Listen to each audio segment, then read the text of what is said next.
Here, I'm gonna search Paladin here. See if anything inspiring pops up. I did enjoy the Oath of Conquest run that I did a while ago. The mod has been updated since then. As well. But I did enjoy that run. Like, if I would play a Paladin again, it'd probably be that.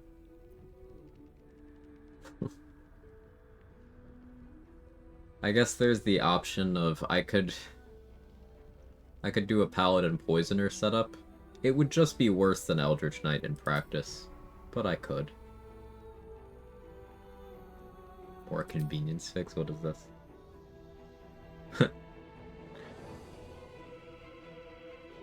Yeah, this...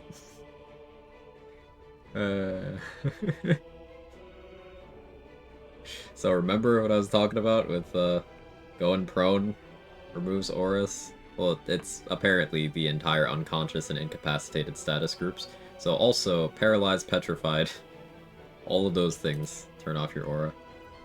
What a terrible class.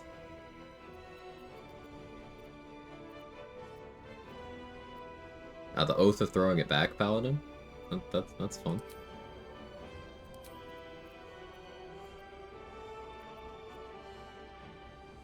Oath of Pestilence, that sounds metal. What is this one like?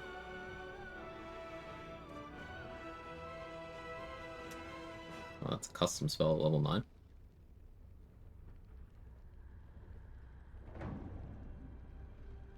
This looks kind of fun.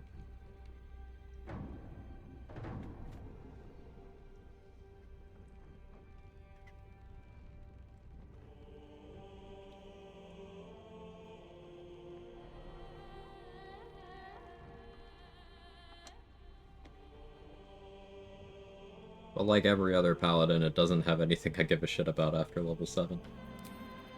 I played so much Sorcerer lately. I'm trying not to do another Sorcerer run for at least one more.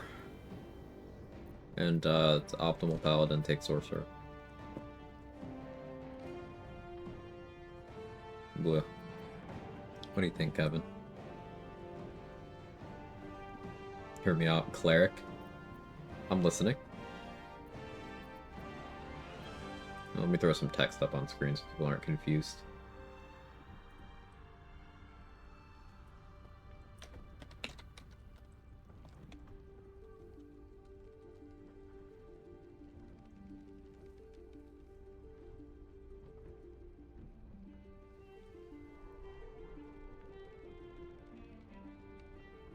Do the randomized have?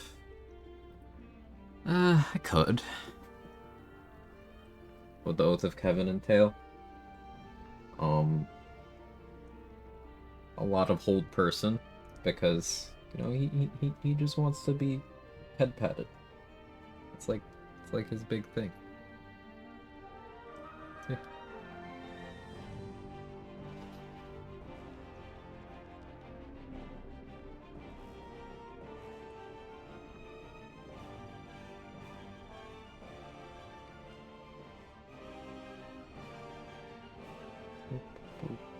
Do you hear something? I believe there's a Kevin near you.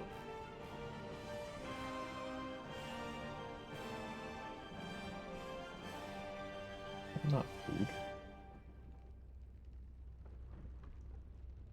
Invincible Battle Beast run.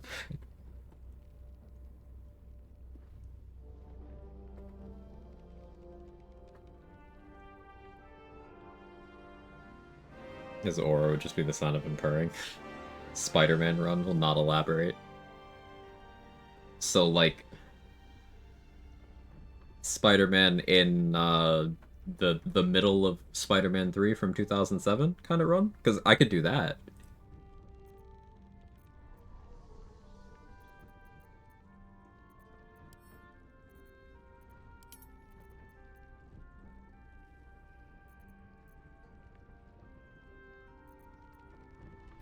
Don't know if it'd be uninteresting, but upcast only run where you can only pick caster classes limited using cantrips and upcast first level spells. An interesting concept, Cynic. Also welcome in.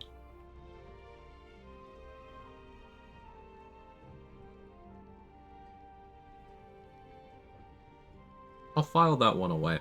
Probably don't do that for this, but feel like there's something to that. I could probably build that into something interesting. The Oath of Bob run? Consumable only run? No, there have been a couple requests for that RPG World.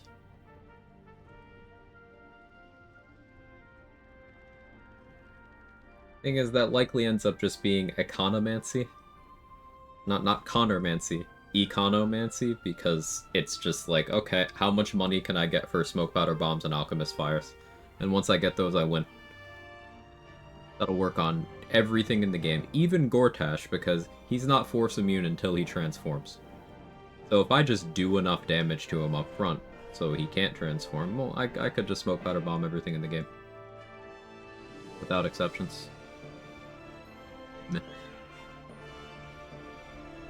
So you have to do a Shocker run, and a Spider-Man run chases after. Greedy Shocker A, Spider-Man B. The A-B format was cool. For anyone who might have missed that, I did a, it was inspired by Resident Evil 2. I did Will A, Karlach B, where items that Will picked up were unavailable for Karlach. And the headcanon was that Karlach was going through the game right after Will. I did enjoy that pair of runs quite a bit.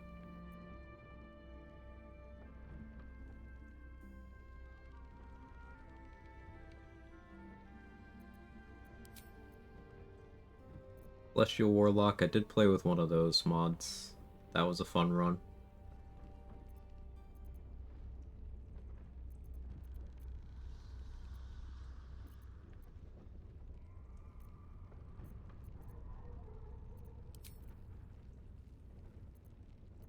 Preference in subclass mods is like stuff that feels in line with the power level of stuff that's in the game already.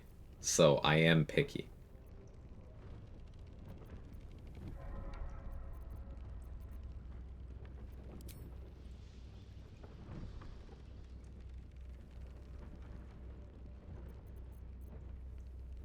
You can only use consumables you've crafted yourself. Getting out of Act 1 would be extremely fucking tedious.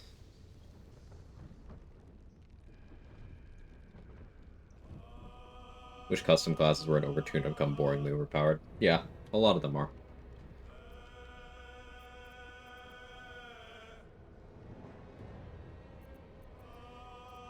Roland, I'm thonking. Circle of Stars mod must predate the official implementation.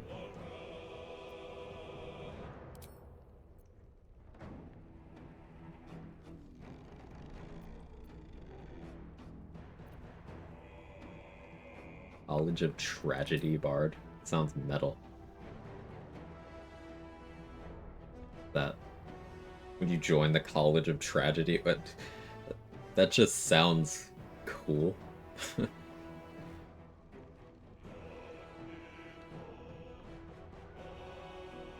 So whenever you were an ally within 9 meters of you rolls a 1 on a d20 for an attack roll or saving throw, you could use a reaction to regain a bardic inspiration.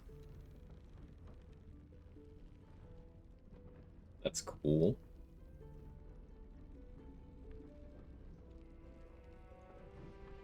Change the type of saving throw to charisma save instead. Do psychic damage. Oh, that's once per short or long rest. Huh, it's kind of cool.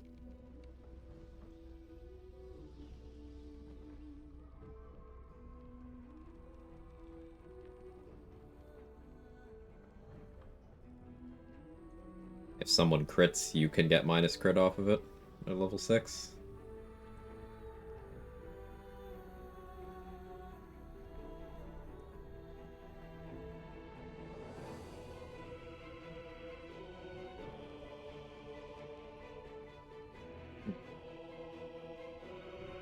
Somewhat interesting features here.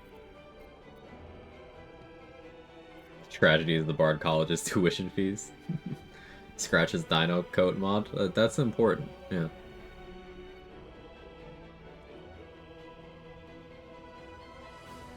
Emo run. Just play My Chemical Romance. Entire discography. The entire run.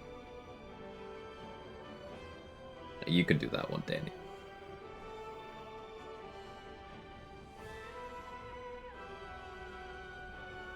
Also, thoughts on Sharpshooter, own experience with it. Feel like I just miss a lot, even when I give myself advantage, whatever means I have available at the time. Sharpshooter's terrible in the early game because it murders your accuracy and gives you damage that you don't need because things don't have that much HP in the early game.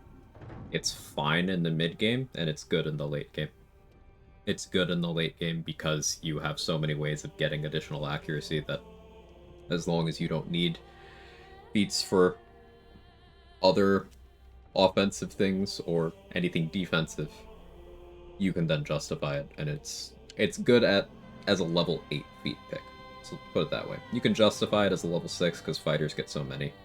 I don't ever recommend it as a level 4 pick, but you can justify it as a level 8, level 10, level 12, sometimes level 6. It's very good.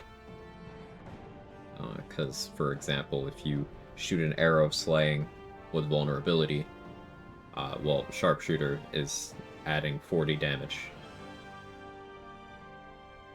40 damage is way more than what you're getting out of most feats. The only thing that competes there would be Great Weapon Master in the equivalent situations, but it isn't equivalent because melee and bows don't work the same in that regard.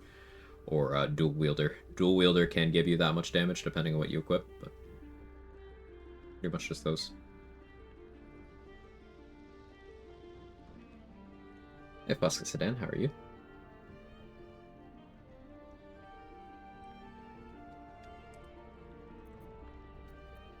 Let's keep scrolling. Circle of Blood Druid subclass? What that?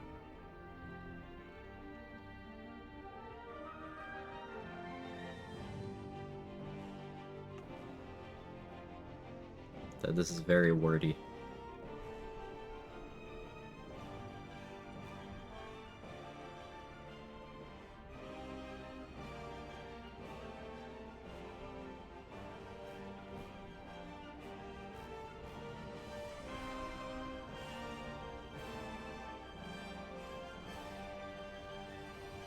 As an action, you can expend one use of your Wild Shape class feature to drive yourself or an ally within 1.5 meters of you into a Blood Frenzy, which lasts for 1 minute, so that's 10 rounds. It's Rage and Dark Vision. D8 in place of normal damage of unarmed. So it's like a Rage that lets you punch, kind of like a monk. It's kind of cool.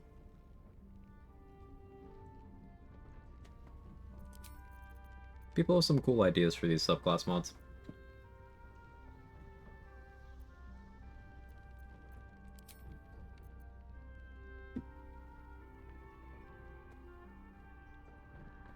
Thanks for the Lurker wellness check. Hope meetings go well. Would you say the Great Weapon Master should also wait a bit until later to be chosen as a feat? Well, Great Weapon Master has a secondary effect that Sharpshooter doesn't. Each of them has a secondary effect. Sharpshooter's is that you ignore the low ground rules, so you can shoot from low ground without incurring the penalty there. But Great Weapon Master's secondary effect is whenever you get a crit or a kill with a melee weapon, for the rest of the turn you can use a bonus action to make another attack. And that's action economy, because you can't normally swing your weapon with a bonus action while two-handing. Now, that part of it also works while doing sword board or dual wielding or whatever. So you have a lot of flexibility in how to use that part of Great Weapon Master, and that'll even be on if you turn off the damage portion. So I feel like you can make better cases for early Great Weapon Master than you can for early Sharpshooter. But I still don't really recommend it. I would say you can get away with going for it on Barbarian at 4, because Reckless Attack always on advantage. Meaning you don't have to invest elsewhere. You could go for it at level 6 on Fighter, because that would be your second feat rather than your first.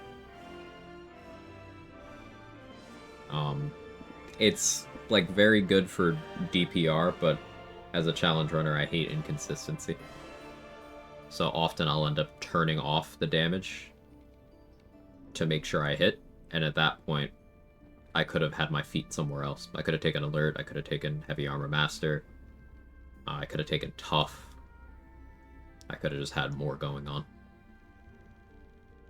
Which of the patch 8 subclasses haven't I played on stream yet? Bard, College of Glamour. Paladin, Oath of the Crown.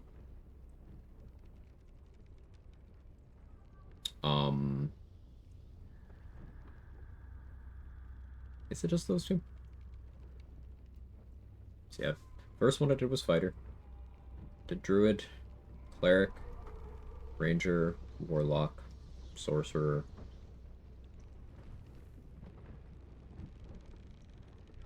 Barbarian, Rogue, Monk. Yeah, it's just Bard and Paladin.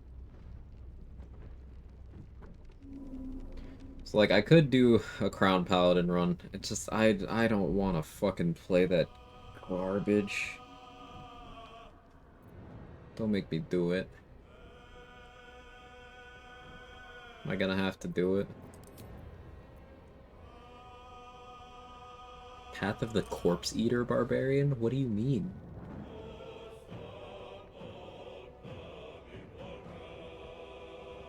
Oh, you can't rage normally? You have to eat a corpse to rage?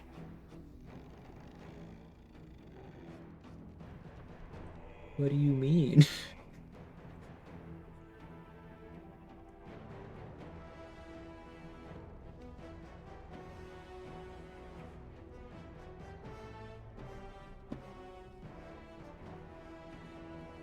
But it doesn't do anything.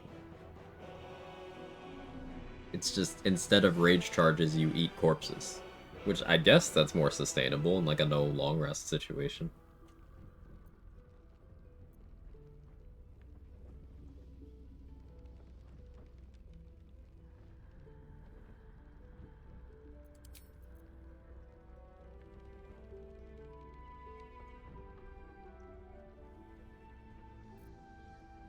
You have to remind yourself the Paladin hate's real every now and then, but what if I had fun instead? Does a Glamour Bard have anything for a solo run? Guess maybe if you have summons? Yeah, you can bring in summons.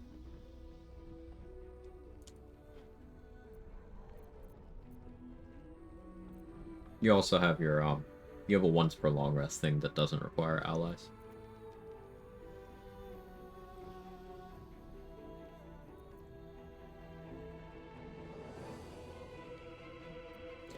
Alright. Here's the ideas on between.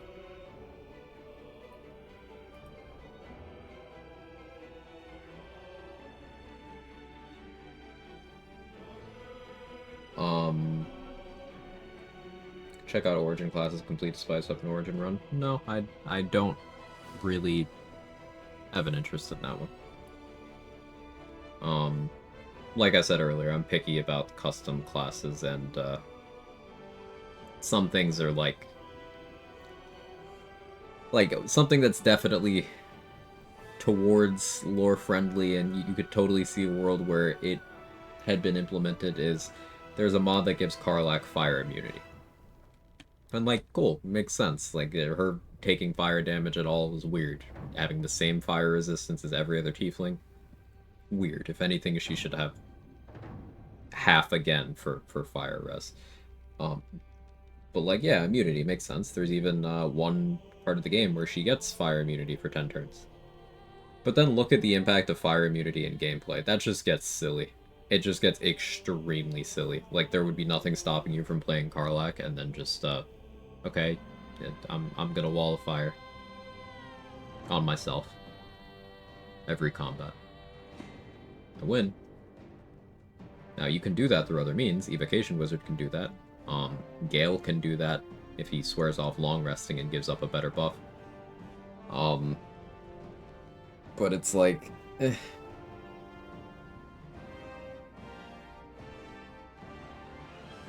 Also lets Karlach run around in lava, which is silly.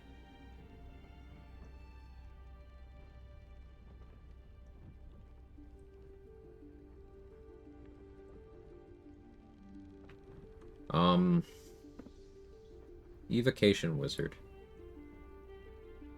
could do. So on the wiki, Moonbasket DR AC persistent, stars root after swap, stars AC tanking, Act 3 can get crazy. I feel like I tested that and it didn't work.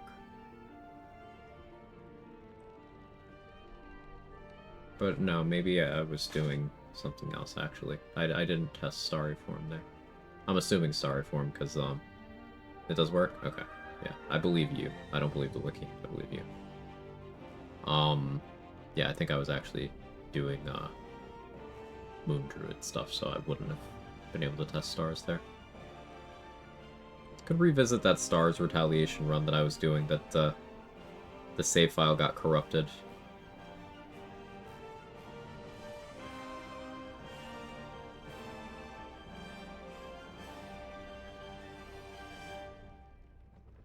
That's an option. Alright, let's think about that.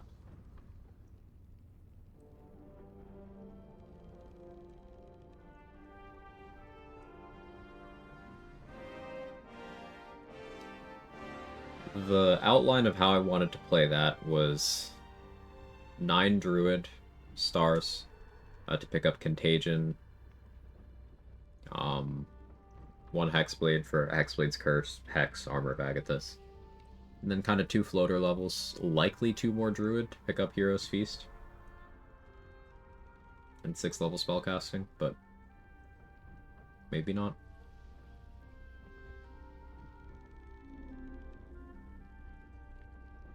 Fooled myself into hoping that Lightning Charge was good attack bonus for each charge in order to improve Sharpshooter accuracy. That'd be broken. The DR is temp HP dependent, but the AC persists even after the temp HP is gone. That's fun. I'd be more stoked about that if that wasn't an Act 3 item, you know? But it's pretty good.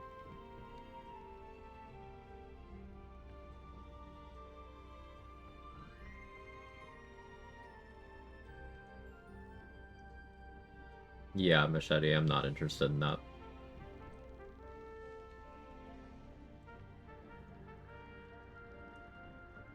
Once again, I'm picky, and I like things to be in line with the game's level of balance in terms of custom features and subclasses and such.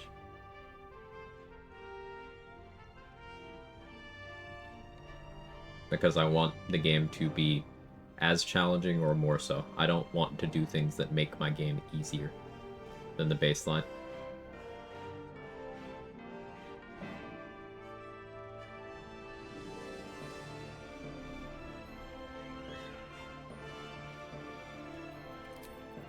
Alright, let's go with a fairly neutral mod list. We'll sit in character creation and decide what to do from there. We of course have to have the Tyrant of Flavortown, Wither's Big Naturals, Amazing Driderman, Reaction Point on UI, Origin Dialogue Tags, Disguise Self Origin Companions, Clonicle and Jahira. None of these gameplay affecting. The game probably crashes because it's been open for a few hours. Hey, it didn't. Good job.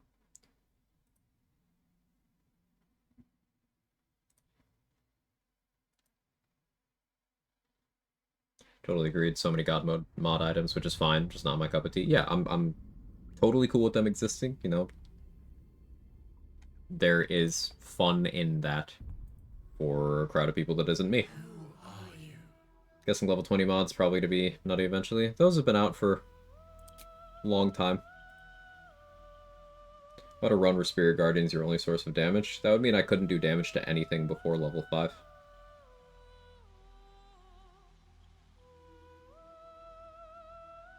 That would be, not super fun.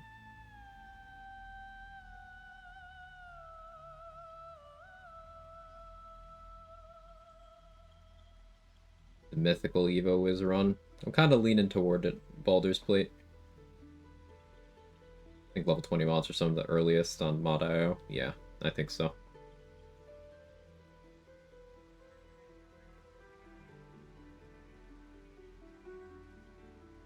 If I did Evo Wiz, looking at companion features, The most suited to that would be Karlach, Astarion, and Gale. Gale because he can just get an extra spell slot. Astarion because happy buff, and he could pick up an extra cantrip. Not that that matters in the long term, but it can matter in the early game. Later on, he can get the Ascended buffs. Karlach because, I could play into Soul Coins a little bit. But more so, she's a Zariel Tiefling by default, so you could achieve the same things by being a custom Zariel Tiefling, but gives her access to 2 smites, which are evocation spells. The game might become trivial once you get to level 20. I mean, you can make the game trivial at level 1, so yeah. I had beaten the game as a level 1 character 2 separate times, 2 separate classes.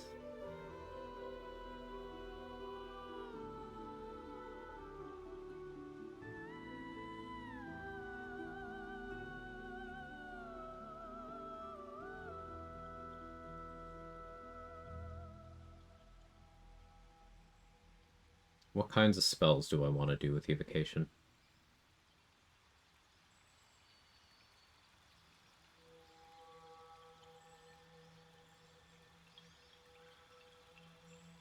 In Act 3, the setup would be 10 Evo, and then 2 of whatever I feel is most relevant to what I'm doing. So that could be, depending on the task at hand, could be 2 Druid, could be 2 Warlock, could be 2 Sorcerer, could be 2 Paladin even.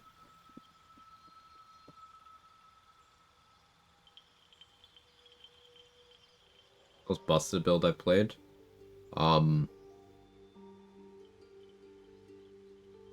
Probably the most recent Karlach build I did.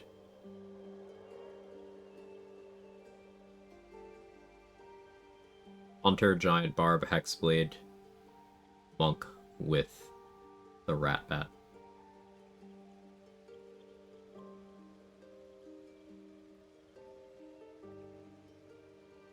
Karlach is a cut above Tav Zariel, I think. Yeah, just kind of strictly better. Outside of inspo points, but like Outlander's pretty good. It's accessible and you get athletics proficiency, so.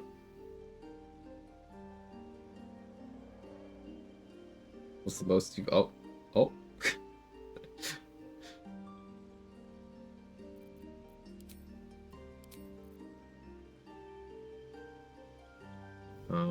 When's the last time I played Dirge? That was the Swarmkeeper run. I enjoyed that. Flare Form is... I really enjoy Flare Form.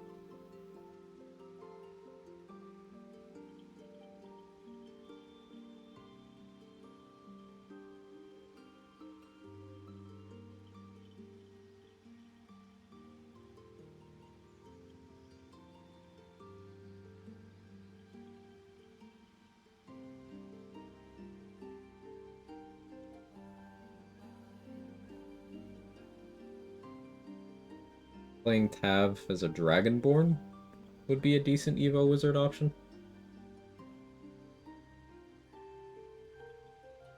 Gale is fun. Mystery, Unique Buff, and Telekinesis so early could be a good time. Yeah, early Telekinesis is definitely fun. You do have to AI break Tara until Act 3 to get it, though.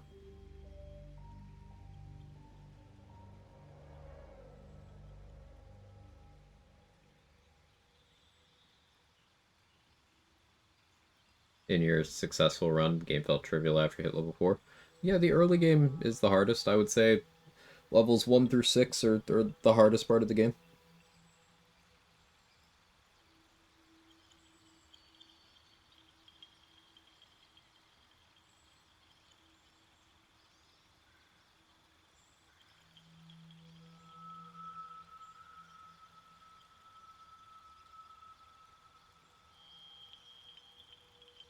I'm having to talk myself out of playing Hunter again.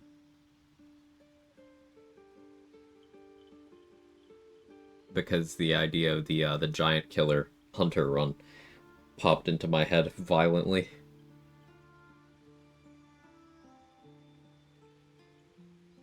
I forgot I wanted to do that.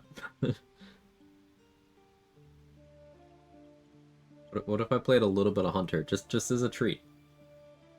I'll be good.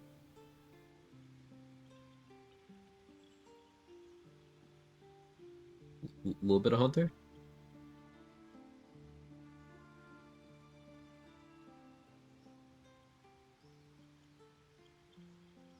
That the embiggen everyone in Smash thing? Yeah.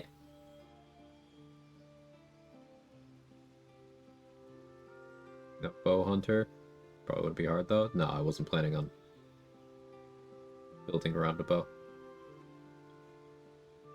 Only if you had at least one Hexblade. Alright, do I play Tav? Or do I play Astarion? Think of between those. I could also be Lae'zel for no reason at all. No, it'll lead to Ratbat. Ratbat's happening. Shh, shh, shh. Ratbat's happening. It's okay, it'll be more duelist prerogative in Act 3, but...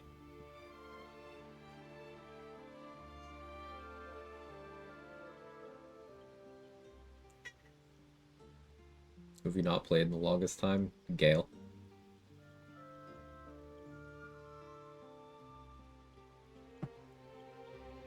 Actually, I'm not sure if it's Gale or Lae'zel. It's one of those two.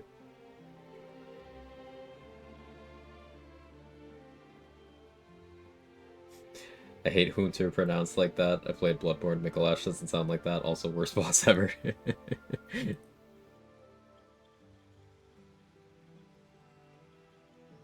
Thing is, if I play as Astarion, we can't we can't hear him as much.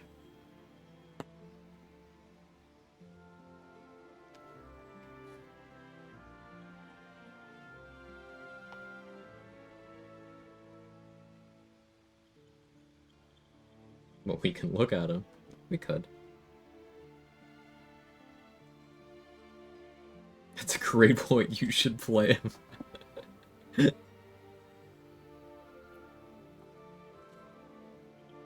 Gotta Yassify him a bit. I could.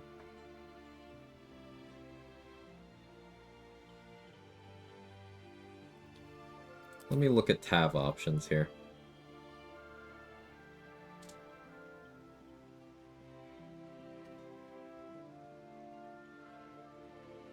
I'm still not completely certain that I want to do the giant killer thing.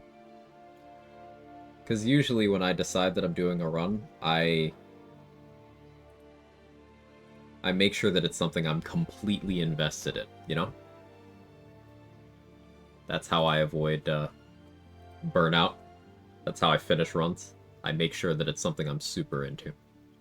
I have only abandoned one honor mode run without completing it. And that was an item randomizer that I just got really bored in Act 3.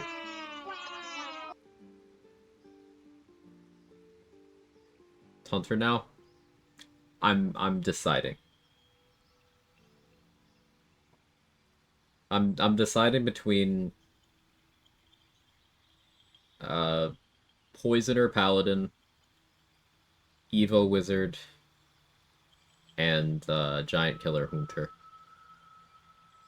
I'm not particularly interested in any of them to the degree that I'd like to be. So I'm still thinking if there's anything else. There's also the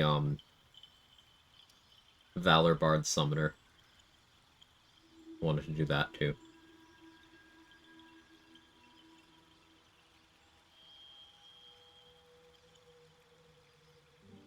A chill pure Hexblade run would be kind of fun too. For the ghosts. You ever test the exposing bite enlarging stuff? No. 1 HP, level 1 for funsies. Okay. There are minions build? Lots of options for that, Bull Badger, yeah. I did a Necromancy Wizard Lae'zel run. And a lot of that was using summons. Particularly skeletons from Animate Dead get really, really strong once you hit level 6 of Necromancy Wizard. because unlike other animate dead options, they have weapons, meaning you can buff those weapons a lot of ways. You could give them coatings, you could cast Draconic Elemental Weapon on them, you could concentrate on Magic Weapon on them.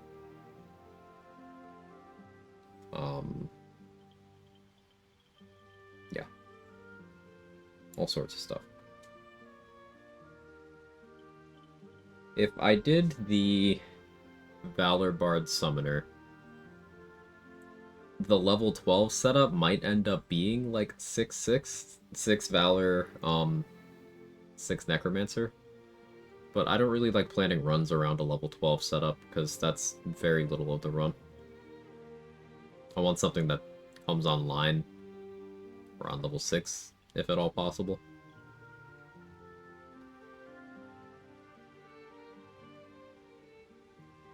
Yeah, Crusader's Mantle works there too. Tie loops, yeah.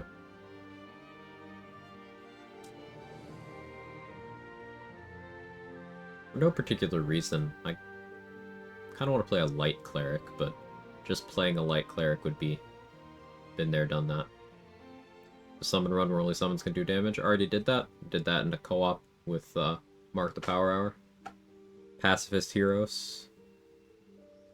We were buffing up summons and allies for the entire run. We were not allowed to initiate hostilities with anyone, directly do damage, do anything evil. It was roleplay heavy, and it's a pretty good run. I'd rather play Paladin than summon-based characters, can't stand managing them. Yeah, I get sick of it pretty quickly.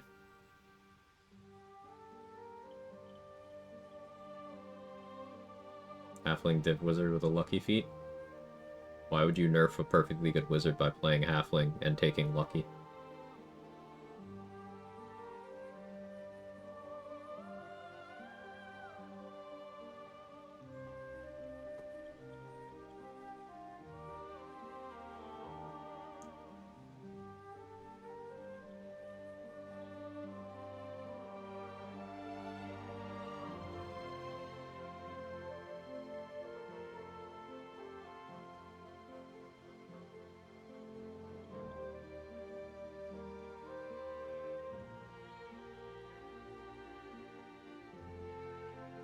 Look at classes.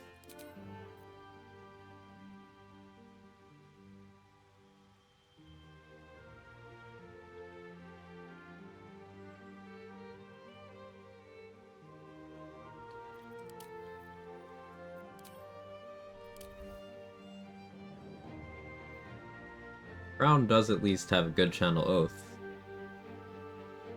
But, like, maintaining the oath is, not a thing.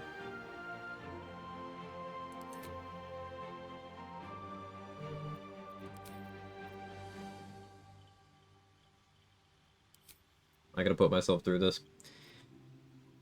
I think I'm gonna put myself through this.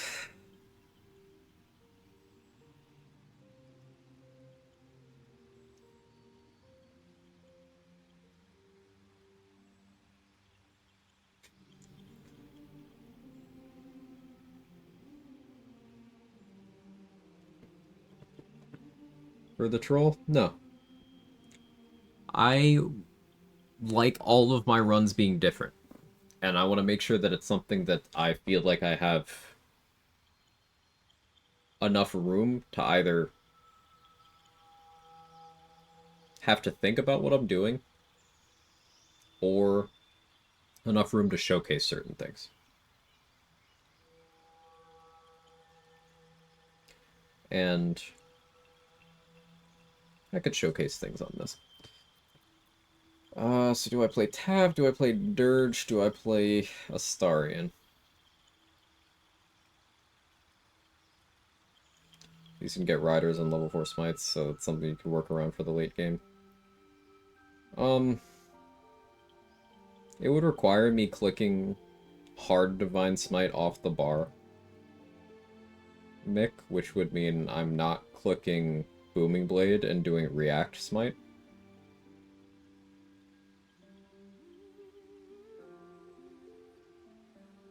Is High Elf or a High Half Elf best melee character due to them having Booming Blade as cantrip? No, because there's no such thing as best raid.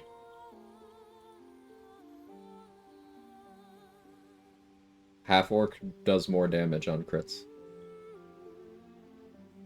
Most classes can easily get access to Booming Blade, so as soon as you get Booming Blade from somewhere else, if you took it as high elf, well, it's the Poison Pally concept. Using Divine Smite as a reaction applies an additional stack of any of the stackable poisons, because it's an on-hit event. So, a better use of Divine Smite than relying on it for damage is relying on it for additional on-hit events. It's good for Leviatar Scourge, it's good for poisons, good for certain other coatings.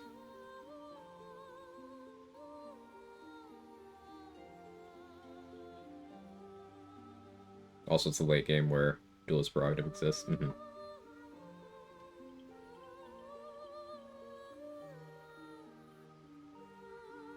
Tab, so you don't have to wait and reclass. Yeah. But here's the thing about taking Booming Blade this way. If I take it this way, then... like, I'm almost certainly gonna take 2 Sorcerer levels. At some point. If not 3. 3 allows me to quicken Booming Blade as a bonus action. Wherever I want to do that. About Stars Druid instead. I want to have spell slots, Nico. And if I don't take Sorcerer levels, I can't bullshit my way to having a decent amount of resources. Like, I'm already most likely going to be running around as Oathbroken, Oath of the Crown, the entire game. I will not have my channel Oath resource. Lay on Hands is a worthless resource.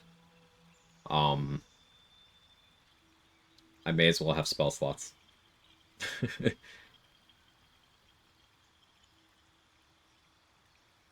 Meant instead of Paladin? Oh. Well, that's a good idea. I do like that idea. But I've played a lot of Stars Druid. I do want to eventually play all of the patch 8 subclasses on stream. Melee Sorcerer goes boom every fight, it's only 2 levels of Paladin. But then that's me playing a Sorcerer and making it worse by adding Paladin. Why would I make my Sorcerer worse by adding Paladin? When I could just add other classes. So, like, Paladin doesn't make Sorcerer better. Sorcerer makes Paladin better. Which patch 8 subclasses haven't I played yet? Oath of the Crown, Paladin, and College of Glamour, Bard. How about a level 12 level Hunter diff? I do like that idea.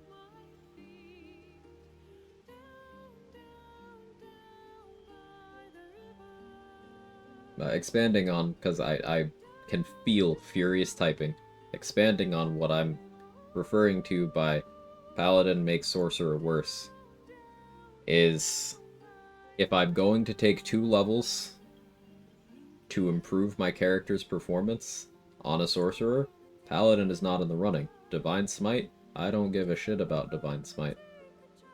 When instead I could take Circle of Stars Druid, get access to all Druid perks up to that 2nd level, which is Exposing Bite, that's Enhanced Sleep and Longstrider, preserving my Sorcerer spell picks for other things. I would need to take Enhanced Sleep on Sorcerer. That is Protected Concentration, that is a Breath Weapon AoE Radiant damage on my bonus action. Or I could switch to Archer form and have ranged Radiant damage on my bonus action.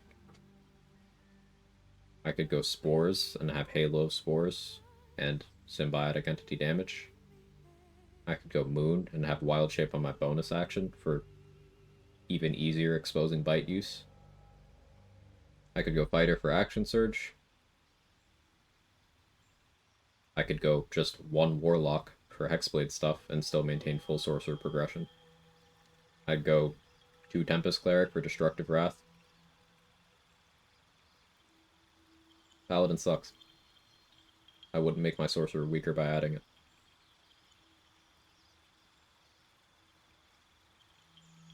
gonna ask for maybe a range smite run.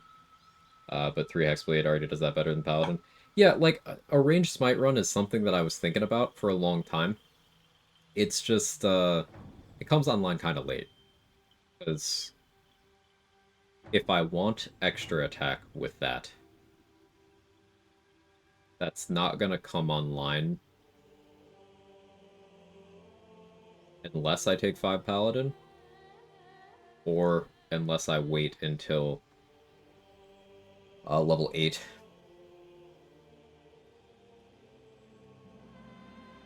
Rogue Paladin, big 1 attack. Paladin is worse at that than... Why would I do that when I could take more Rogue raid? Rogue gets sneak attack increases on every odd-numbered level. Level cap is 12. If I want the strongest sneak attack, I go 11 Rogue. Paladin doesn't get smite until level 2. No room for Divine Smite. Sneak attack is more damage than Divine Smite. It's always sneak attack. Paladin is not a good class.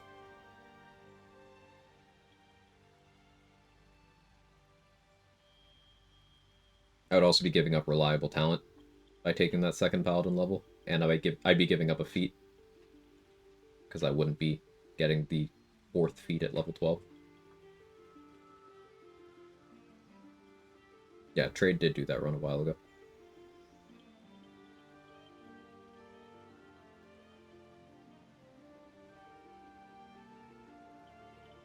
What are your thoughts on College of Glamour? The little bit I've researched on it makes it seem like it's overshadowed by the other colleges. I would agree that it's overshadowed. I would disagree with those who are calling it, like, bad. Because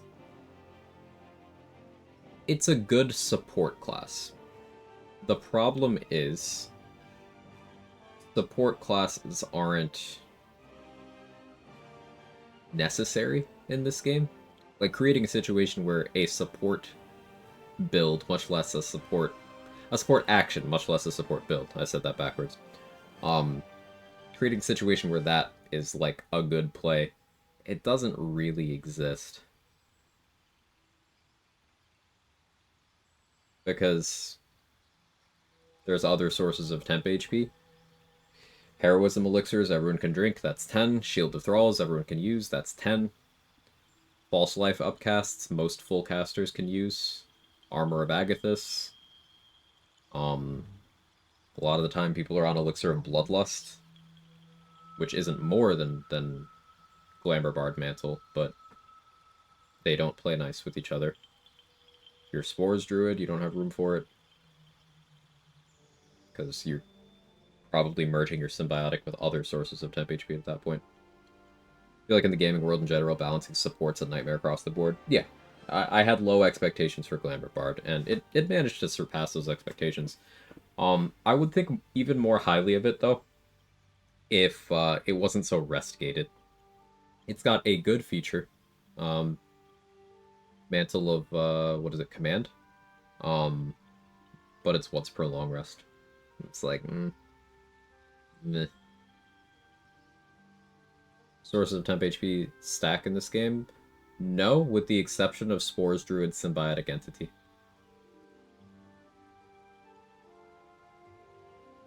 That one merges with other sources of temp HP.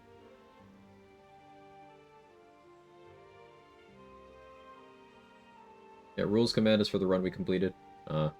Deciding on the current run. It's just me, Paladin Oathbreaking way too easy, never breaking very annoying. Couldn't even change class unless I fork out money.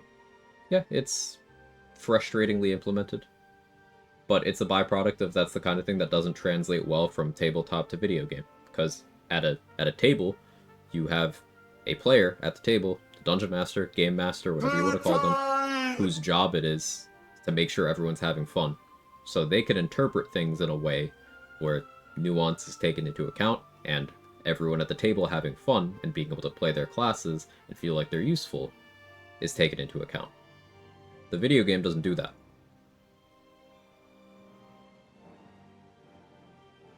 These other party camp members to make the paladin suck less through buffs. I don't really like doing that. I like where your head's at, Cynic. have to resort to that. I don't have to resort to that.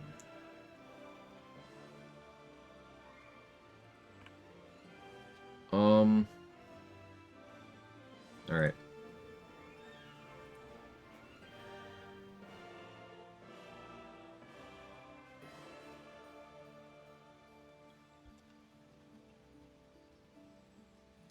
Let's go.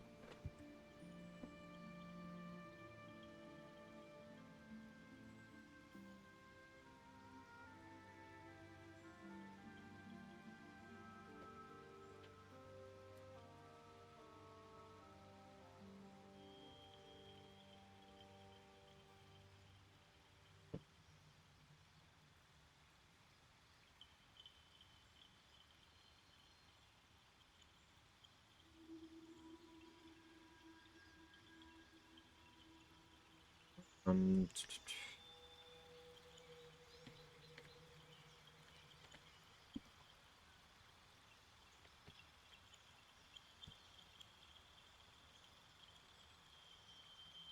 Alright, count the Oathbreaks.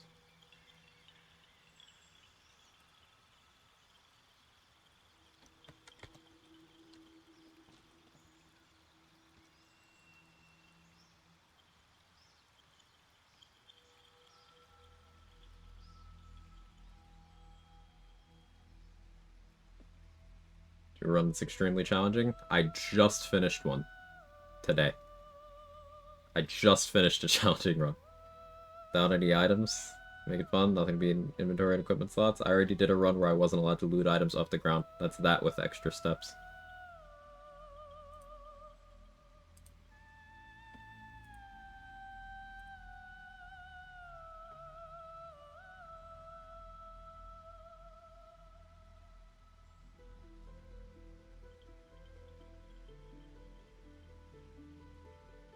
The way I see Crown Pally, might as well install a mod lets you choose Oathbreaker because it's too easy to break Crown Tenants. Yeah, but I would want to stay Crown for Spirit Guardians at level 9.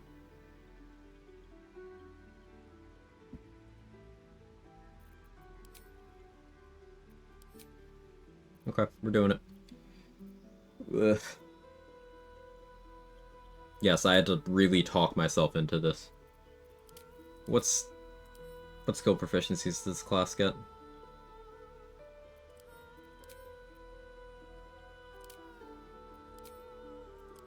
I can take Persuasion, at least.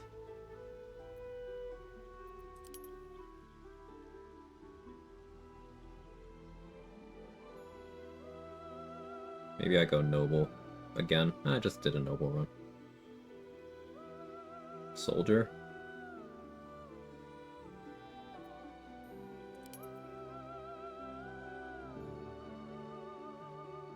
Religion, Insight. And I play Soldier.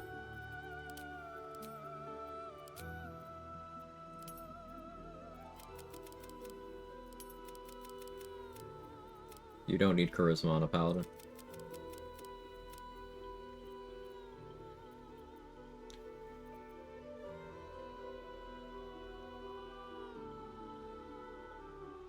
Really no equipment run? I don't think you listened to what I said.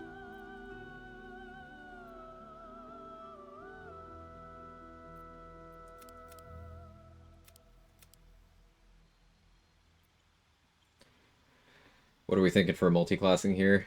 Because there's no way you're going 12 pally, right? Right? No, no. Probably 9-1-2. 9 pally, 1 hexblade, 2 sorcerer, probably. The idea being if I'm leaning into using smite to apply like extra stacks of purple worm toxin and stuff.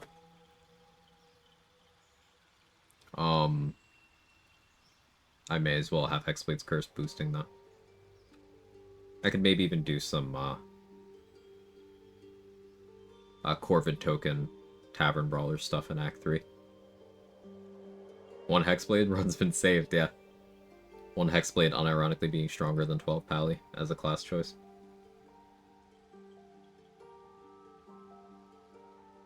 Run without any extra preparation pre-fight would impress me. So, like, that's been suggested. But I don't think anyone can come to a consensus on what that means. Because for some people, that's like, okay, no casting relevant concentration spells, swapping elixirs, all that. But then for other people, it's like, no moving things in the environment. But where I'm at on that is no pre-fight preparation would be I just have to act like I've never played this game before. And then that's stupid.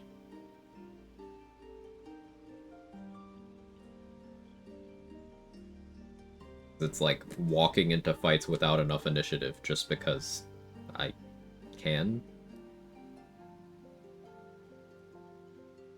Like, that's not interesting. That's just me playing badly and forcing myself to not correct it. It's not a challenge.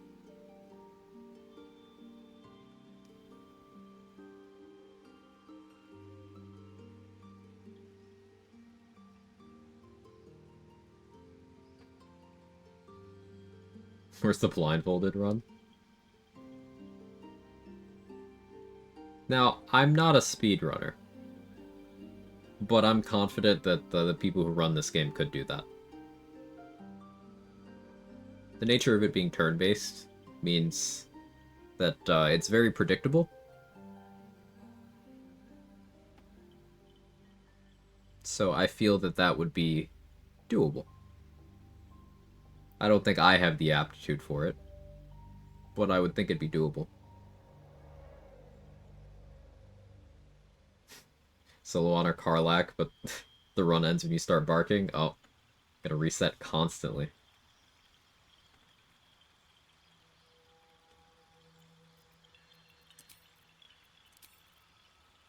Alright, so if I am playing...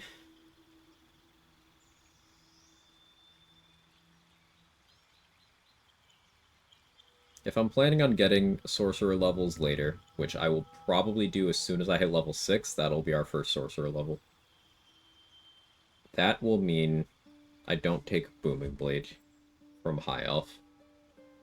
Which means I would potentially take Minor Illusion, or I'd take Wood Elf for movement speed. Paladin doesn't get movement speed options. You don't get good features. Bad class.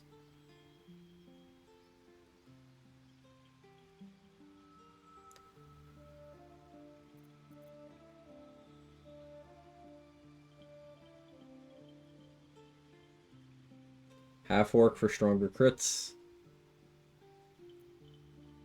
Dragonborn for good combat openers. And a useful resist.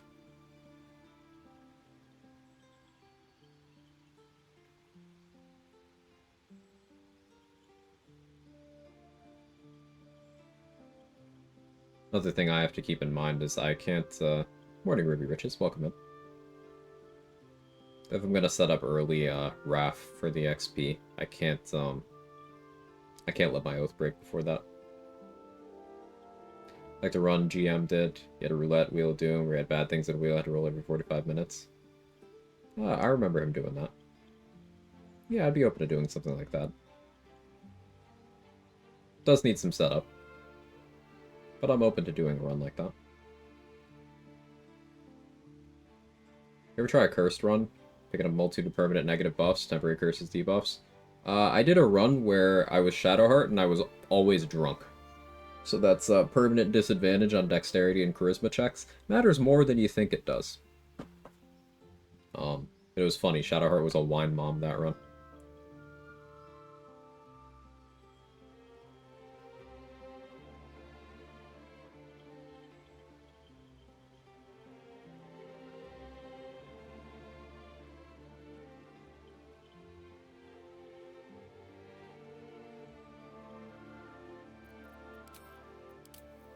Go Wood Elf. Movement speed is always good. Pick up Booming Blade at level 6. We'll be big lady. It'll make me feel better.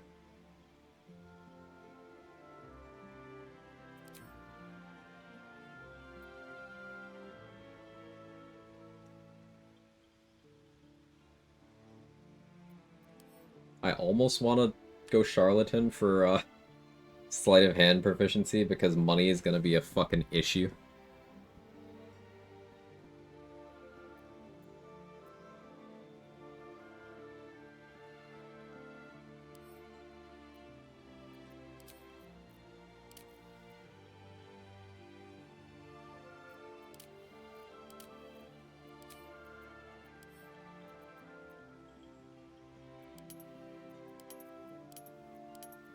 I'll take athletics, persuasion. We're going charlatan for sleight of hand and deception proficiency.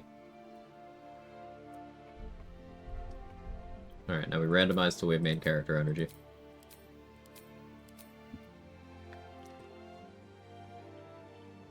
-1 in wisdom saving throws. Tell me a wisdom saving throw I should care about.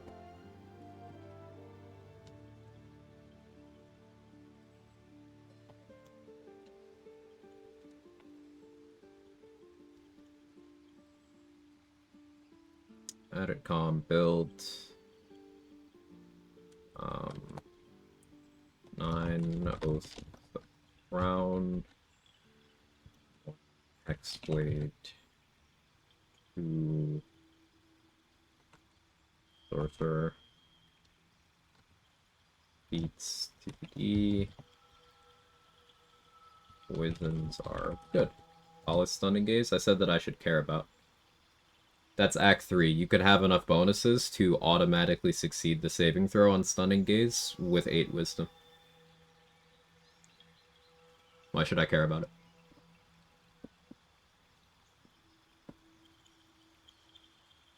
Don't look at the save proficiencies. Oh, fuck. It's Charisma Int, isn't it? Oh, it's Charisma Wisdom? Ugh. Ugh.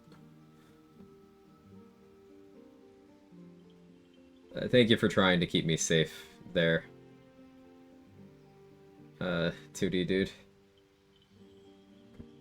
I appreciate you looking out.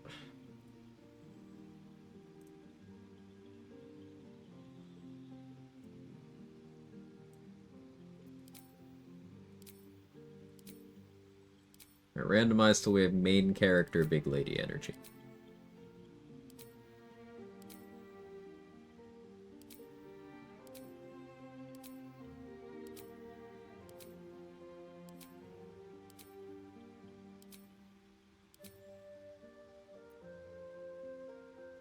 Sure. Alright, what is this character's name, chat?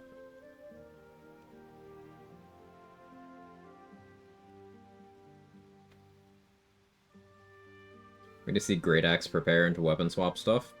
Maybe. Color duties? Duties? Miss Uri.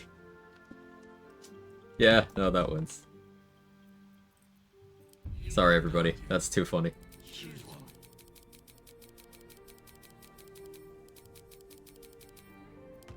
Alright, I didn't see the Guardian.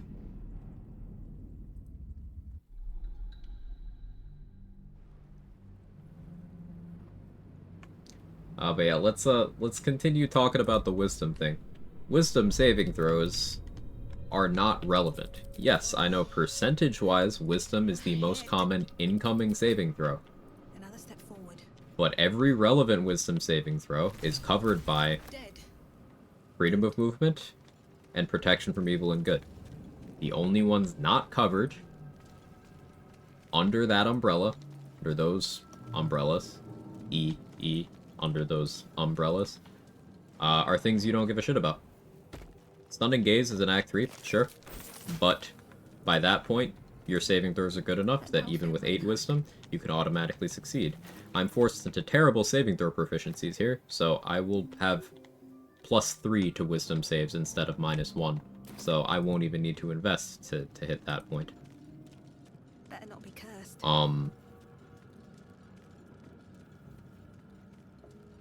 Other wisdom saves are like Vicious Mockery. I don't care about that, and that's very few enemies that do it.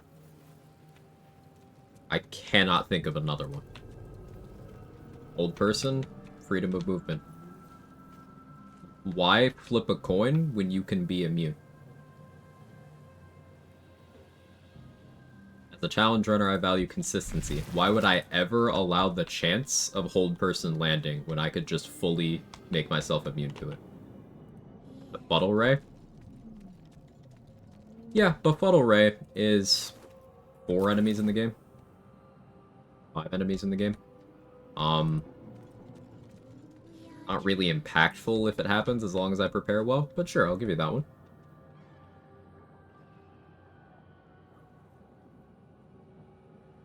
Anything else?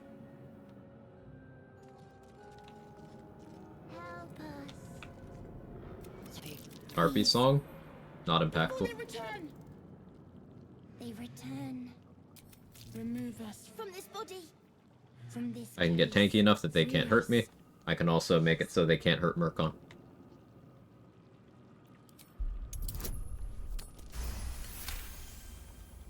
You notice edema, a swelling of the brain, causing pressure where it strains against the shell of the brain lifts from the skull. We must go to the helm. Malice Confusion, why are you in range of the sisters for them to scream on you? That's a positioning issue. That's completely avoidable.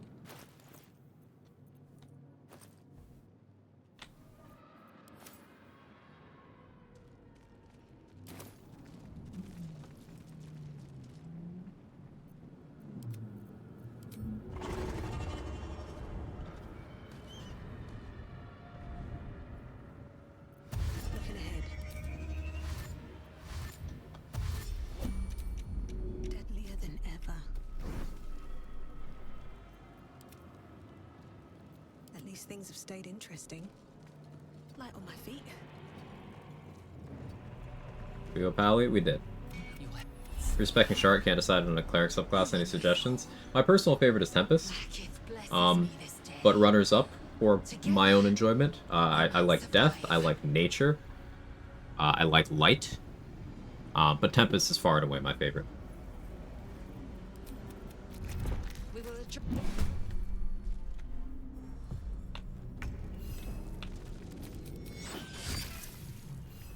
Swift and lethal. never a dull moment.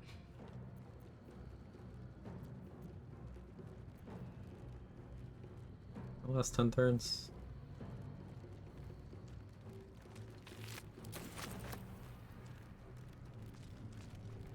I guess popping Righteous Clarity before the Helm fight could be pretty good for accuracy. I'm gonna try to be optimistic about my features here. Still breathing. Breathing. Put the shield, more damage. Blood follows me everywhere. With haste. Time to strike. Hey Zach. Due to call lighting and heavy armor? No, it's due to everything that the subclass gets.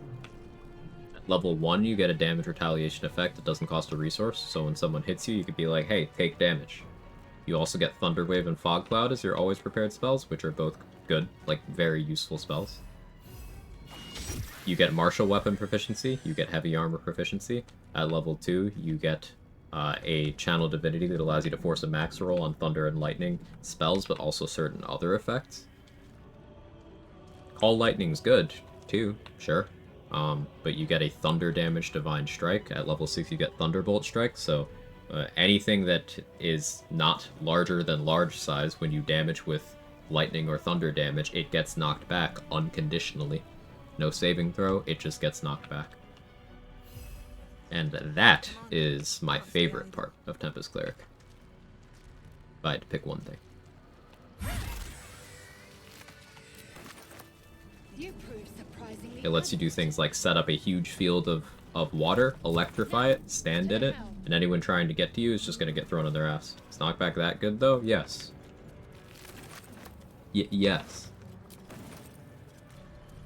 Open up.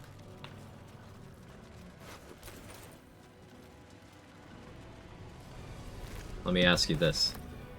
If an enemy never gets to attack you because they keep getting knocked back before they can get to you, is that not a good thing? If I'm standing in an electrified puddle with Spirit Guardians and lightning charges, and let's say I'm dual-wielding weapons, and I have Polearm Master, they step in the water, they get knocked back. They touch the Spirit Guardians, they get knocked back again. They somehow still have enough movement to get to me. They get knocked back once by my main hand weapon, once by my offhand weapon. Then they get knocked back again at the start of the next turn from the electrocution tick, from that condition being applied. And then they take everything else again. They can't get to me. They can't hurt me. And they're taking damage. If you make a target wet, Even without further investment, electrocution does up to 8 damage. 5 lightning charges, that's up to 10 damage. If I trigger a lightning burst on electrocution, that's up to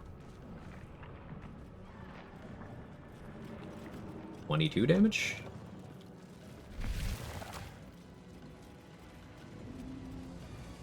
Machinery. I can make no And that's without investment.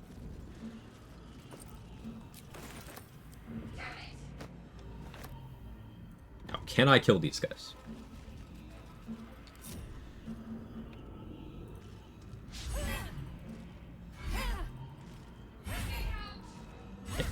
If I can hit them.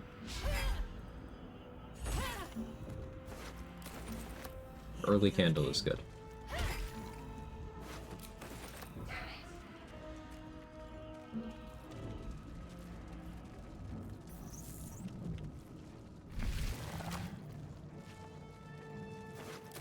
Let's see how many are there? One shot.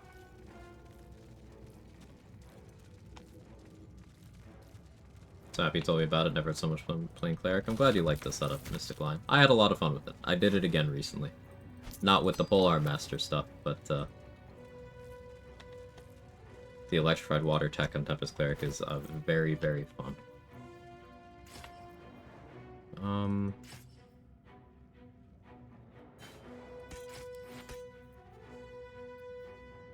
Scimitar hand axe, scimitar short sword, scimitar short sword. Swap armors with Lae'zel.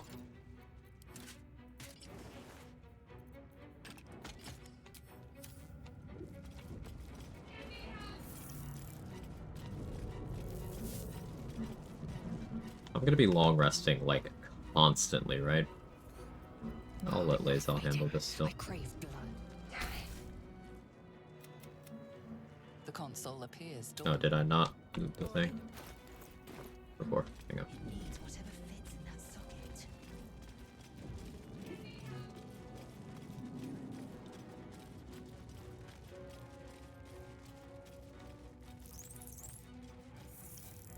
No traps, please. Were we romancing? Good question. Last run was Minthara. This might unlock It's never the Halcyon. next to the pod. You guys can decide who. Among the rest, who's gonna be?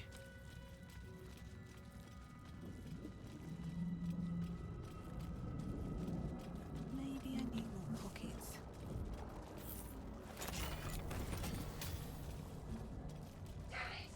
Astarion or Gale? I think it's been a minute since I've done Astarion romance. Open to it. Oh, that's effort. Action, not reaction. The console hums to life. So then discomfort fades, and another sensation washes over you. Can you a ship? You're Dangerous company. Let me come with you. Shut I'm Miss Uri. She How much farther can I go?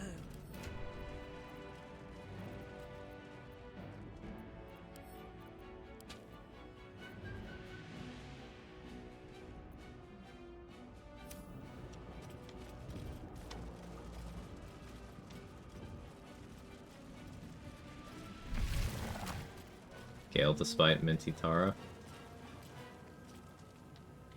Who are we spiting? Not obviously Paladin here with the challenge rules, make it through the run without ranting. No, that I would have failed already. I want to play poison-centric Paladin. We're going to be doing a lot of on-hit effects.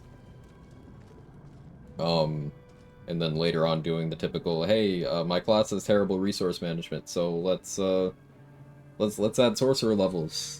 And then also, hey, my class has terrible damage, so let's add a hexblade level. We're gonna do that later. We are nearing the hell cape.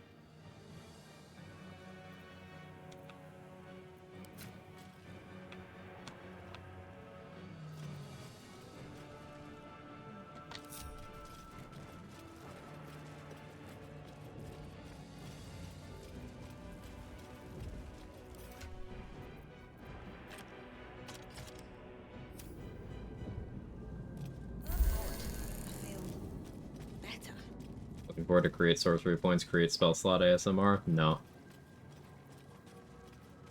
No, I'm not. What's next, I wonder? Dreading it, even.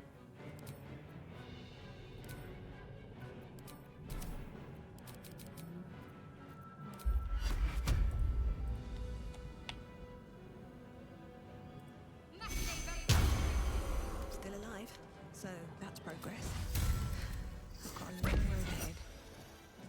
Very well. I need a little extra edge.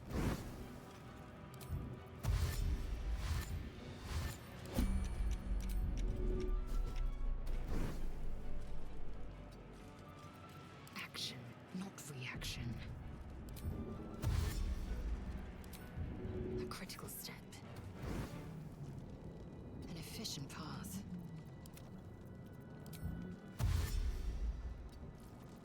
A long way to go still. This'll give me an edge. You think you can actually break here with the Nautiloid? Probably not. Certain core mechanics are disabled in the Nautiloid. You can't crit miss. You can't get inspo points. At least not certain ones.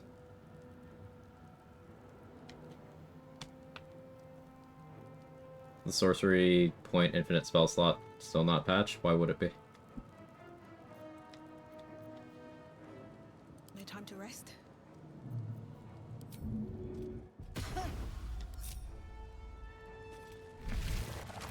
Do it. Connect.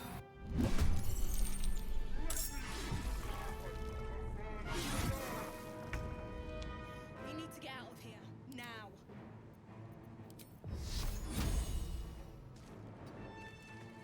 Heading there.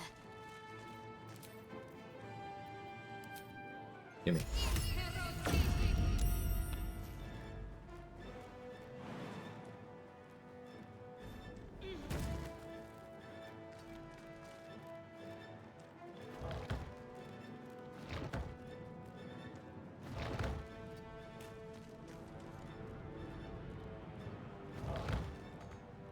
That'll help us later. I won't give in.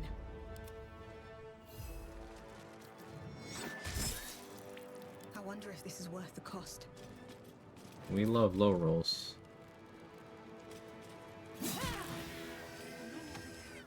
We must take the transponder. That gets Lazel in.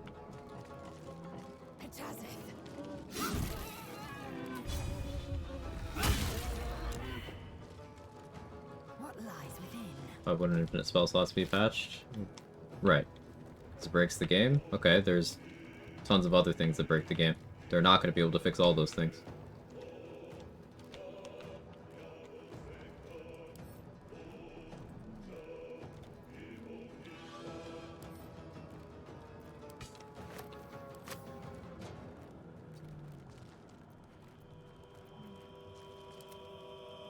Like, they have attempted to fix a lifted free cast giving you infinite resources 3 separate times at least, and failed. They've attempted to fix vendor exploits 5 separate times and failed. I'd rather they put resources to something that matters.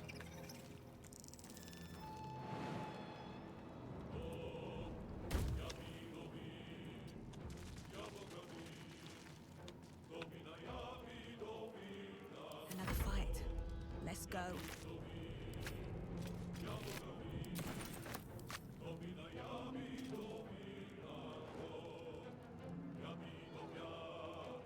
Time to press ahead. I will ascend. Time to push my luck again. No traps, please.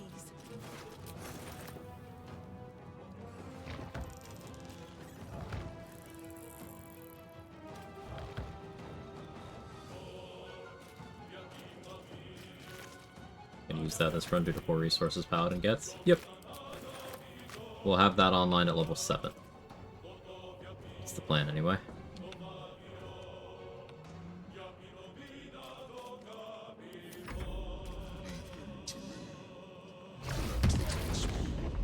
It's the most resource conservative way of killing the spectator. Best I can do is jump in a Darkness God, spawn it, use Soul Break. Which spectator do you mean? Svifer.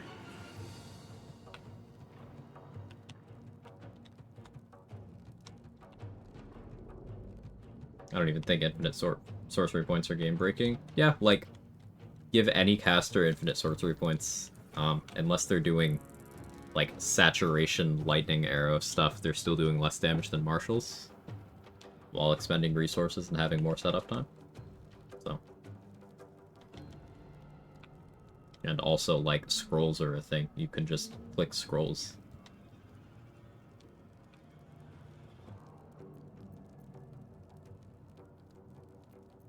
Swift and lethal.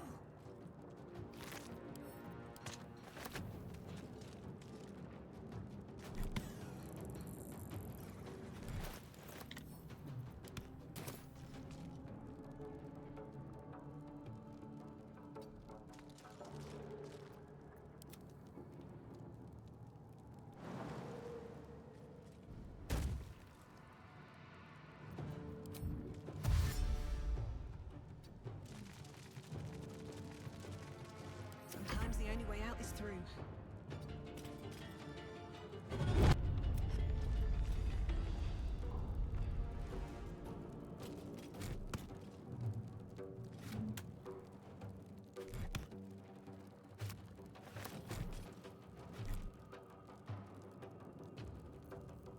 Go fire on this.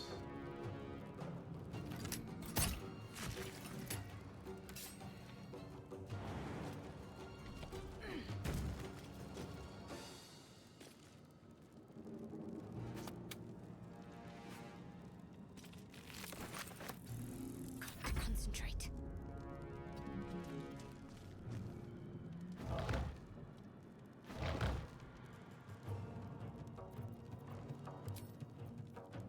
Honestly, don't want you to drop the sword. Please don't. You motherfucker.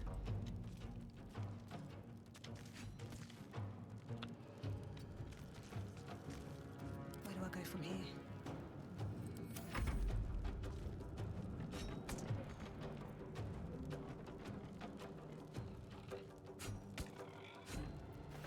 Let's finish this. I am fury. I am death. My path be true.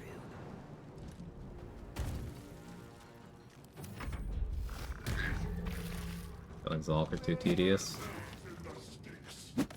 Too tedious.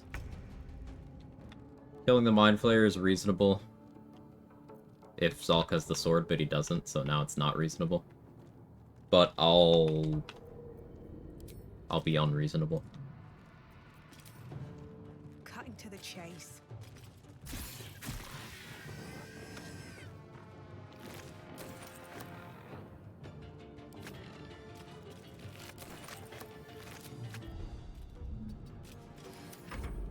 Damn these imps.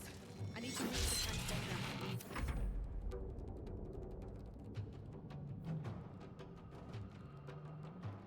Yeah, that was a 1, but it wasn't a crit miss. You cannot crit miss here.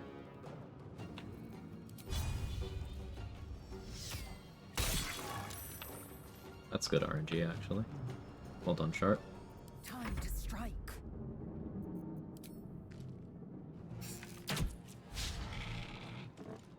My path be true.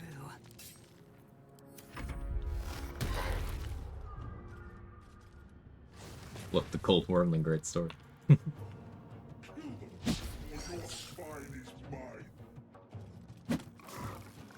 this ship hits the ground, we're dead.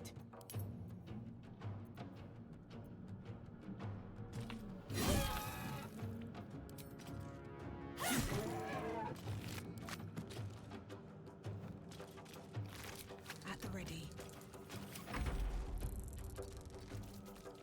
My faith will protect me.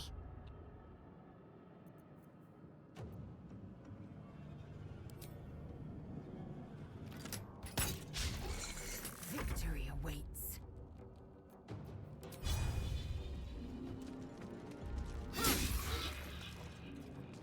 It's good. Be unbind spacebar from ending your turn? Years ago, yeah. There's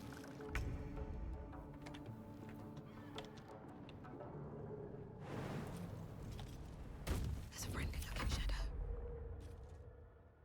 Need to act fast.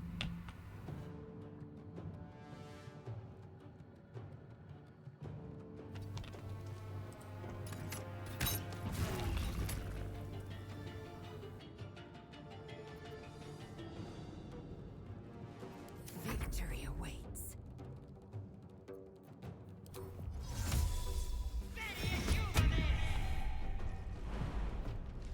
Time to go down, Lazel. No? How many Oathbreaks? That's right.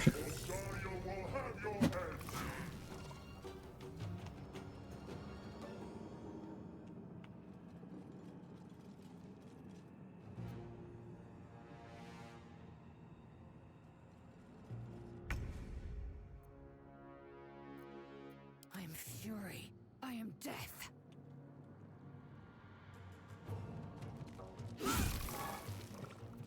Got to focus.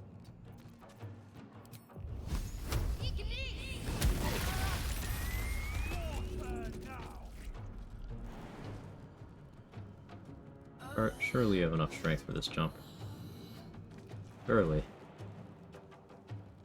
How does anyone play with low strength?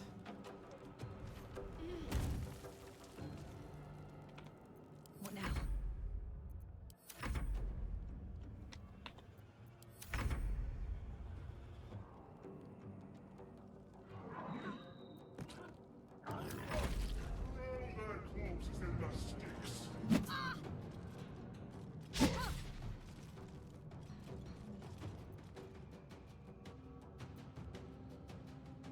Bazel no, Bazel yes.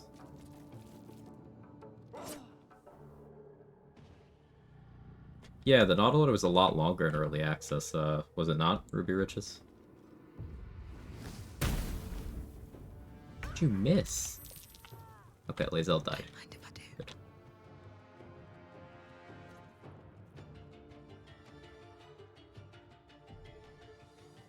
The helm's alien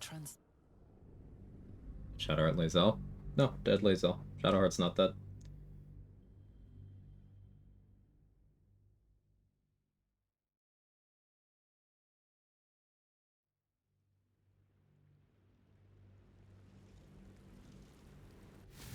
Fight was optional too. Neat.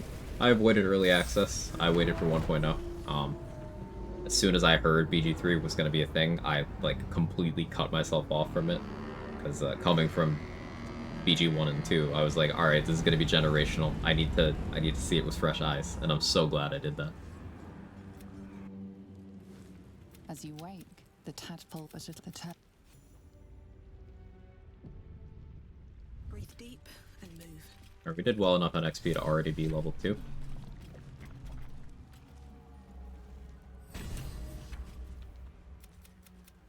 You're alive. We might have escaped. We need each other.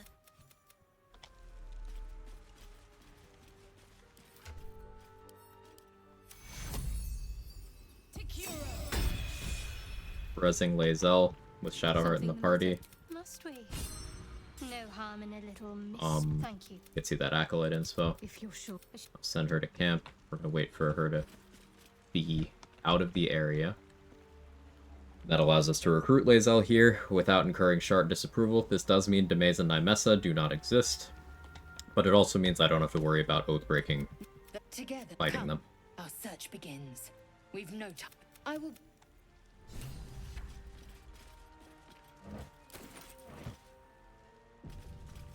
Notwithstanding his current incarnation strengths, I still wonder early access Will's potential arc. I think I understand why they went with a more traditional hero with Will in the end, because there's already so many shades of gray with the companions, and I feel like they needed just a good guy who's very straightforward beyond just a little bit of spice, just to balance out everyone else. Miss the XP by not killing them. Yeah, it's about 40 XP, but I also I don't have to risk losing the run to them, which is fully possible. And if I were to fight them, most Paladin Oaths break in some way with at least one of the dialogue options there. So I would have to not break my oath, and survive the fight, and not use significant resources for an amount of XP that I am willing to give up.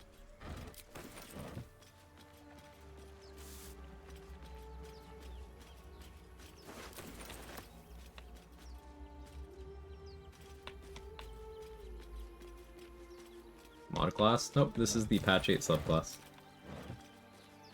I want to play them all on stream eventually, so. Paladin's the best looking start gear. You know, I'll agree to that. That's true. Bet I can crack that open. Alright, sleight of hand proficiency.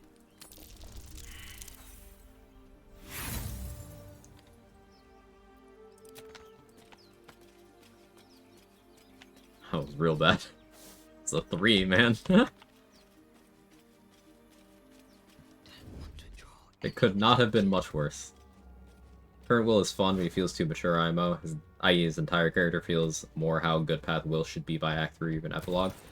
I don't necessarily mind that. Reason being, most of the companions are people who they aren't sure who they are. And I think having a couple of people in the cast, and by this I mean Will, Karlach, Minthara, and to some degree Halsin, but he doesn't really have a personality anyway, but we'll count him. They are who they are. They are not really shaped by you the way Lae'zel, Shadowheart, Astarion, and Gale, those 4, can be completely different people due to your input. And those 4 have, like, default paths that they'll go down without your input, and I find comparing those to be pretty interesting. Like, Gale will default to trying to become a god and dying trying. He will end up accidentally obliterating himself from existence if you interfere in absolutely none of his storyline. But Lae'zel will shake off her Githyanki indoctrination and create a life for herself. Shadowheart will drink the Kool-Aid and become the worst version of herself. Astarion will break the cycle of abuse and become a better person. So Astarion and Lae'zel have like this hopeful edge to what they can become without your meddling. But then Gale and Shadowheart have a much more negative direction they can go. But it all depends on what the player does or doesn't do with all 4 of them. With Will and Karlach in particular, they are who they are. Nothing really changes other than their well-being. Ideologically, they don't really change. Morality-wise, they don't change. A mind flayer. Just their status changes. So I think having a good mix of both approaches fleshes out the cast nicely. That's just my opinion. I'm curious to hear everyone else's. Death is too good for it.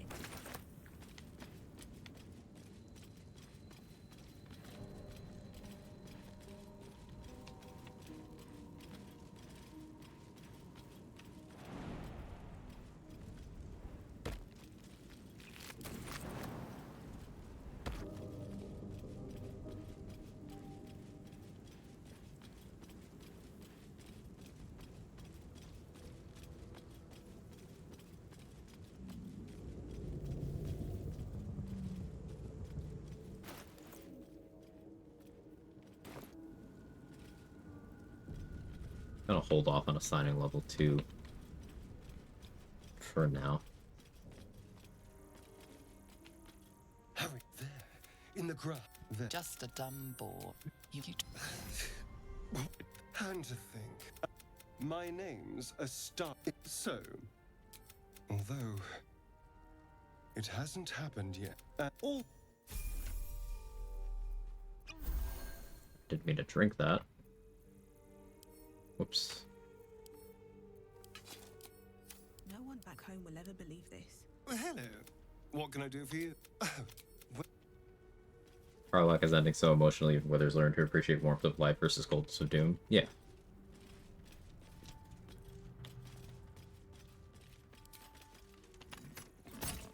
Karlach is so unique, so uniquely her, but also just so good in like a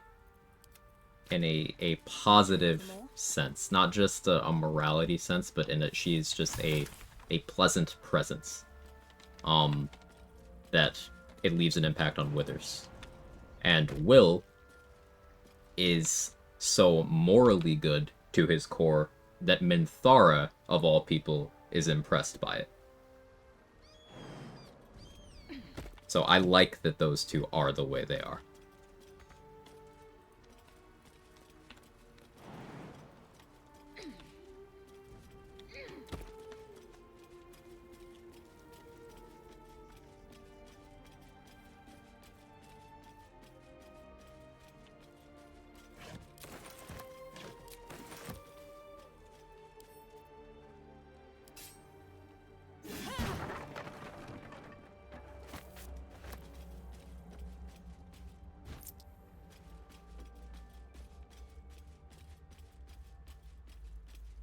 And I don't know if I said hi, but how you doing, Emissar?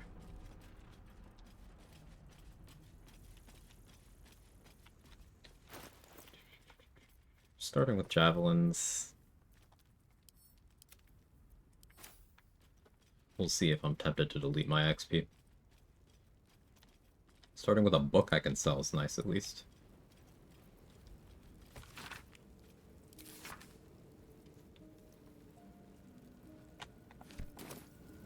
So I can't really lie to people in dialogue.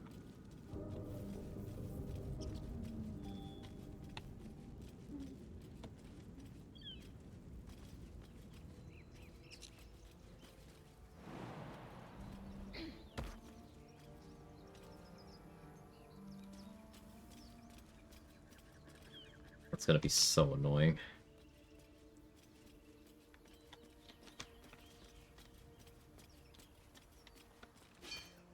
I just need to keep my oath intact until I've dealt with Raphael, and then I care less.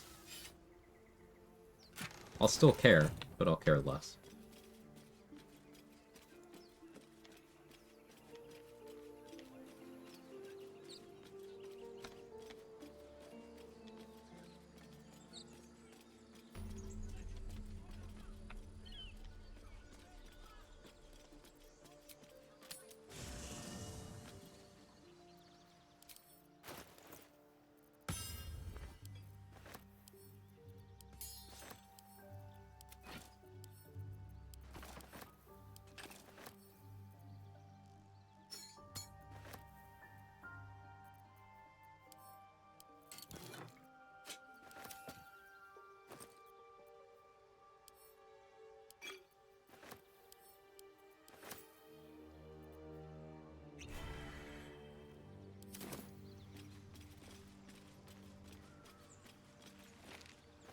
I don't know if it's your type of jam, recommend trying out Satisfactory. Your ADHD will go crazy with that one. I know nothing about it. Can you tell me more? Which items you plan to add poison to damage except Broodmother's Revenge? I won't be using Broodmother's Revenge. I'll be using poisons. Like coatings. Simple Toxin, Serpent Fang Toxin, Wyvern Toxin, Purple Worm Toxin.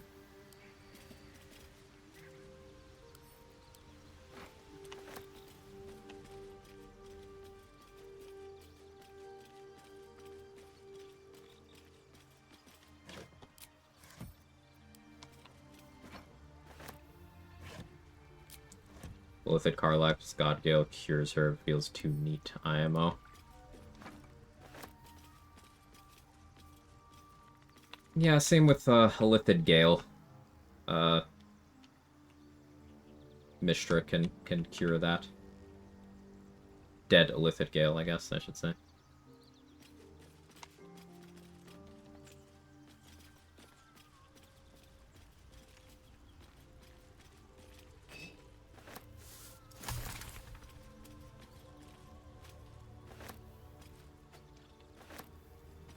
Anti-Ethical and Free is one of the few ways to break rarely broken oath of vengeance. Yeah. Also outing the Strange Ox and killing it in dialogue in Last Light In is a vengeance oath break. Ethel and the Strange Ox are...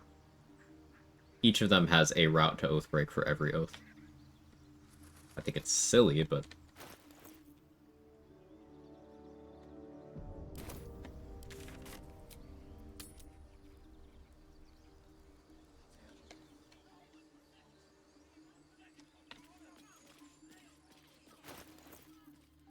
Alright, to cover for Fury of the Small, we are going to shapeshift into a gnome.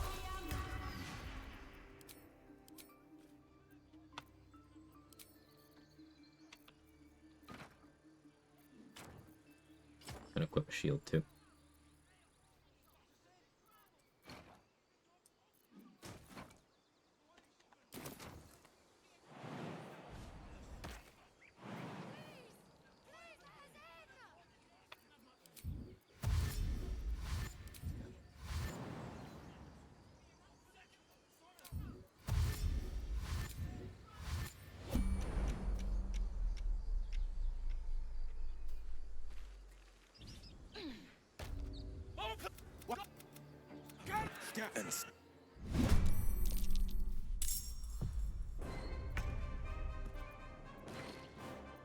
Turn base was definitely a mistake there. Also not in a position to... Oh, I can still do this though.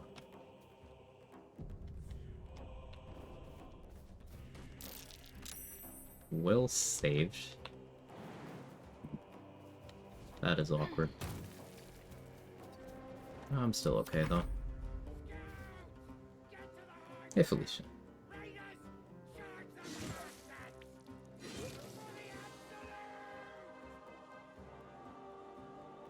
Or so posting the screenshot in Discord of what to do with the vampires. Spawns breaking every oath. Killing them? Oathbreak. Leaving them? Oathbreak. Letting them go? Believe it or not, also Oathbreak. Looking at the list of Oathbreaks for Crown should be fun. Yeah. Fun. Okay, he's still got a 3. That's good. Good job, Will.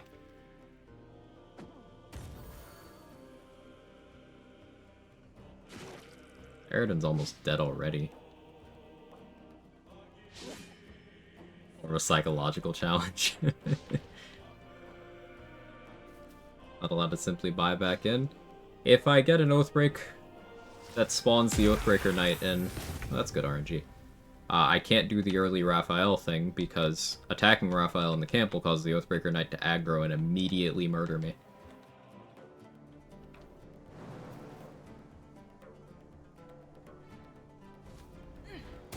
Good thing oath features are mostly shit. Righteous Clarity's okay.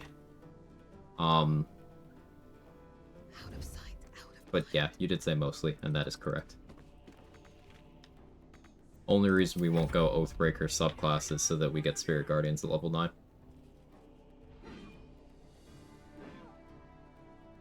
They'll break the oath if you send a star in alone? Don't think so, because you're not there.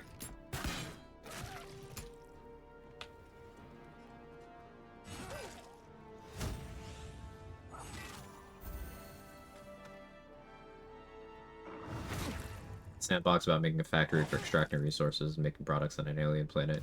You're the only one on. Good job, Will. A big part is how you're forced to optimize if you don't want to waste time. The game's found a way to weaponize your productivity against you. Also a little lore. Not too far in, the AI is funny and gaslighting itself. That does sound like I would enjoy that. Good recommendation.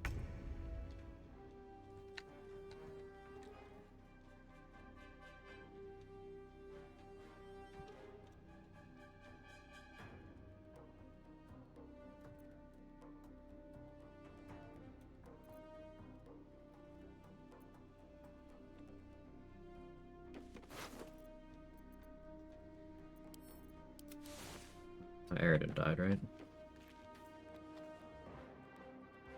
Kinda on the fence about sniping XP here. Just gonna let them die.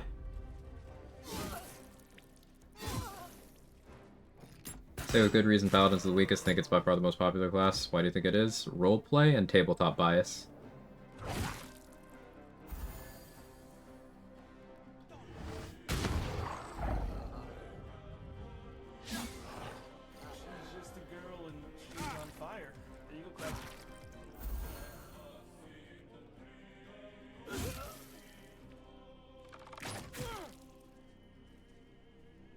is entirely...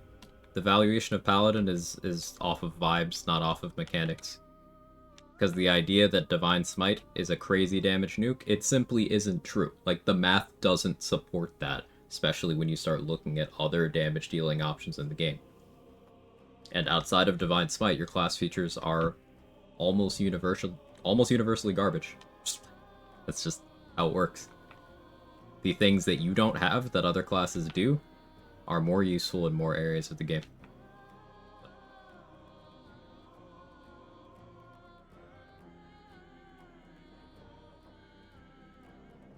I would take Barth's XP on any other run, but I'm nervous about it here, so...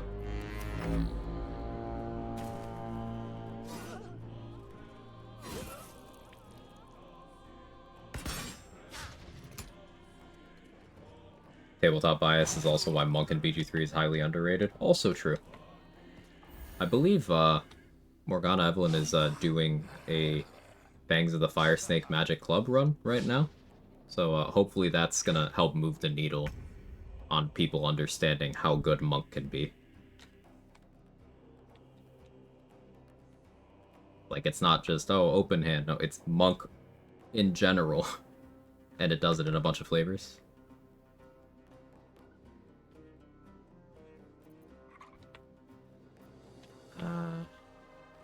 I need Will to go down here.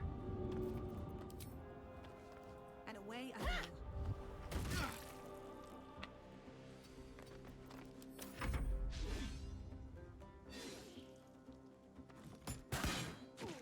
Close to the crowd at Hunter's Mark? No.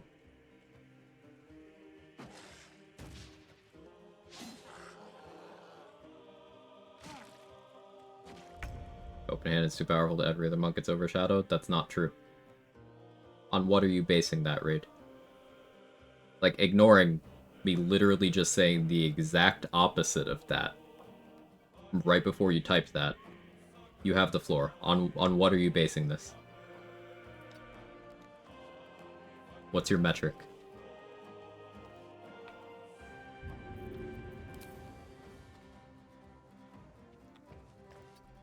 Softer than a whisper.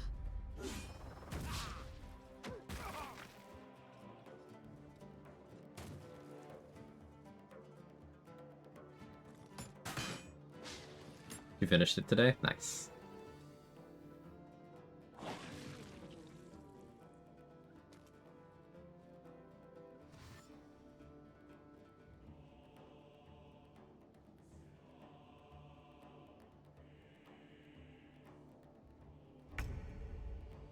Damage? Pure damage low levels? Okay, then you're wrong. 4 elements does more damage. You adding low levels removes the sometimes part of that. 4 elements simply does more damage. That's it. You're wrong.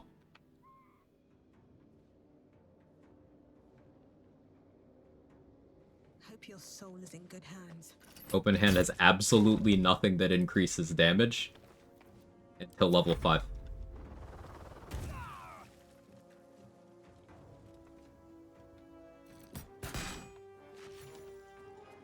Four elements gets Fangs of the Fire Snake at level 3.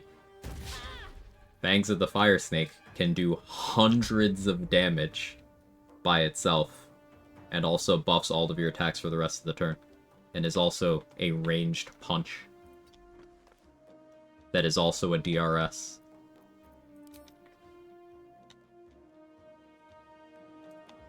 Tavern Brawler adds the damage, and everyone can take Tavern Brawler. That's not an open hand feature, Raid.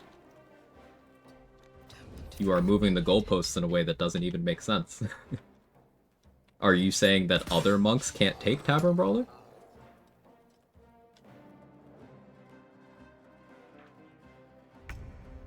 Or are you digging in your heels because you decided something based off of vibes and you have to be right? What do I have to lose?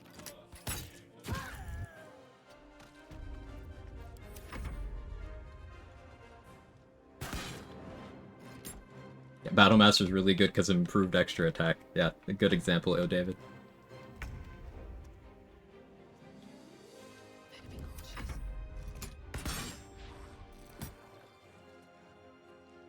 Any mod that can make Honor Mode harder? There's lots of them. Like Baneblade recommended, Absolute Wrath by Grim Preacher is awesome.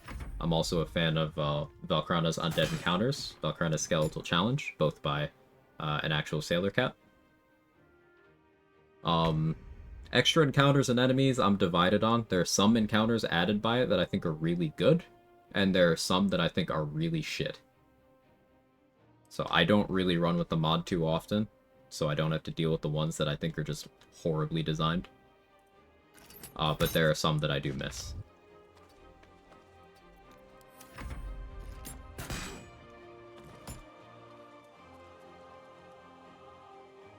Blade Way of the Four Elements seemed underpowered. That's your fault. Missing way too many spells? So, like, Open Hand doesn't have spells. Are you saying missing, like, accuracy? Because Open Hand doesn't have more accuracy either. So, in which way are you wrong here?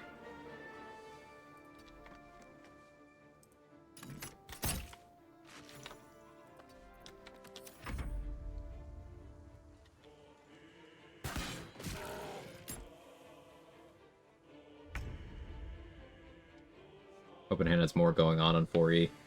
4E's Fangs, if you squint Water Whip, that's your build. But that's not the assertion being made here, so blah. The assertion was that in raw damage, Open Hand wins. And they even stipulated at low levels. Which is just objectively false. I don't need any attention right now.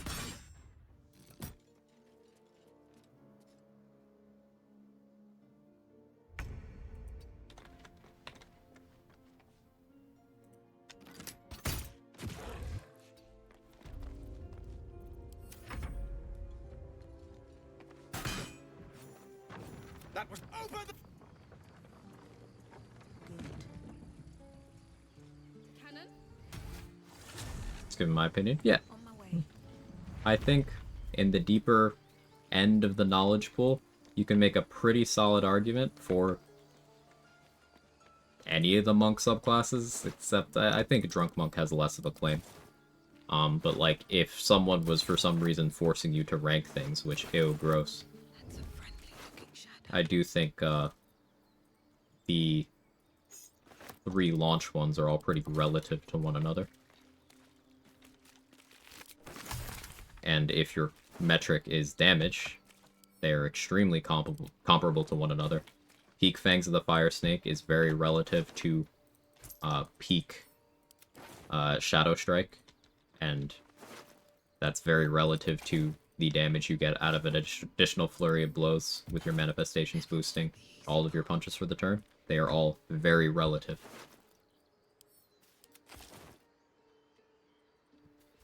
Should mind my step.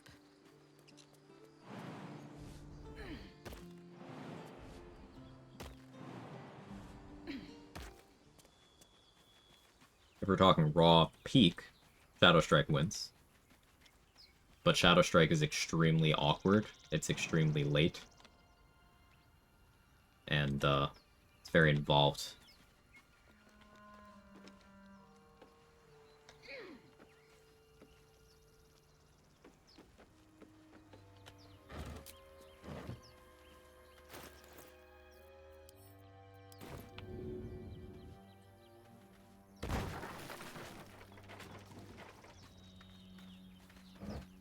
So I think a good takeaway here is, if you are deciding things off of vibes, don't run around making authoritative statements on the quality of things, especially in comparison to one another.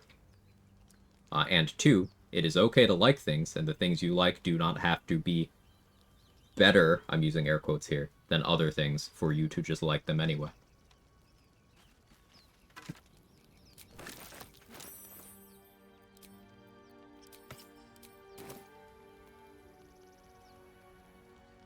Tavern Brawler added the accuracy. Raid, how do you get Tavern Brawler? I need you to answer something for me, because you don't seem to be willing to let in reality here. How do you get Tavern Brawler? What is Tavern Brawler? The Wisdom and early levels proficiency are too low. So Wisdom does absolutely nothing for your punches at all, for any monk, until you either get a boot set at the end of Act 2, Or you are trying to stick crowd control effects on Drunk Monk, or later on, Sobering Realization, or your manifestations, which you don't get until level 6 of Open Hand. So Wisdom doesn't do anything, and you made that up. Proficiency is too low. I don't know what you mean by that. Everyone has the same proficiency bonus, so it doesn't move the needle between any class. It goes up to 3 at level 5 and 4 at level 9.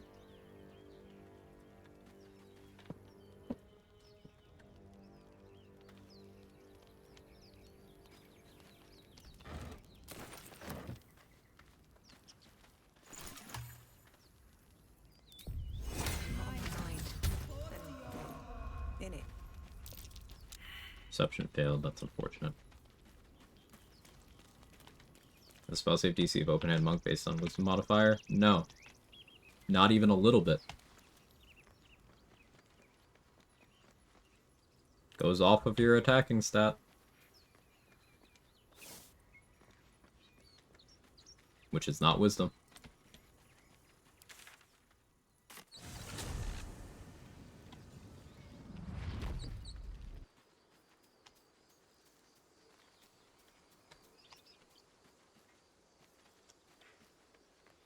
If you weren't casting Fangs, I could see the underwhelming feeling of 4E. 4E is the only one that gets their key restoration before level 5. Shadow doesn't have one. Drunk... When does Drunk get theirs? I actually want to be accurate on this one. Let's see when Drunk Monk gets theirs. Shadow doesn't get one. Open Hand gets theirs, what, level 5? I don't know, Drunk gets theirs at level 3 too. So, 4 elements and Drunk get theirs at 3, Open Hand gets theirs at 5, and Shadow doesn't get one at all.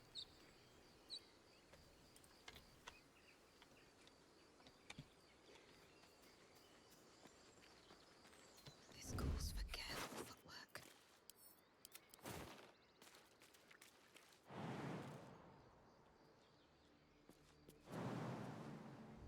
With haste. Damn, Quag didn't have to deport the man from Baldur's Gate. I mean, forceful statement of how game mechanics work should never be seen as an attack, an insult, however you want to view that, contextualize that. But again, don't run around making authoritative statements about how game mechanics work if you do not know how game mechanics work and are running off of vibes.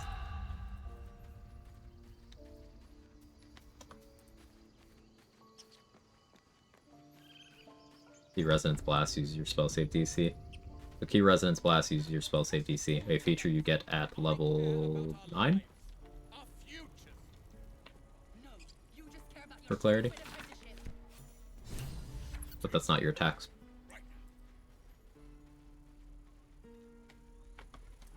Personally love learning. Me too.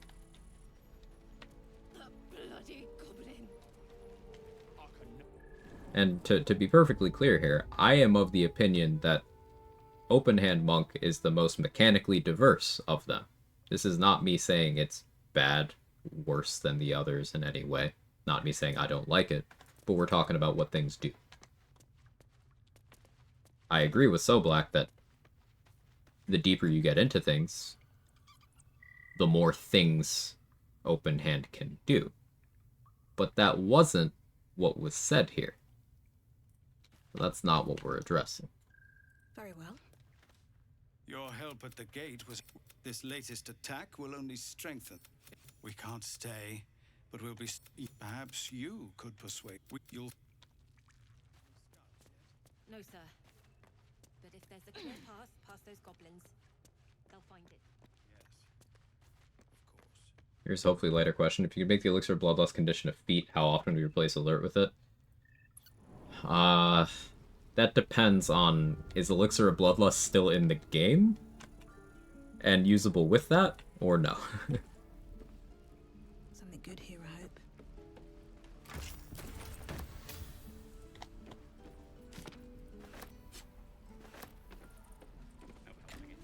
We're exposed now. No, but Vigilance is? Then I would take it pretty often.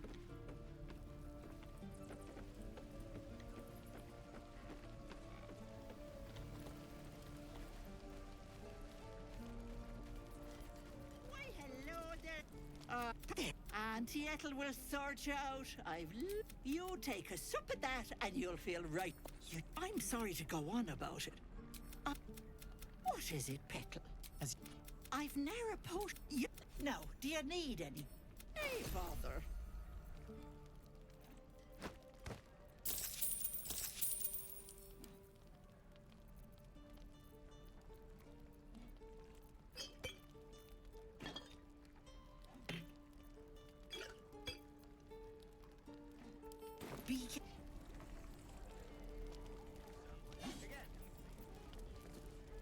Trader has no problem with. I'm afraid to do anything because I don't want my oath to break yet.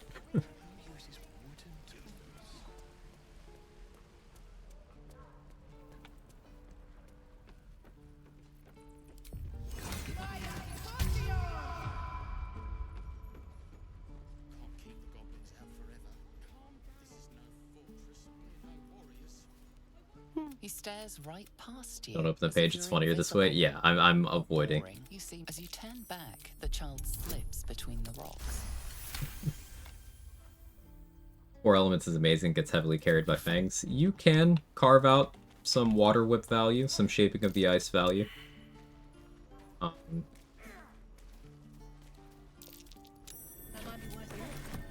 And Harmony of Fire and Water is key restoration, where, again, Open Hand and Shadow do not get theirs at that level. Shadow never gets one. So there's things going on. You get Flight at level 11. You have to concentrate on it, but that's fine for certain effects. And it's the kind of flight that works with Boots of Psionic Movement.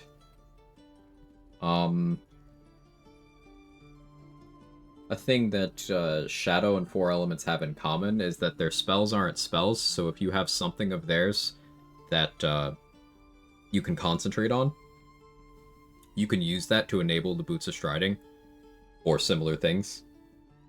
Even if you don't have proficiency with those things. Even if you're silenced. Even if you're raging.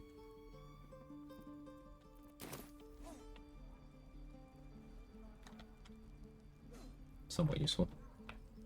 Want to combine Water Whip with my favorite spell, Black Tentacles? Yeah, Water Whip is sick. Level 9 Clench can double target. Yeah, there's that. That was bugged for a long time, if I remember correctly. Fixed that relatively recently. Oh, yell louder. That's fine too. I wouldn't get that checklist, that's nice.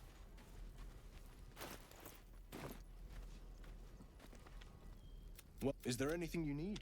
Just some bits and bobs I no longer need?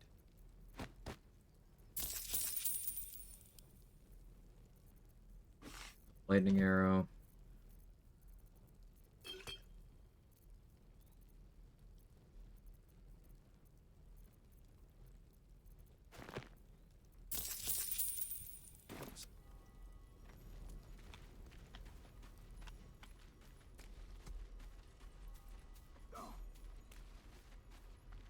Fixed recently, and you can target the same creature twice. Ah, it's like Hold Monster then, that's really good. Not now. We're working. Remember? Just once. They get held twice as long? No, they just have to succeed twice. To get stuck initially. You can do the same thing with Blindness. You can do the same thing with Hold Monster. If you upcast Hold Monster to 6th level. It doesn't apply the effect more, it's just more chances for it to work. All's well that ends. Not as bad as it could have. Did you thought where you get the Weapon of the Tree Guy? Fallen Lover? There's a couple ways. Either you get the summon arrested with you, or you do some inventory UI manipulation. There's tutorials of that on YouTube. I'd sooner trek through the 9 hells than trust that. Now Arabella's being judged by a bunch of. I'm worried I'm gonna Oathbreak talk at a fucking Kaga. I'm very worried. You get back. What? You? That's something that hadn't occurred to me as a possibility, and now I'm worried about it. Nobody'd spoil, either way.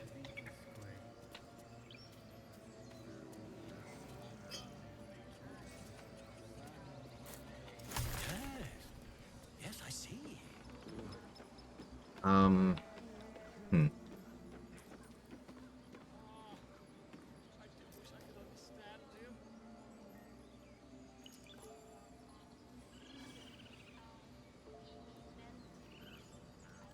Might be looking at an early trip to the Goblin Camp.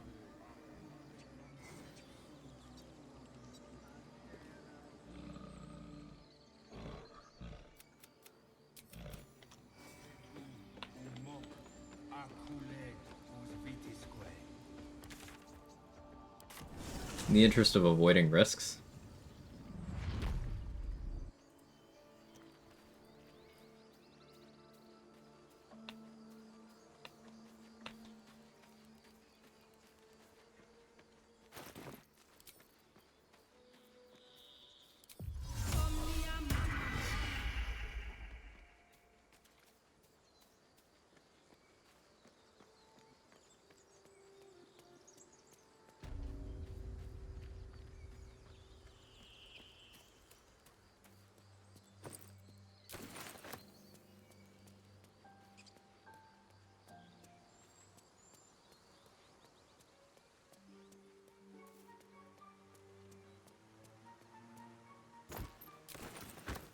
If I are more worried in the first hour of this run than within, like, the last 3 runs combined.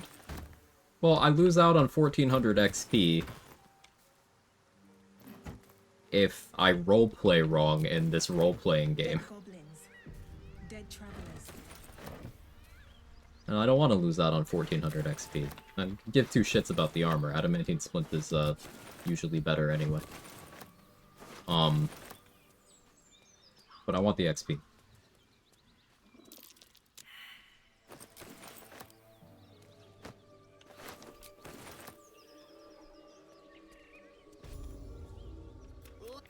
Apologies, you're moving. Oh yeah, I'm a charlatan. Nice. Challenge should be to get every Oathbreak without looking at the page. Oh, that could be fun.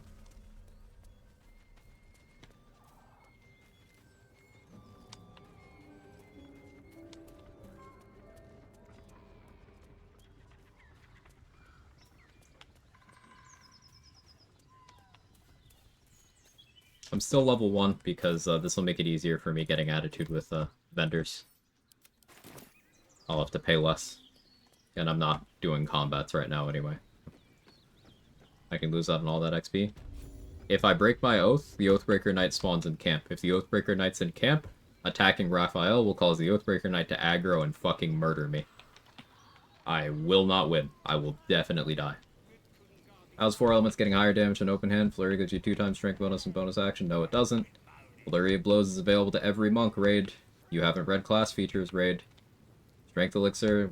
Strength Elixir is worse than using other things raid.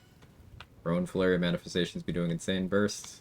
Prone has nothing to do with the Manifestations raid.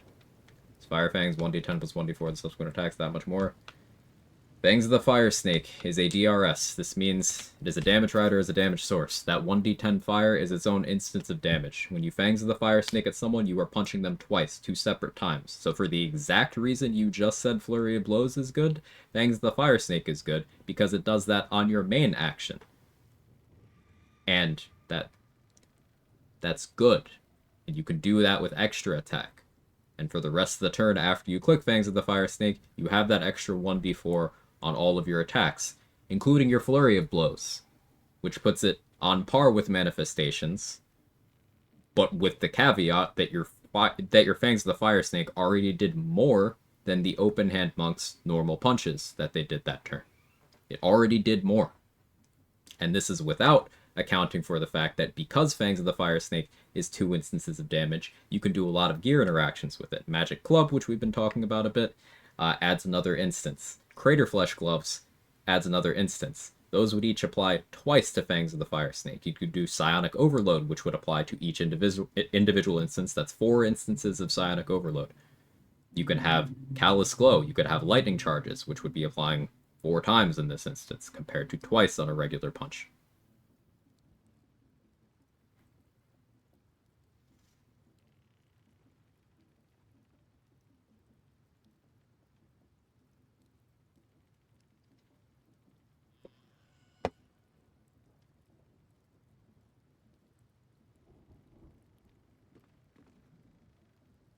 Don't forget about Hexblade's Curse and Hex. Yeah, those would apply independently as well.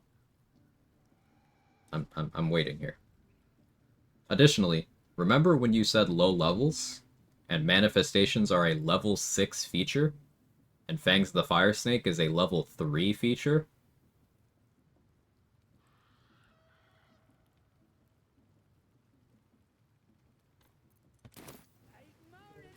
This is exactly what I mean when I talk about sometimes certain people go off of vibes and they dig in their heels because they don't want to be wrong.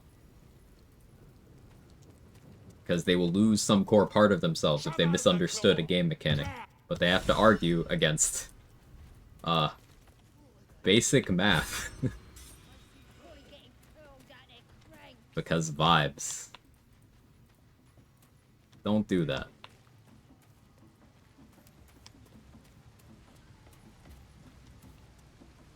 Voices, your vision cloud, then the vision. My power.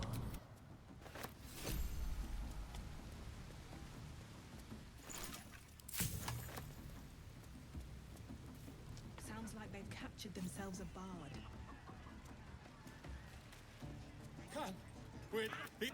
Gotta let go of your ego if you want to grow and learn. Good advice.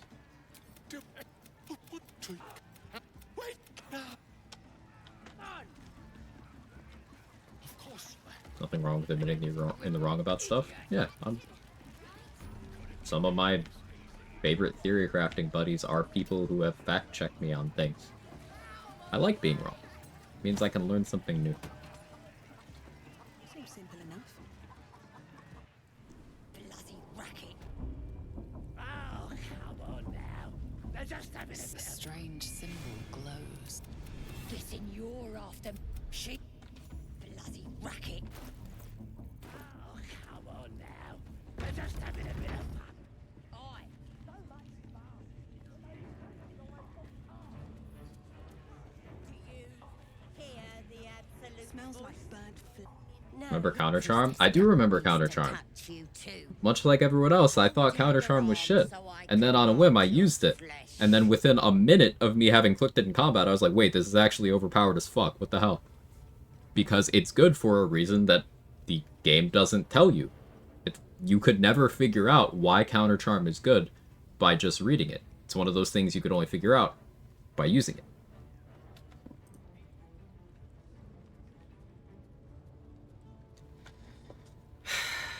Is getting branded an Oathbreak?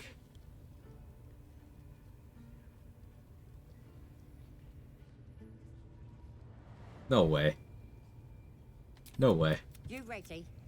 As the vision dissolves. So maybe I could help with that. Us true soul. Let's. Okay. I was gonna say. Do they think they're talking to a god?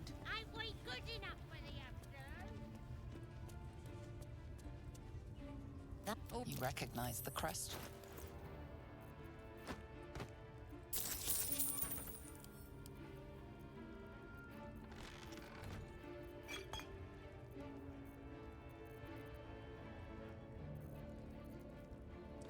Okay, so it's the damage rider calculation, making it way better. Games that wasn't my intention. Damage rider calculation, not something most people take in consideration when reading class features. Well, clearly you're also not taking how basic things work in gameplay and like how numbers work, right? Because you said low levels, and you keep bringing up features that are not at low levels. And also, your understanding of Tavern Brawler, you seem to be under the impression that Tavern Brawler is an open hand punk feature when it's a feat that a fucking wizard could take. So, I understand you're trying to use this concept of other people as a smokescreen because you don't want to cave on any of the points you've attempted to make here, but your core understanding of every game mechanic you've talked about here has been wrong.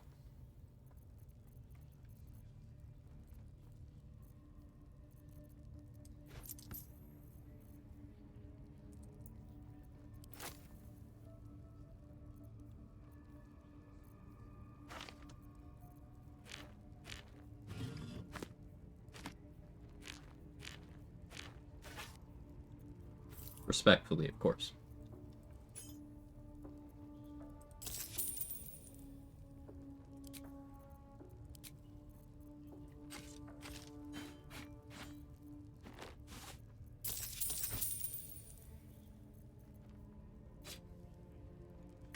Want the Shadow Strike clip? Yeah, feel free to post it.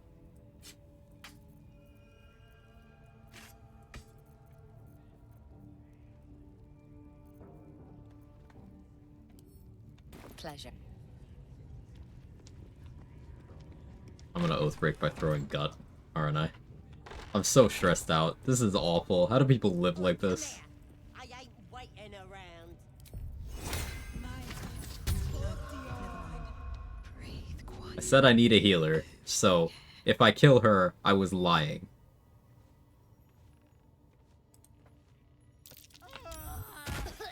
Priestess is slain, Okay. and the Horde is weaker for it.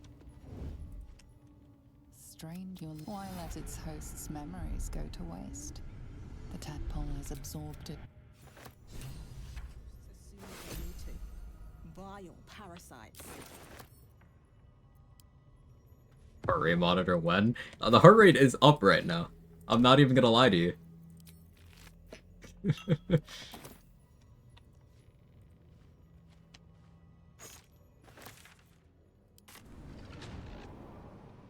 I got stuck in the wall recently, couldn't unstick her. You gotta make sure you throw far enough to the right.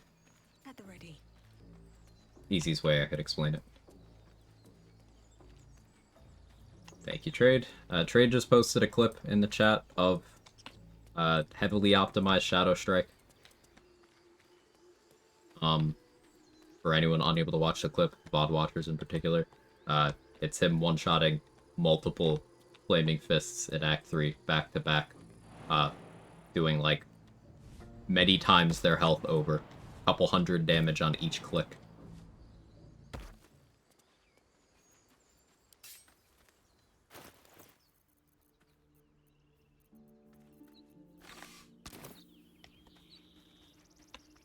Because Shadow Strike is the hardest hitting monk ability in the game.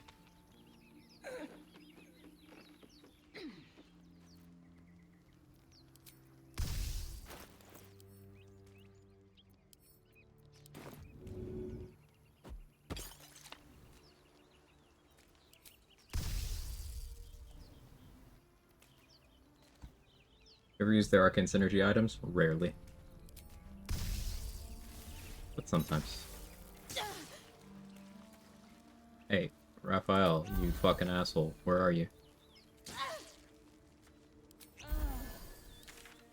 I guess that wasn't enough. Means I need another source of lightning damage. I think Aaron had a Witch Bolt scroll. I'm gonna Oathbreak. Fucking save an Arabella. I know it. Do I let Arabella die?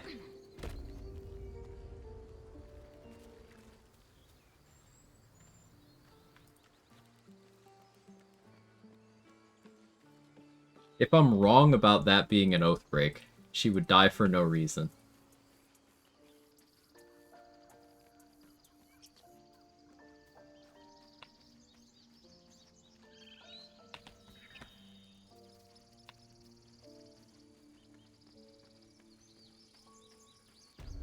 What do I lose? Shadowblade Ring?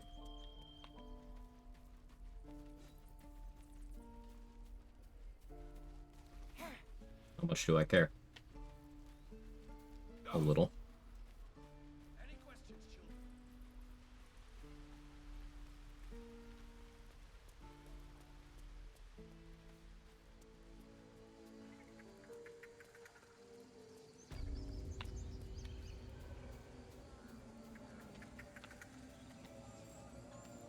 I grabbed the antidote here already. Over weak crown. Molly feeling Arcane Synergy on 20 Riz builds. Yeah, Arcane Synergy I find myself liking on Hexblade because your casting stat is your melee attacking stat, so it works out. Have you lost your senses, Quag? She must pay the price. We will imprison the thief under guard of my serpent. When we cast out the rest, She may join them. Let the devil be an example. We will tolerate outlanders no longer.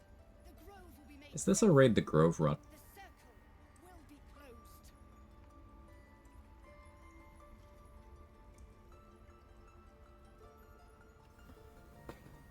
This might be a Raid the Grove run.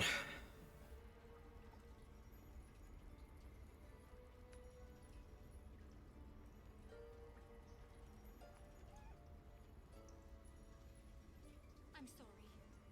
I'm sorry. Have you lost your senses, Quag? Release her. She stole the idol of Sylvanus. I will imprison the devil. And keep. Come. Do it. Oath of the Crown persuasion? Alright, so surely picking an Oath of the Crown option wouldn't break my oath. That would be incredibly stupid. Surely this class isn't dogshit. We've taken back our relic. Please. Well, Paladin, what say you?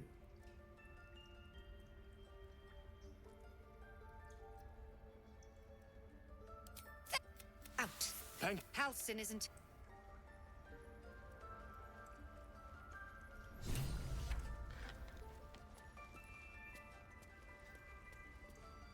Who better to understand a watchful broodmother than a beloved child of Loth? Then I took back the idol of Sylvanus. None of this can happen while outlanders infect us. And the Viper must. This tail end. A devil child. I'm waiting for the fucking Oathbreak cutscene, chat. This is torture. Here goes nothing.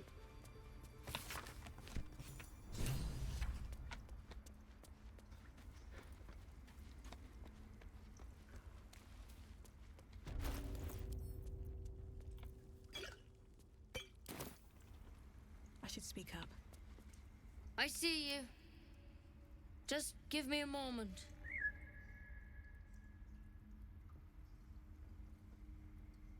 Alright, I have to think about every conversation that has any amount of nuance. Crown is like the law, right? It's also, honesty. If I promise Nettie I take a poison that I have no intention of ever taking, how does the game rule that? If I lie to her,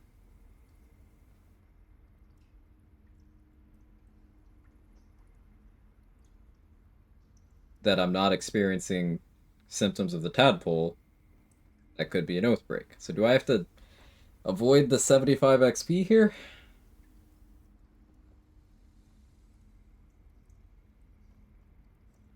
There.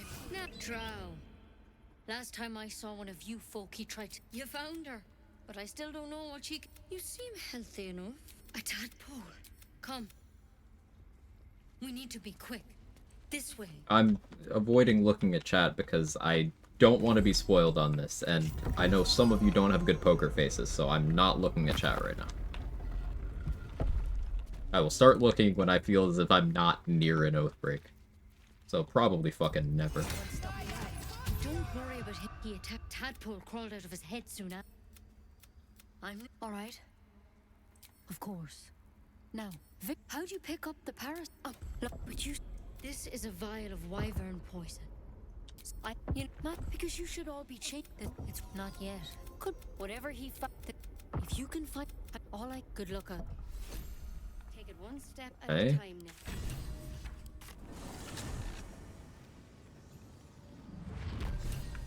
now. Alright, I'm looking at chat again.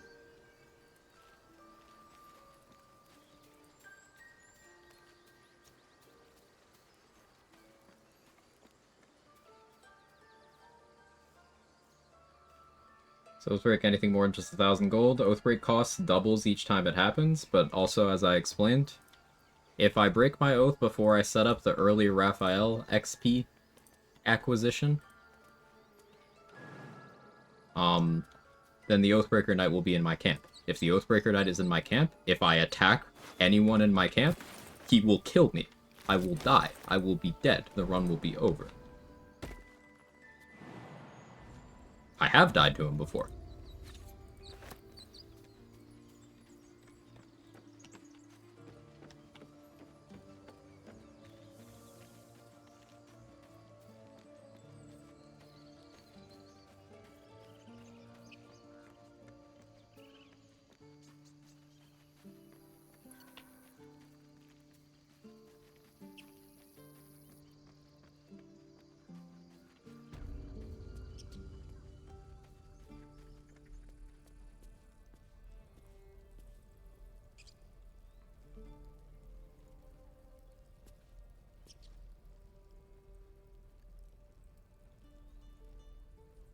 I just had an idea.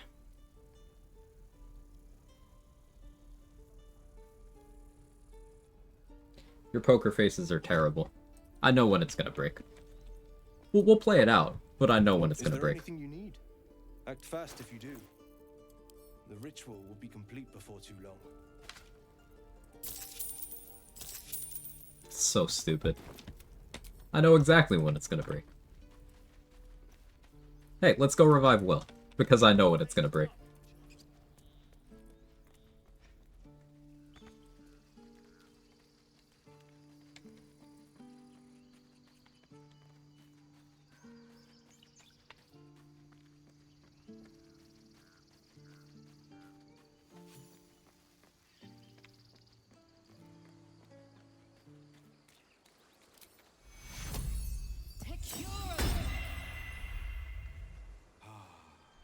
I think I saw a strat to get XP. People use Hireling to break Oath and kill the Oathbreaker Knight to get XP. It's done on level 4, I think seemed funny. Yeah, I've killed the Oathbreaker Knight on several runs. I usually, if I'm going to do it in a run, I do it in Act 2 because you can just throw him in the water at the campsite in Last Light In. No fight, just get the XP. But others have killed him other ways. I'm rarely willing to risk things, though.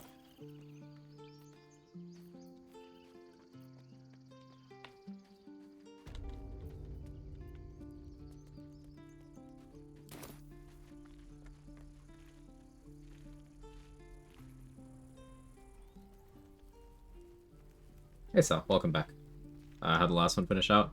We got the brand in 2 turns.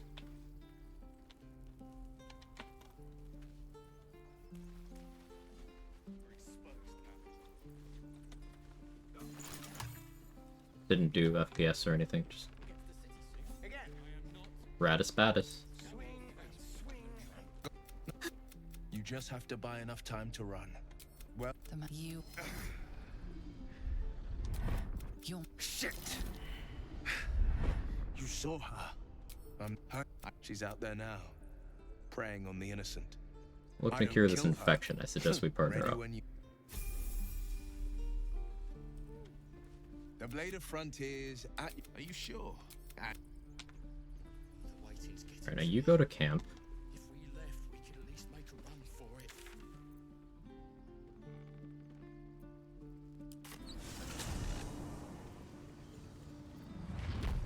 I can target Witch Bolt the way I want to here. Hopefully that works. GG's on brain. Thank you.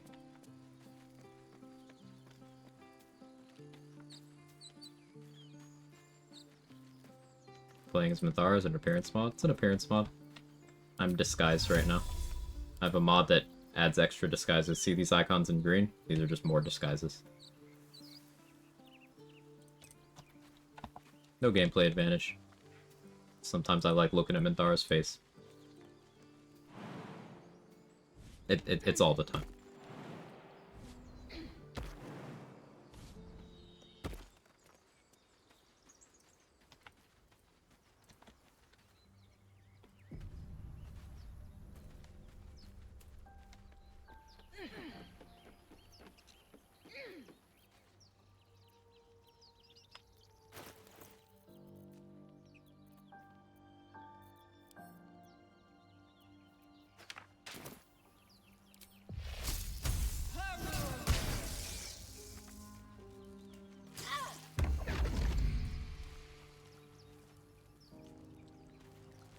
Raphael didn't know about Perure.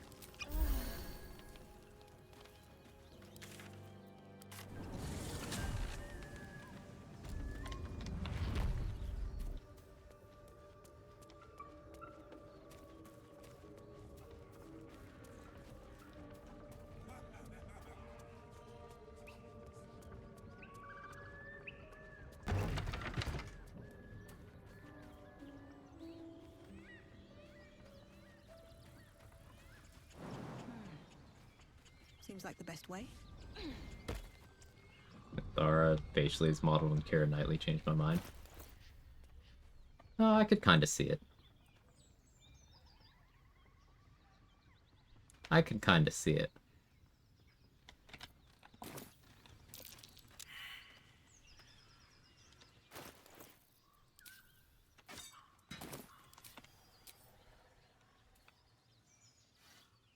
Minthara's just too evil for me, like her quips though. I like that Minthara is an unapologetically evil character who also has some of the most insightful and emotionally intelligent and empathetic things to say in the game. She's fully in her right mind. She's not crazy evil like Orin. She's just evil. She knows better. She just chooses to be evil. I don't need any attention. And I think it's refreshing to have a villain where the idea isn't, oh, but maybe they're right. Because, like, sometimes that's compelling, sure. But sometimes it's just like, hey, she's just bad. What's inside?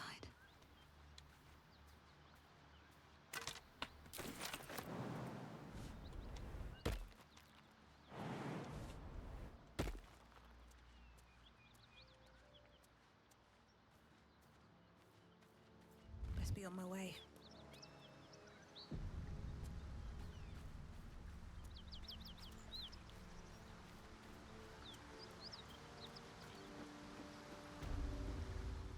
One horn. Oh, fuck me. And then a blood. What was that? I'm Karlak. And the latest yappy little dogs she sicked on me are nearby. After we've mopped them up, we can work on evicting... But there's one more thing that I think will get me. But we'll see.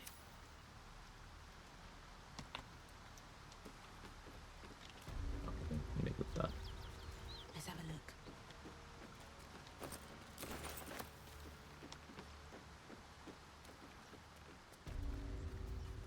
I'll take that. Went to my camp from the Grove, didn't rest, went back to the Grove, except for the rest of my party in Grove, stuck my control character in the basement of Blighted Village. That's been happening in a couple weird circumstances. Not necessarily with those places, Jester, but I have had at least twice on current patch just not ending up where I'm supposed to be when I leave camp. I don't know why.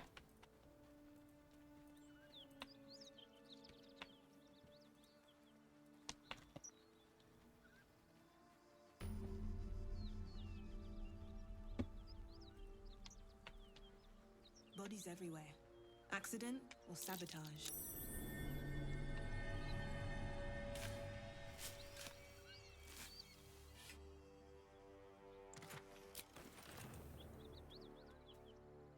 What can I do you for?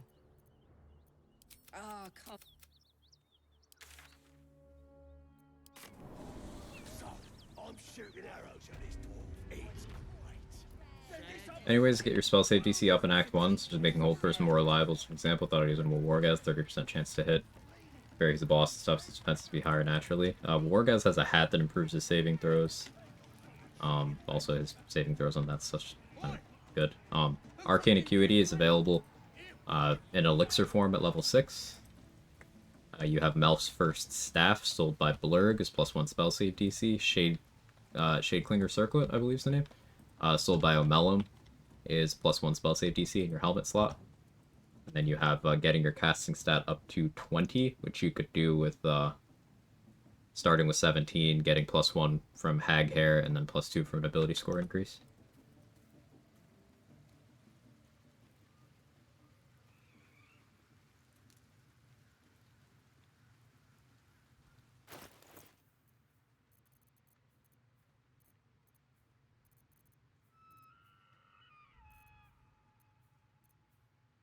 Do I have a tenacity weapon?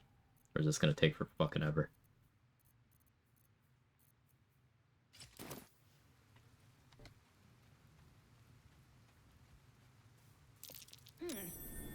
What's that? multiplayer when I get resurrected, leave camp where the person who resurrected me was sometimes. Yeah, I've noticed that too. Hey, bomb. Neat. Sora, thank you for gifting stuff to O David. Very kind.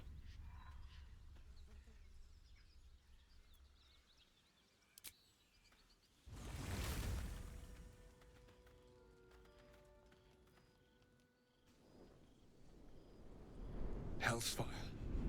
She's coming. Doing this way earlier than I normally do, just because of the fear of Oathbreak. My God, damn it. Anyone. I've how Karlak. Well, let's see if I was right. Pet. Trust me on this. The poor will. What the? I'll...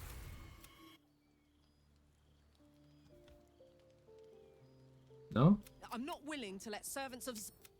Won't be seeing my mechanic any... The first time I faced down those paladins. No? Okay. We take those. I was sure it was gonna break when I, when Mizora showed up. I was sure.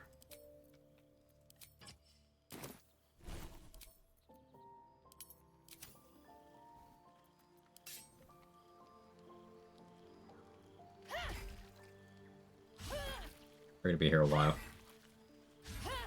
Hey Zay, how are you? What do you think of the Oathbreaker subclass? Not very good, but it's got a couple of unique things outside of smite value, which is more than you can say for most of the paladin subclasses. I think we were hinting at this or something. I thought that it was being hinted that something in the Will and Karlak part would be an Oathbreak.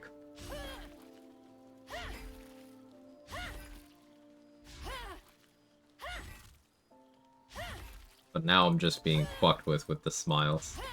Just smiling, no matter what to be a jackass. She says with a smile. Not gonna say it, you should say it. Off topic, how dare you use this chat to chat Bull Badger? How dare you bring an interesting question that could drive discussion to this chat while I'm doing busy work? You sick fuck. Opinions on best use of the Adamantine Forge. I know, I'm so sorry. And I'm so sorry. I would say, in general, getting critical hit immunity is the way to go. However, whatever shape that takes, that'll depend on your build. So, like, if you have shield proficiency but not medium armor, then you would go with the shield. And vice versa. I'd say having critical hit immunity is the most important thing to do with it. However, if you're playing a Bladesinger and you intend to never do anything except Bladesing, for example, well, crit immunity doesn't mean anything to you. Because you can't get a piece that's compatible with your class until passing a DC 10 perception check in literal hell in Act 3. So, maybe at that point you would go weapons. Most of the time for me it's shield armor, same. I'm almost always more invested in the armor, and then I take the shield if I don't have something specific in mind for my second craft. First solo on a run, landed a command drop on boss 16%, using all the spell save stuff again at a time. Nice.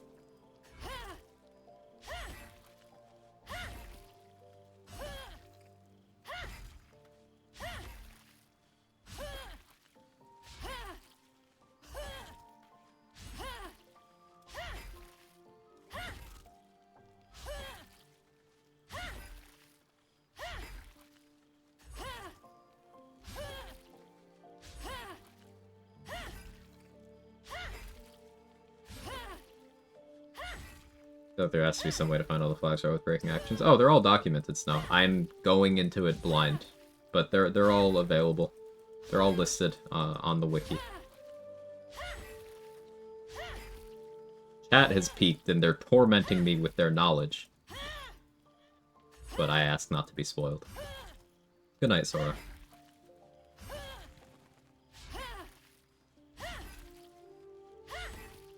Yeah, if Raphael talked to you and you hit him, then you didn't use electrified water to make him disappear in the first place.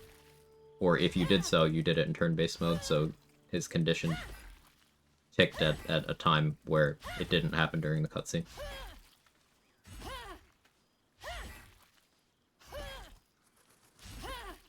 I use the electrified water plus cutscene method specifically because it allows me to skip having a source of silence. If I didn't go that route, I'd be using caustic brine and using either silence or wild shape.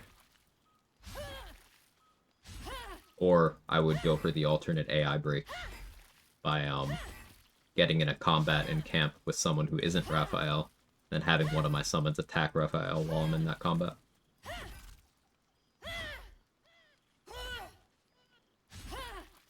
When you know your oath is a not somewhat bad game design, you can't figure out what dialogue options are in Oathbreak, like, should not be obvious. Well, Manfred, that's because how do you have nuance in a situation like this? Like, it's a video game. There's no person in charge of deciding if you held to your oath, if you roleplayed effectively. It's a binary, either this is an Oathbreak or it isn't, for every dialogue option. It's because the medium demands that. Certain things do not translate well between different mediums. So, a tabletop, the oath system works a lot better. But in the game, no. It's horrible. You can apply this to things outside of gaming, too. You can apply this to storytelling. I was having this conversation with a friend recently. For example, a book that gets a movie adaptation. Even if both the book and the movie adaptations are of quality, I'm not talking about anything in particular here, this is a pure hypothetical, you might find pieces of the story that work better through print, or work better as a scene, because different things lend themselves to certain mediums better or worse than others. If that makes sense. Anime and manga is another common point of contention in that conversation. Sometimes there will be something that can be illustrated really well via manga paneling, but you can't quite do that in animation to the same degree. Or convey the same thing. The reason I'm not leveling? Yes, so I don't have to pay more money to get Attitude of Defenders. I'm missing the Rat Bat so much, he's already using a knockoff to get his fill. Mick, like, I shit you not, every time I see a Great Club, part of me assumes it's the Rat Bat. I don't think I'm fixable. Silence not needed for this, depends on your method, THW. I used a method that had an AI break, so the silence isn't necessary. I use brine, then yeah, you need silence.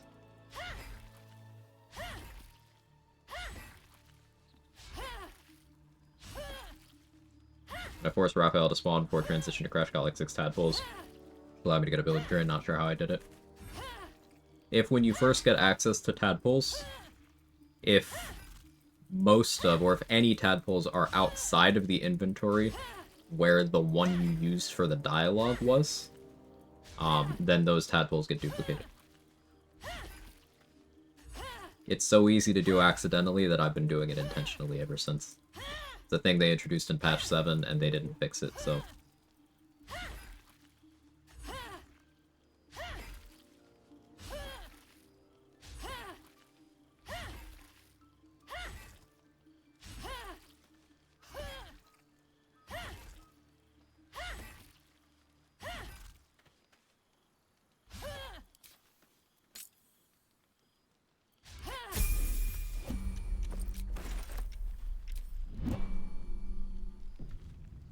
I was gonna duplicate it at all? I don't know. It's a bug.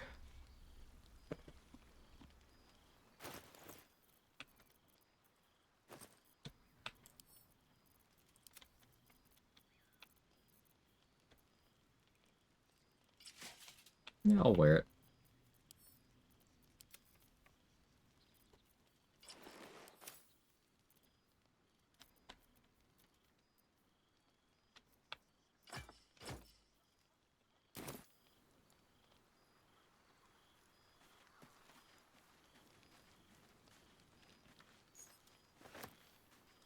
I need a quick word. Well met. I can can be a dick to everybody now. Well met, Icom. Proud of you, buddy. I don't like this at all. It might. Am I a friend? I could fix it all. Like that. That's what separates us from the devil.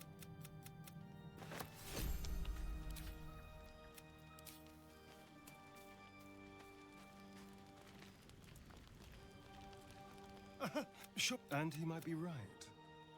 We've had no luck, so creatures like them don't play me. And what? Even in dialogue, crap is a quick shot. Not Zariel's victims. Not it, but I promise you. But I don't have a clue where to start. The only way out is if we...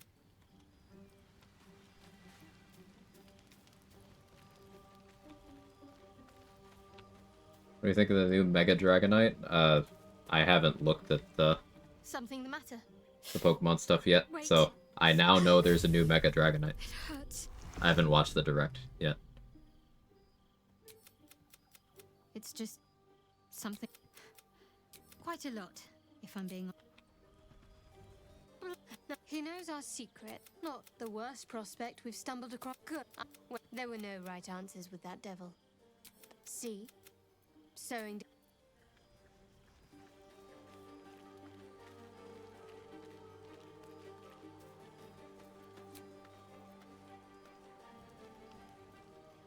Bring back Megas? Yep. In the game that's coming out this year. Alright, what does the Guardian look like?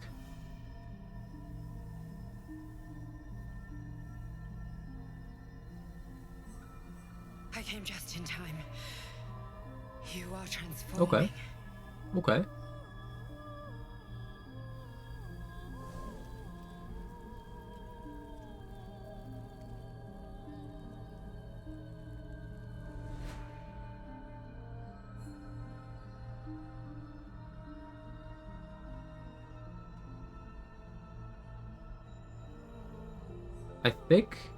I think it cooked. I think it cooked. Yes. And I'm... You will not become a mind flayer. Not while I'm around. We haven't... We have... There is... Finally the best gimmick is back? I don't agree, personally. The fight... You can change that. Wait. I will say... Megas are not as bad as Z-moves or Dynamax. That is the most charitable I'm gonna be to Megas.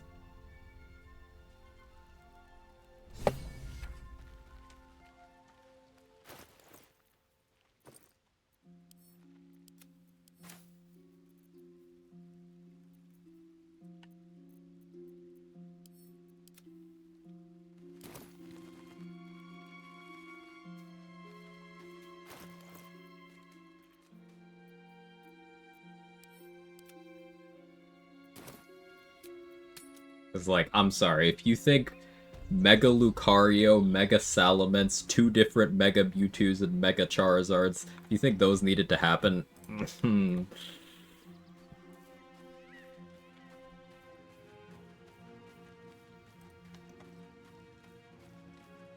Oh yeah, Mega Kangaskhan, the demon. Yeah.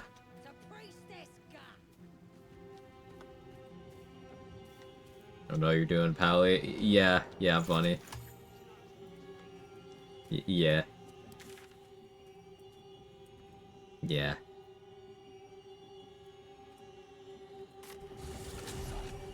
I mean, some of the others are neat. Some of the others are neat, but, like, the problem is, if the price of those existing is the absolutely horrific gameplay and balancing decisions made around the utter absurdity of the once misbehaving, I'm sorry.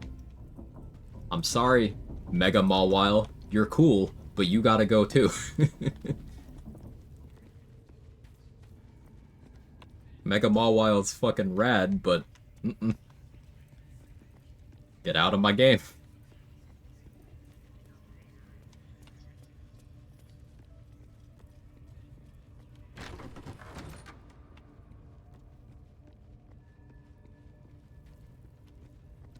Mega Kanga's cute? Yeah, it's cute. It's just Mega Kangaskhan ruined a competitive season so bad that they hit it with a nerf sledgehammer and it was still competitively viable.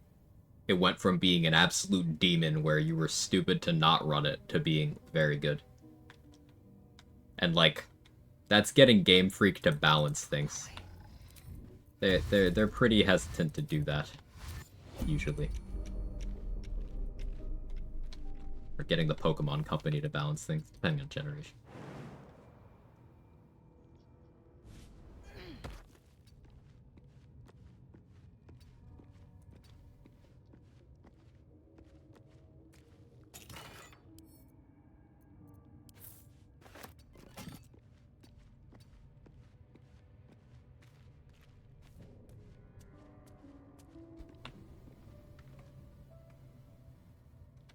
I guess more than a gimmick, Mega something should have been part of every gen. That fun of a gimmick, not saying in terms of gameplay, it's just more fun in Pokemon than the special evolution. That's subjective, and I follow edited Pokemon stuff, and a lot of things about how Megas were implemented in Generation 6 and Generation 7 led to over-centralization, which is one of the worst things you can have in what is supposed to be ultimately a build crafting driven competitive environment. Kills variety. Wow, is my strength that shit? Can I not make that jump? Don't waste a step.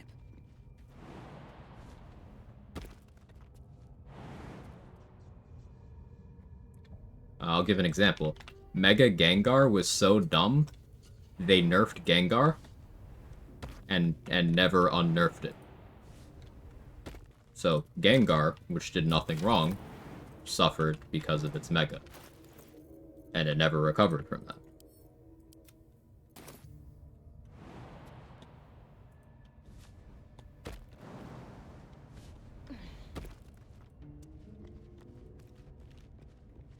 Several Pokemon that were already competitively viable got Megas that they didn't need. So they just get even more time in the spotlight and things that could have used some love. Either never got Megas in the first place, never got good ones, or lost the ones that were the only reason they were viable.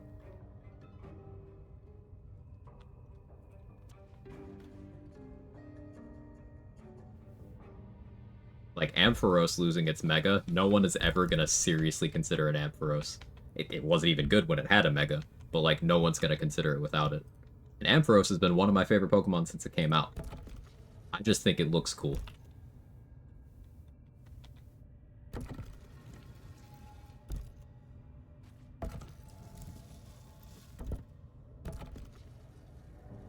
Isn't every good legendary broken? No. Mewtwo was the most broken Pokemon in the game for the first two generations, and it's utter dog shit now. Like, you'd be crazy to bring a Mewtwo to any competitive format now. It just gets outsped in one shot by, like, every relevant special sweeper. And most of the physical ones. This goes very far down. Like, Calyrex Shadow is just Mewtwo, but better in every possible way.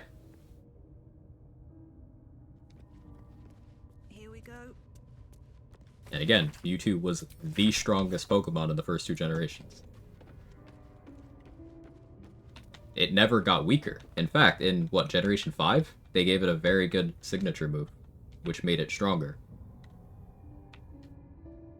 In current Gen 9, it can terrestrialize just like everything else, so, like, it can benefit from that and become stronger than a normal Mewtwo, too.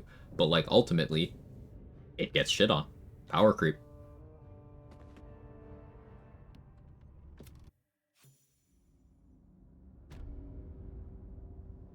A Pokemon competitive leaderboard. I have played some Showdown, but nothing official.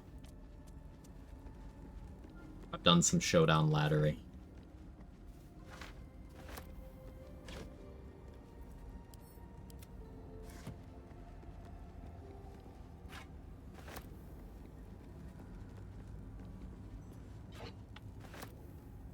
Legendary and Mythic often designed to be broken, excluding designed to be hard to get.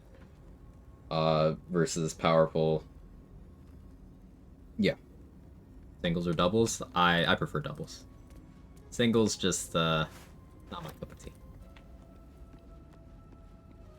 But I do follow some singles content because I enjoy watching it.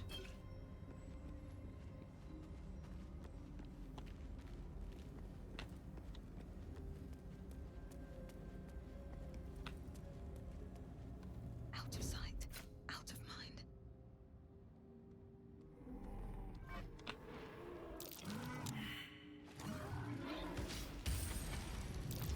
Kill Elminster? Maybe. Better be cautious. Breathe deep and move. I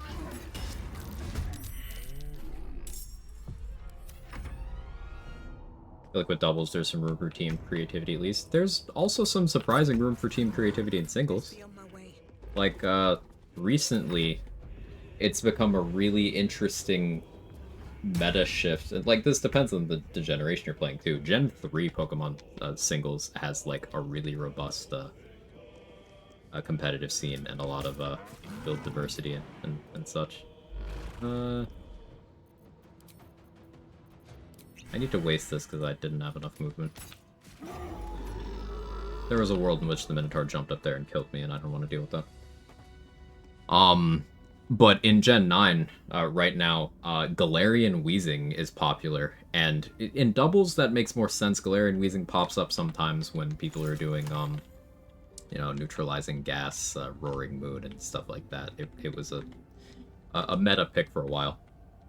But it's popular in singles right now, and nothing changed balance-wise, but the mons people were using changed. So, and a really interesting thing about competitive singles in Pokemon is sometimes usage will just change based on, like, someone starts bringing a new threat, and then it changes the whole ecosystem around it, and gets people making different choices. And that's the kind of thing that having, like, healthy diversity in a build crafting environment creates. Things that you normally wouldn't even consider seriously can suddenly become, alright, I need to bring this in my roster, you know? I'll give it a shot. Sable's abilities? Yeah.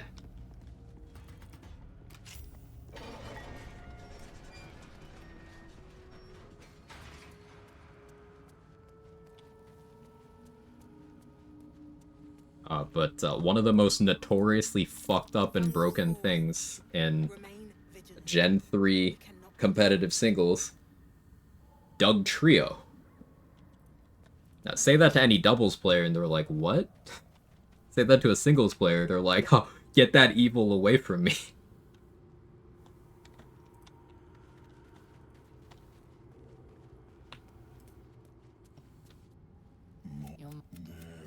And I didn't get it at first, because I'm doubles player who just watches singles stuff.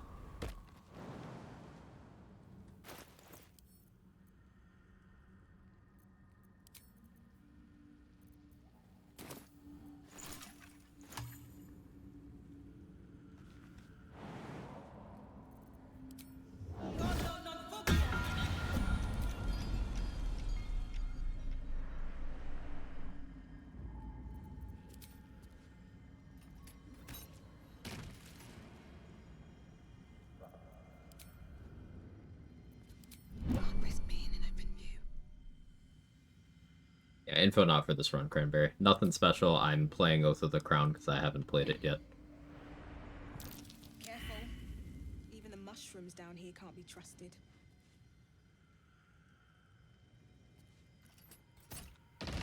So remember they banned Doug Trio. People were like, oh, what's that? Let me just bring Trapinch instead and do the same thing. What path lies before Yep. me?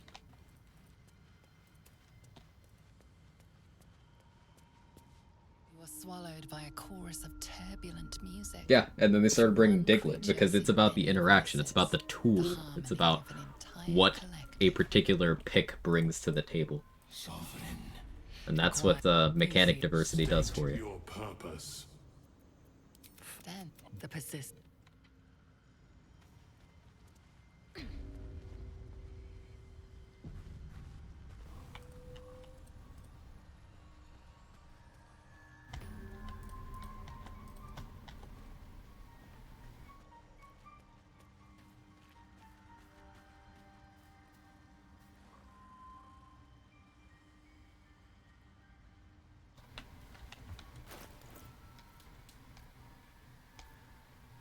don't have too much in the way of gold right now. What am I gonna need attitude with more? Dareth.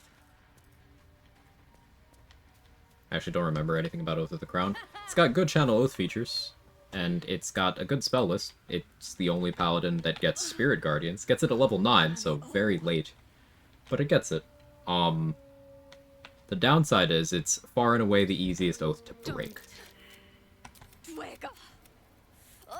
Why are you helping me? But I... Girls' garters. Oh, not... I got away, but not the others. I'm genuinely surprised it hasn't broken yet. What is the creature doing? Kind of reminds me of the more recent Sandvale ban in Gen 3 singles. Oh, Cacturne's annoying mon with the right amount of unfair RNG can fuck you up. Let's ban it. Wait, why are people bringing Cacnea now instead? Exactly. I sense your resolve. You will find Dwergar invade. You do the circle a service. Stealing an Oathbreak? Not to my knowledge, but I haven't looked.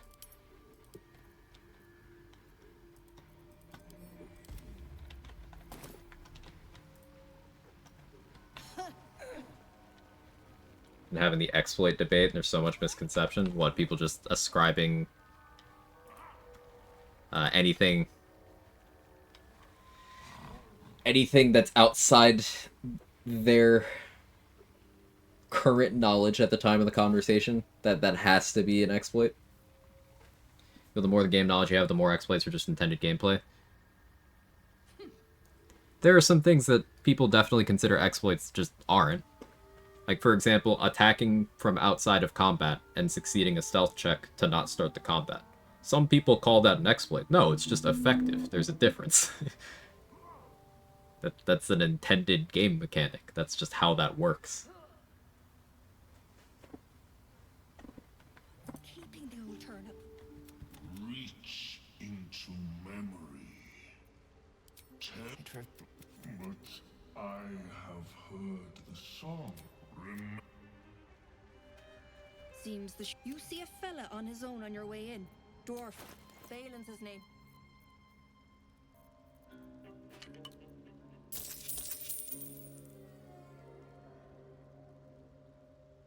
Resetting and Broken Oath then? No, I'll just increment the counter.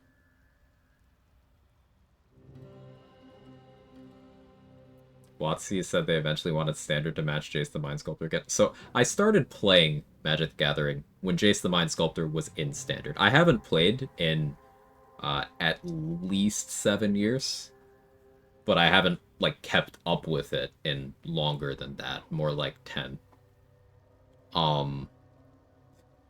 But I'm sorry, they're back at Mind Sculptor levels in Standard?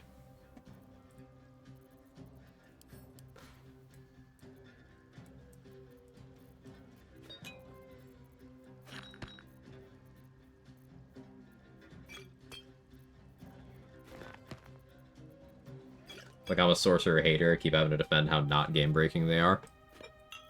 Yeah, like, Sorcerer has a lot of cool things it can do, but at the end of the day, most classes do.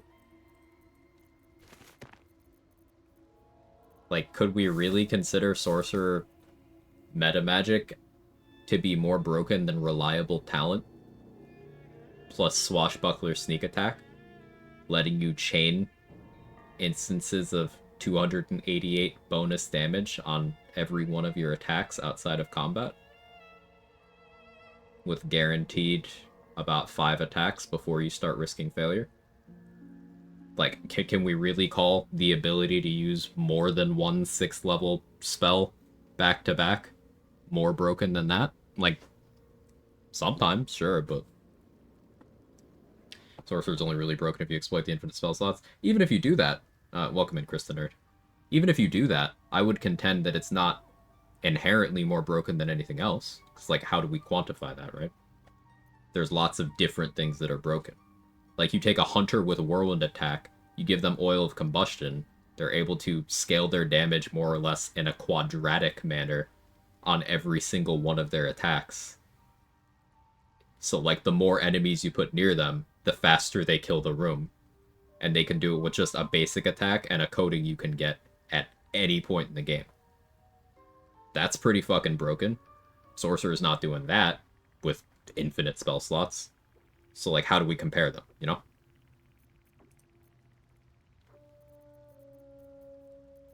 And that's just arbitrarily one example I picked out. But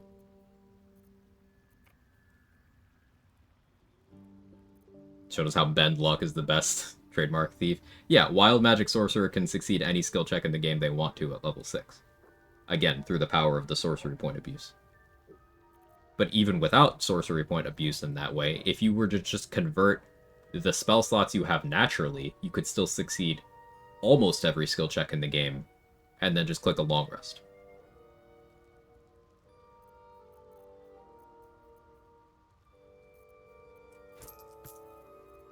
And just do it again for every skill check.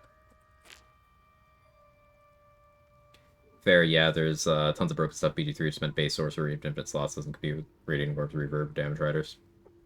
I wouldn't even rate radiating orbs and reverb that high personally. So I think it's good that we're having this discussion, bringing different perspectives, and we can collectively agree that like there's a lot of strong shit in BG3, and things are very hard to compare to each other.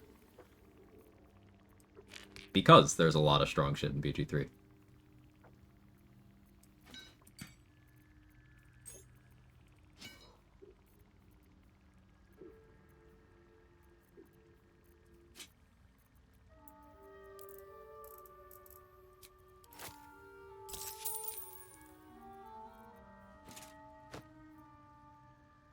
Blooming Blade's too powerful, must be an exploit.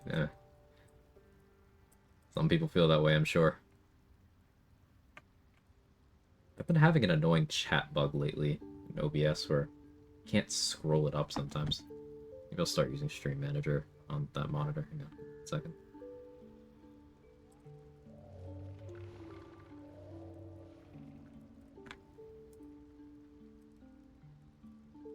Oh, gross! I have to see my viewers.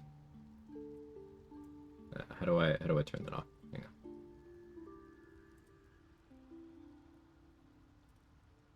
Okay, here we go.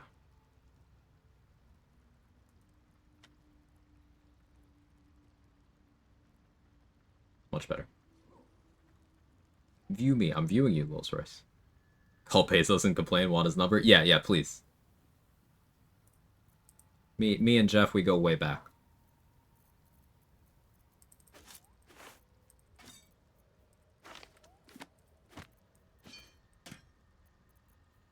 It's been happening to you too, Bunny? Okay, I'm not crazy. Danny, you get that too? Okay, cool.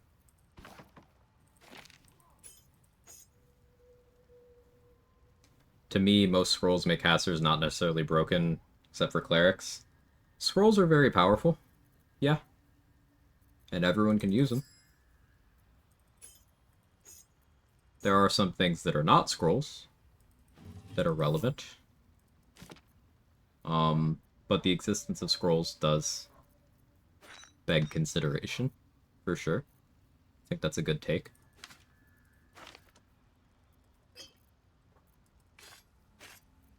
I don't know if you guys can hear that dog in the background. Sorry if you can. Neighbor's dog is, very loud. Fuck you, Quag. What did I do? Got that dog in him.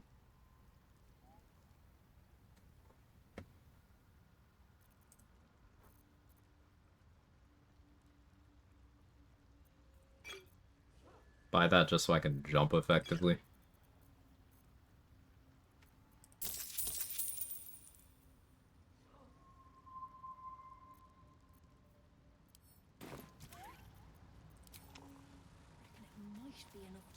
Speaking of people saying intended game mechanics is an exploit, I had someone say to me that using arcane ward damage reduction is an exploit because wizards aren't supposed to wear armor.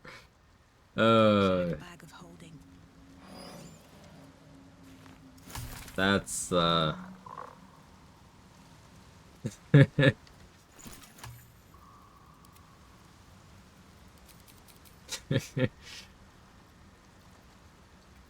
breathing, despite everything. I know it's in bad taste to, like,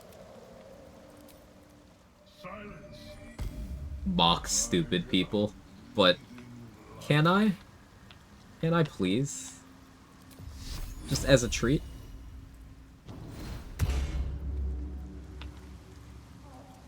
What to do?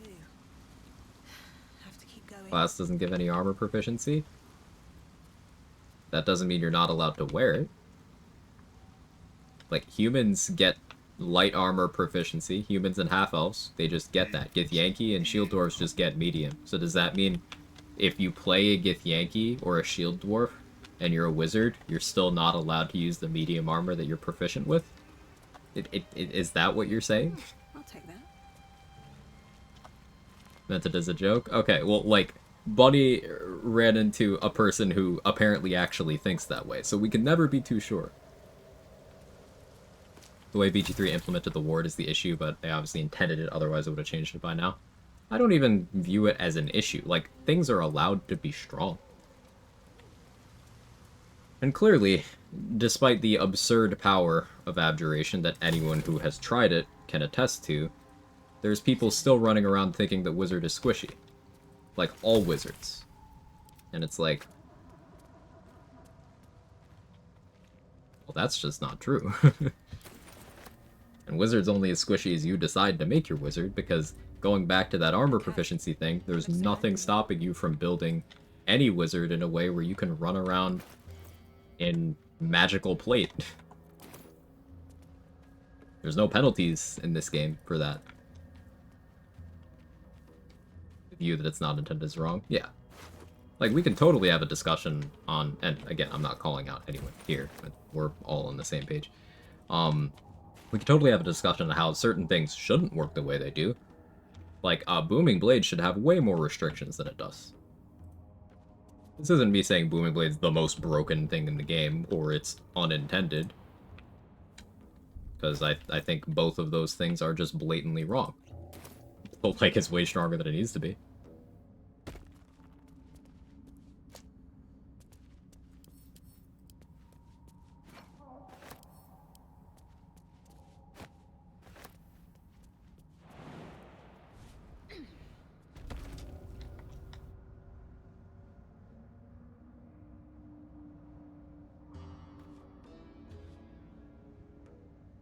I don't know why it seems like people are so averse to taking armor feats, like aside from dipping to get proficiencies. Because they don't have as big a number as ability score increase. Seriously, that's the whole reason.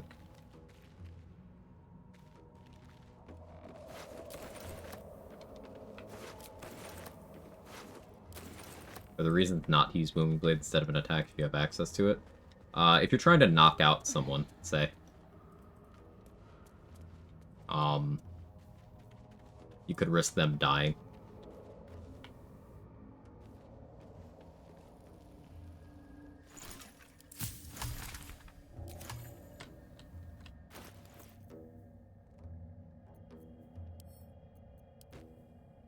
Also, hi.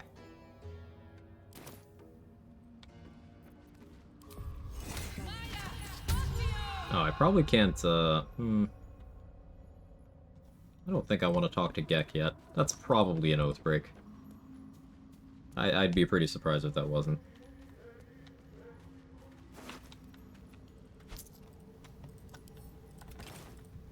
Corpses. These creatures did battle with Rhaegar.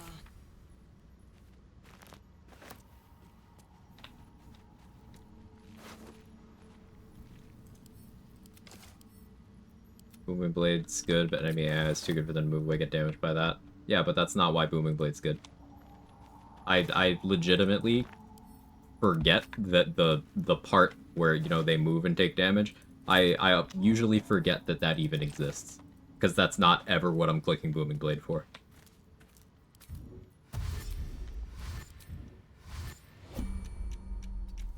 Hey Mick, thank you for gifting us up to say.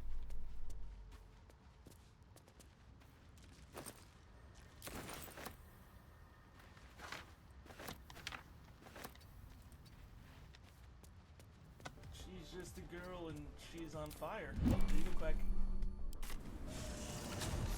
I'm shooting arrows at his There's a post on Reddit where someone tier listed defeats put ASI as A tier and everyone in the comments lost their minds. So like, wait, Redditors pushed back on the idea that ability score increase is a good feat? Are they learning? Are they evolving? Is there hope?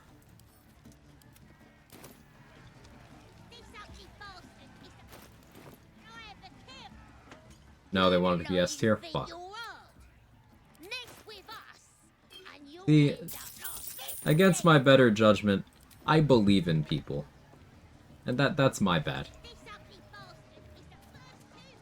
That's on me. Big ol' boy. Love this guy. I think he's my favorite NPC.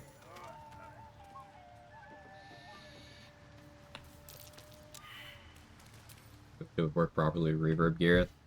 Maybe it'd be too good. It's already too good.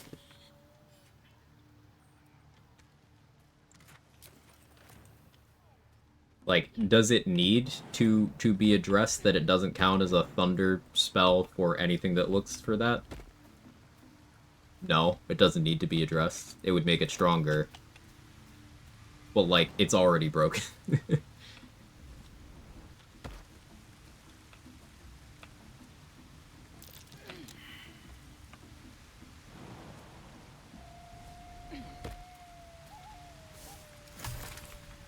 The reason why Booming Blade is broken is because once you get to a high enough level, it's additional upfront damage at no cost.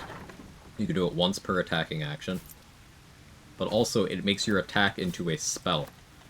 Both a weapon attack and a spell attack. And this means a bunch of things.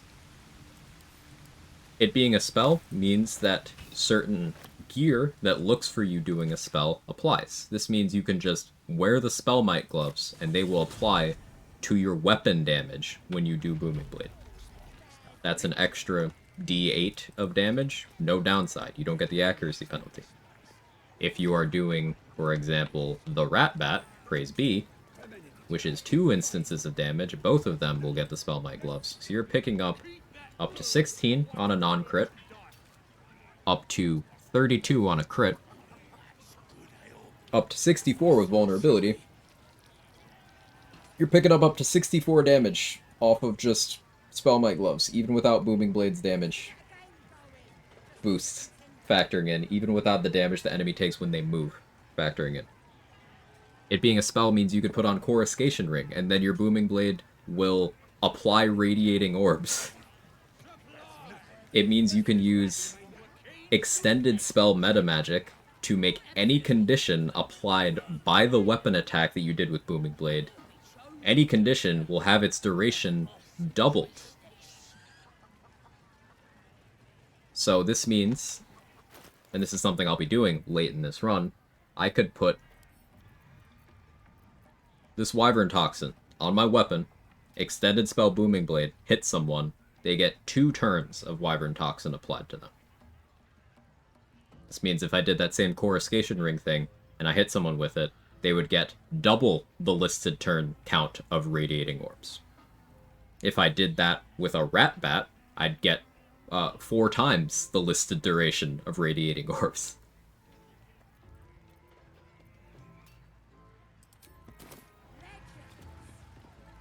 Booming Blade is just mechanically broken. It's not even about the damage it provides. It is mechanically like, why are you like this?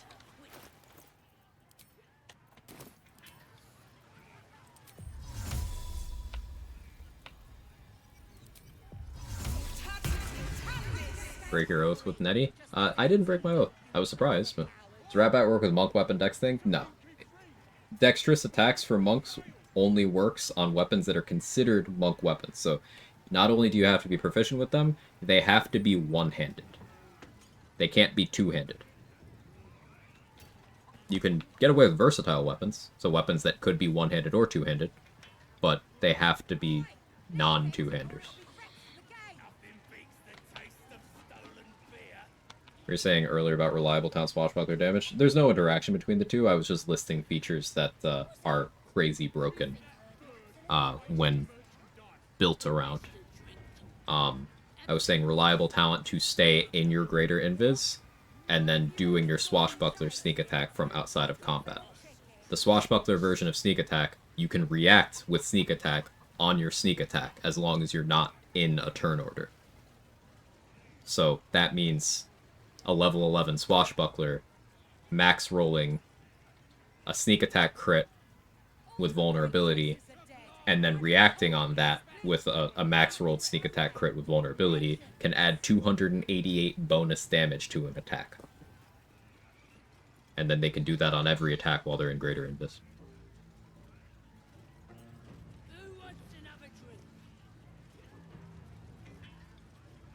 Dexterous attacks can't make a non-finesse weapon sneak attack anyway, right? Yeah, this.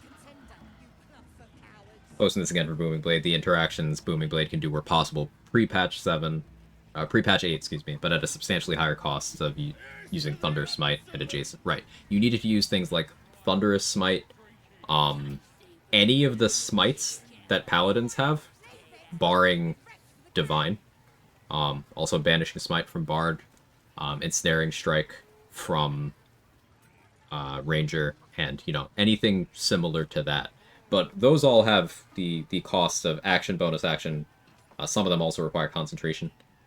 So they're a lot harder to pull off than Booming Blade. And they all cost spell slots too. Booming Blade doesn't.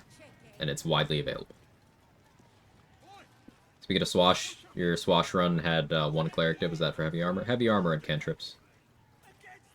And Cleric dialogue options. Reliable Talents level 7 in Tabletop now really makes me want them to update Swashbucklers. It's my favorite subclass. Update Swashbuckler, what, in Tabletop or here in BG3?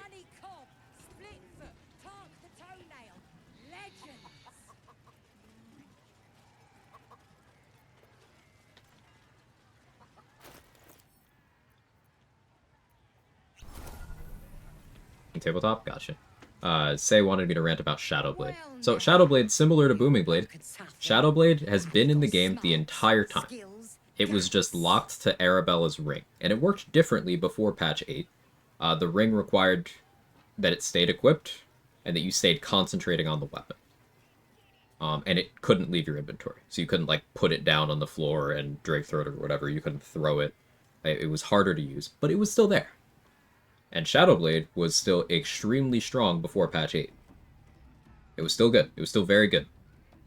Very good. So, more widespread access to Shadowblade has gotten more people using it, and there is this widespread belief that it's inherently better than other weapons, and it isn't. That wasn't true then, it isn't true now. Even in Upcast Shadowblade, other weapons still compete. For example, it's still losing to high-end archery, basically always. It's still losing to piercing damage, basically always. And there are enemies that are psychic immune, there are enemies that resist psychic, where other weapons would be a better choice. Maybe you're doing a two-handed build, maybe you want stat stick weapons. There's no this is always the play kind of weapon. Shadowblade has always been good, and it's not good because of patch 8. It's always been good.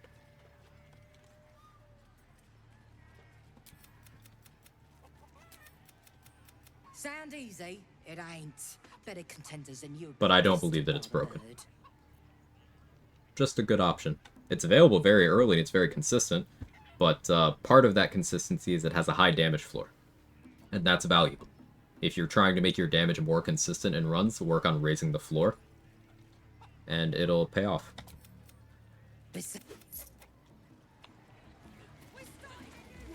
Piercing better due to ballast armor, better in other cases too. Piercing happens to have some of the most powerful weapons, but to your point about ballast armor, that is one of the ways to apply piercing vulnerability, and there are a couple ways to do so. Applying vulnerability to piercing is easy as using Resonant Stone. In some situations, easier.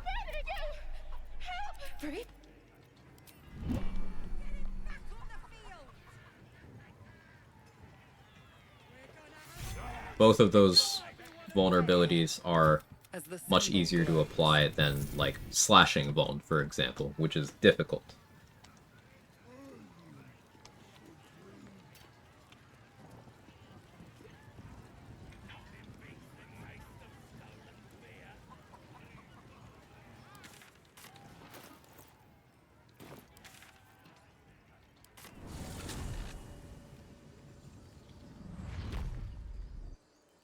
Yeah, Nico, Danny mentioned that thread the other day.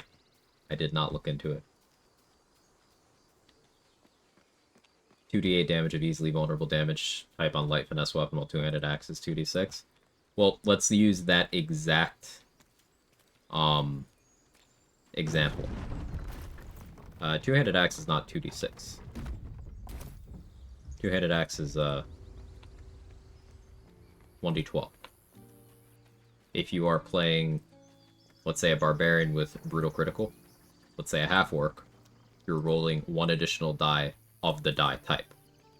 So, barbarians and half-orcs crit harder with great axes than they do with the Shadowblade. Shadowblade gets one extra die of its, you know, the small one. Whereas great axe, you get the big one. So you scale higher with crits. Additionally, the things available to the weapons are different. Great axes, you have prepare, which adds your strength modifier to melee weapon attacks for the rest of the turn. To the damage. Now, you could prepare on a great axe, then equip the Shadowblade and benefit on the Shadowblade, but then you need to spend an action to switch.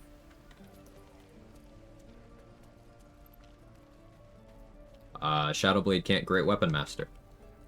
So, if you're attacking with Vuln, with a piercing weapon, well, that Great Weapon Master bonus is 20 damage. Flat. 20. So that also affects the calculation.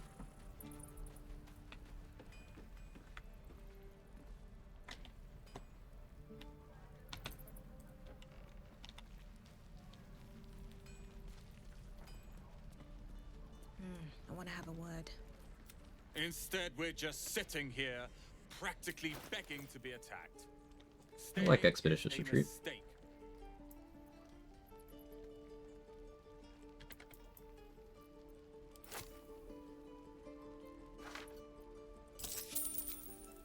Gonna get rolling to 60 attitude.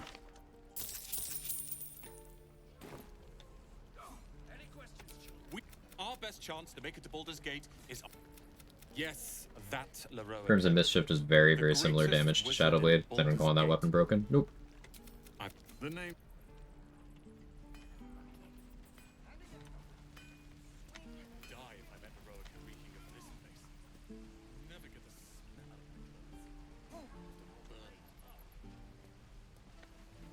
I'm so scared to do things because of Oathbreaks.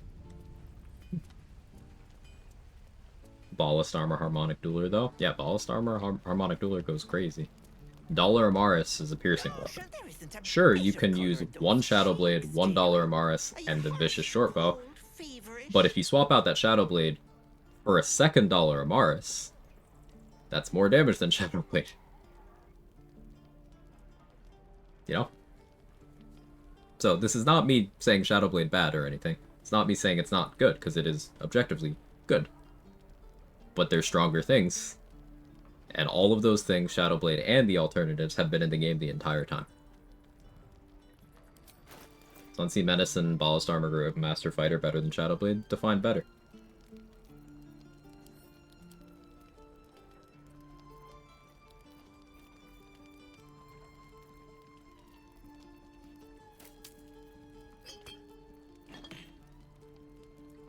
Either of those is going to be able to crush everything in the game. Not that they'd listen.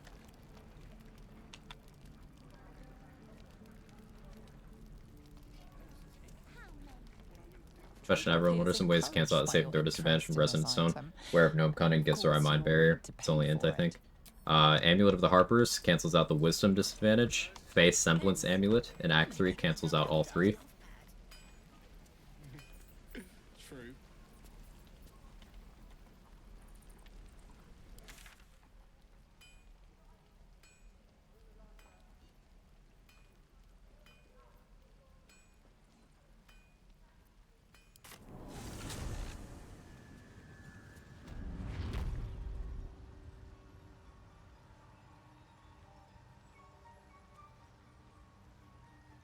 Favorite use for Shadowblade is on a rogue, because they convert sneak attack to psychic, which is neat and fun. Yeah, I used that on the Barbarian run I just completed. I had an Arcane Trickster dip, largely because I was finding myself using Shadowblade and was like, hey, yeah, I'll sneak attack with that.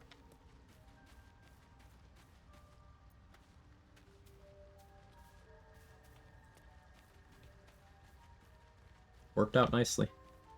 3 levels of rogue, your sneak attack is able to add, without outside gear helping it, 48 damage. Now, doubt you'd care to notice, but you didn't see a dwarf on your travels, did you? Balin's his name.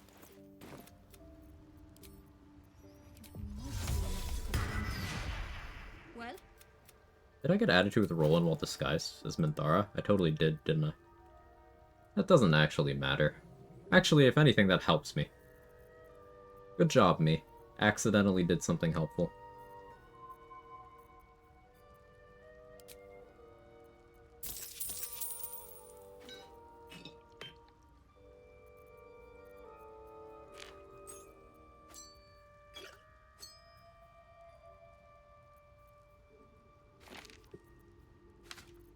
Plan on doing an all-rogue run soon. Want to run an Arcane Trickster with Shadowblade? It's very fun, Chris. I do recommend it.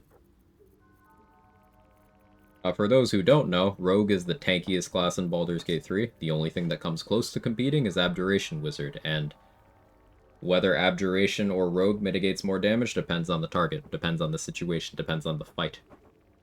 For example, Rogues can stand there and take Ansor's Stormheart Nova, which is up to 180 lightning damage. You can stand there with absolutely no gear on and just take it. Evasion cuts a max roll of 180 to 90. Uncanny Dodge cuts that roll of 90 to 45. So if you have 46 HP, you can just take that. Naked. Abjuration can't mitigate that much. It can mitigate a lot, but not that much.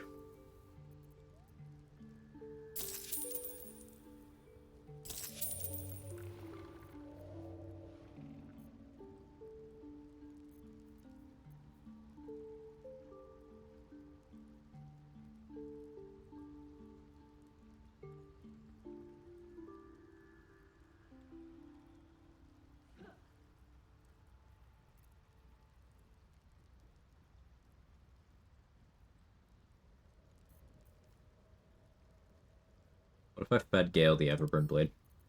That'd be funny, right?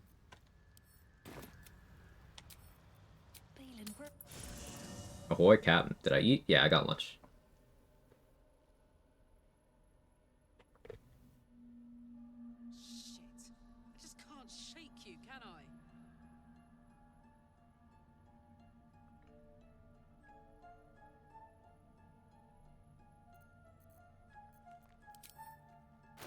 People say anything and everything's OP, need a PvP server so they could find out. Well, there was just recently a community-run BG3 PvP event.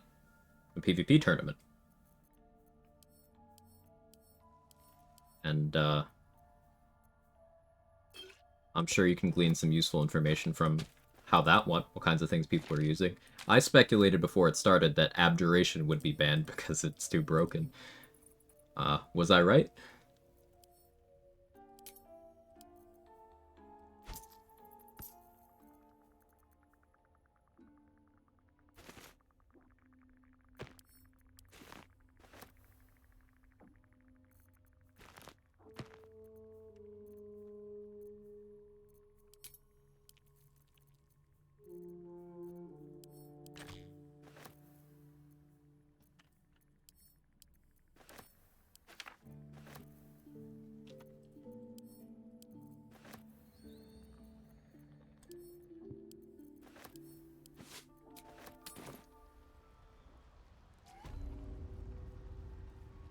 Was banned for not being good, which should be eventually. Was banned for being buggy as hell. I'm sure Well? It would have been centralizing.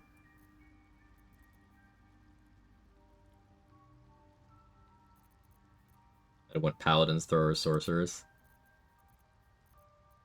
What did people think Paladin was providing, out of curiosity, say?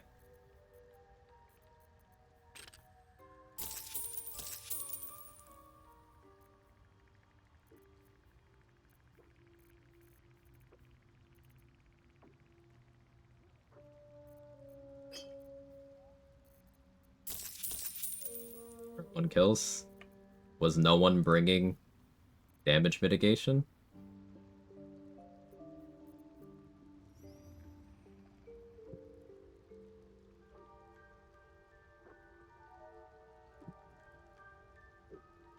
Because Abjuration was banned?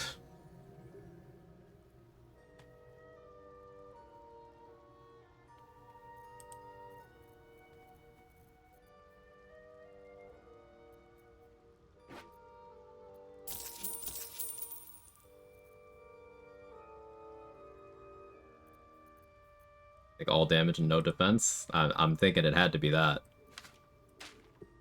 Round 1's green gear, no capes, no crit immunity gear at all. Only anti-paralysis thing is fixed Isabel's gloves. Oh, so it's set up in a way where you have to gear stupidly. I see. That makes sense.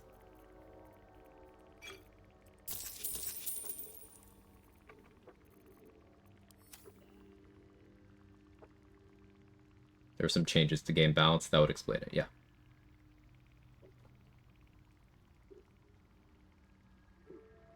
Throwers makes a lot of sense, though. Very accurate, high damage floor. A lot of supporting gear. If you have shield slot, then why not use shield? Because it's less damage.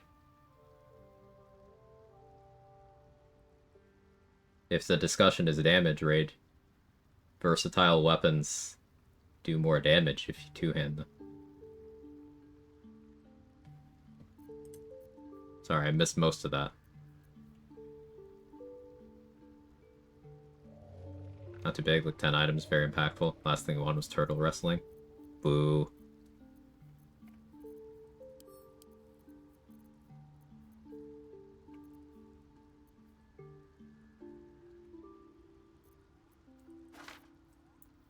I can sell 2 of these. I want to get enough gold to get attitude with more vendors. Damon and Blurg. Maybe Mattis later. Spoiler, we still got turtle wrestling. Yay!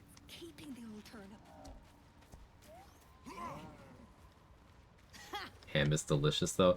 So, Batchet, there's another emote that is in that same font that is 2 letters off.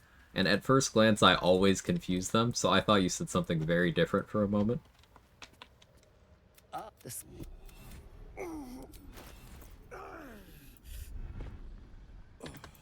Or perhaps not. Your mind is far more complex than that of the fungi.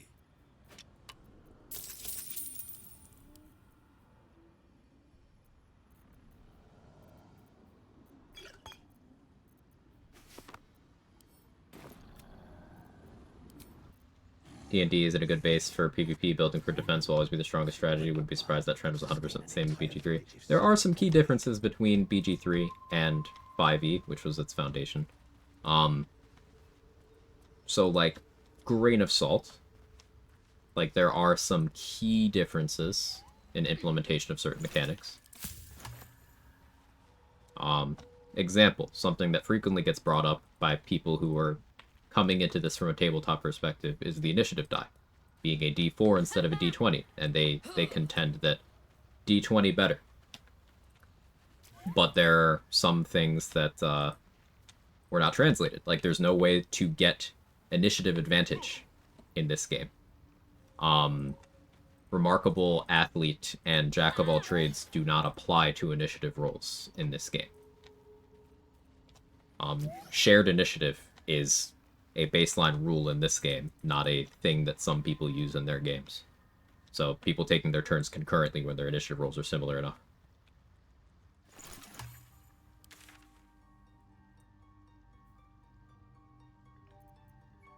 So, like, fundamental differences that cannot be reconciled, so they should be treated as different things. Not viewing one or the other as better inherently.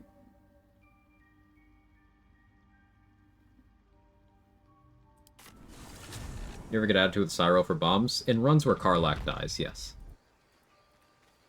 Or runs where I am Karlach. Otherwise, Cyro isn't around after Act 1, so I don't bother. I breezed past Tavern Brawler for a long time before I realized throwing is a viable build. Hey, throwing's really good even without Tavern Brawler. It's just Tavern Brawler gives you a stat increase, gives you accuracy, and gives you damage. It's a 3-for-1 in your feat slot. The Druid Cleric build, akin to my absolute favorite, withstood 12 turns of Sorcerer, throwing all their Wet Lighting Darkness spell slots to them with like full HP. Judges voted Sorcerer to be the winner. It tried to do anything while Druid did nothing, except while surviving.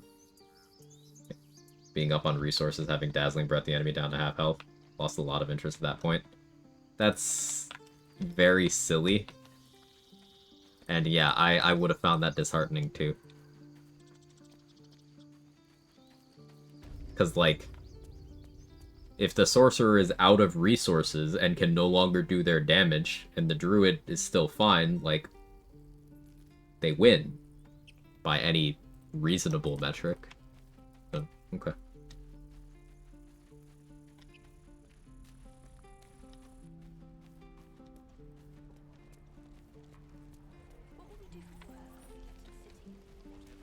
Yeah, I accidentally got added with Roland in a disguise, but that'll help me in Act 3. My selection's pretty slim. I had to leave most of my equipment in Elturel.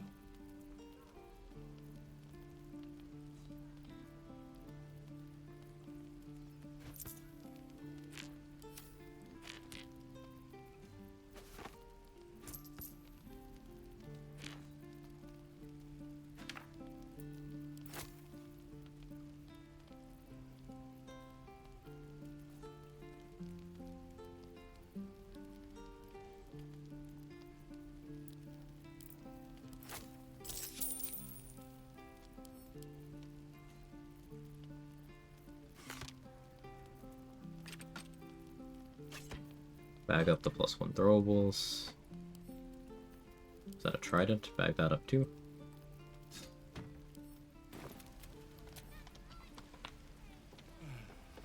Referring to the bug portion where Shard's Blessing adds it. Why is that a bug? Why do you say that's a bug, Raid?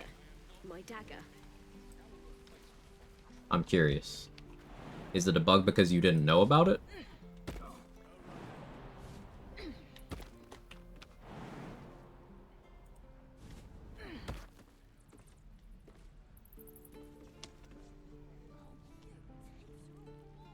Says that in the wiki? Well, the wiki is a community-run thing that often has things that are blatantly wrong. Like, the wiki has a note that says, silencing Raphael stops him from singing. That isn't true. Well, let's see.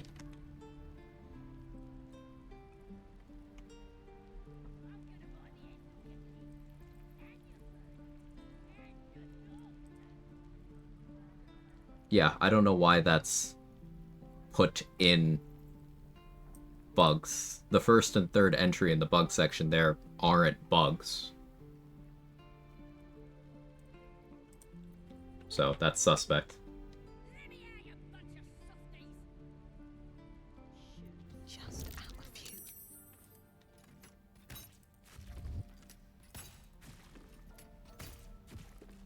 That'd be weird if this didn't break my oath.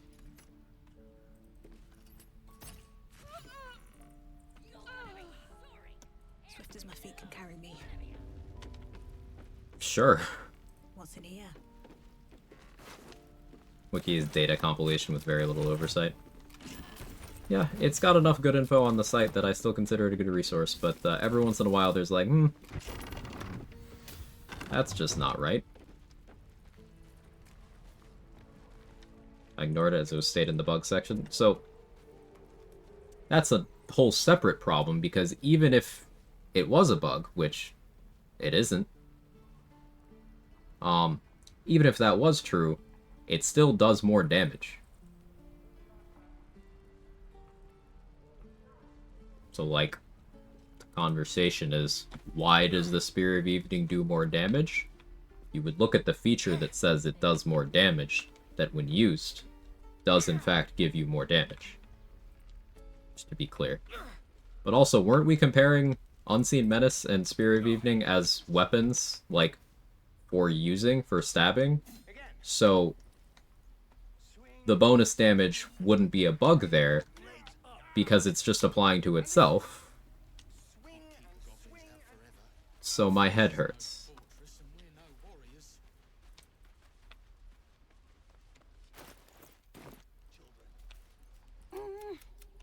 His eyes flicker to your.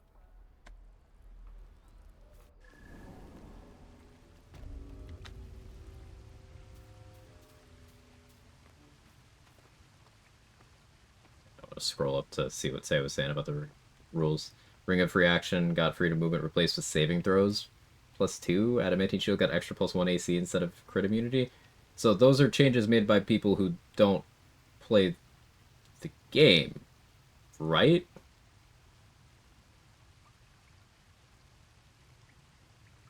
That couldn't have been thought through by people trying to facilitate a good build crafting environment, because, like, you may as well remove those items. Because that completely changes their valuation.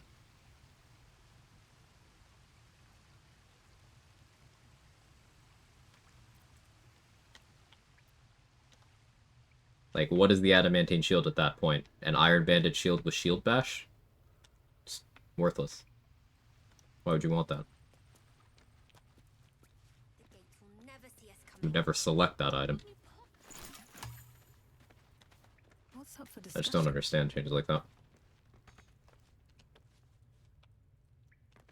Radiating orbs and reverb had to be fixed one way or another. Reverb, I agree. Radiating orbs, You saved Arabella from the. And we're happy to be.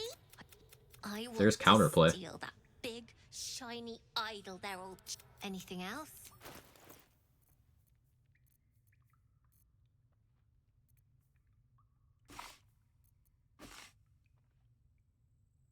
Anything else?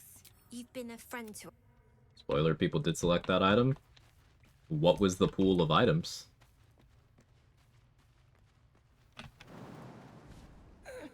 What was it competing with? Because, again, I'm basing my take here on Baldur's Gate 3. It sounds like this PvP event did not take place in Baldur's Gate 3.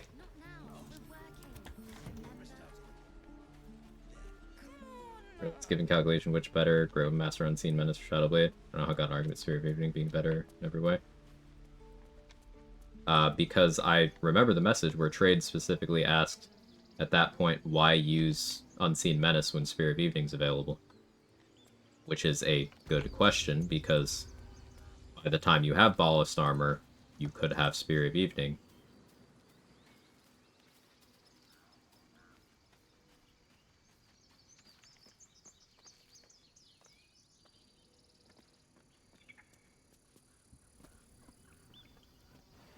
Round 2 is green and blue items, no capes. Isn't Ratbat a blue item? It sure is.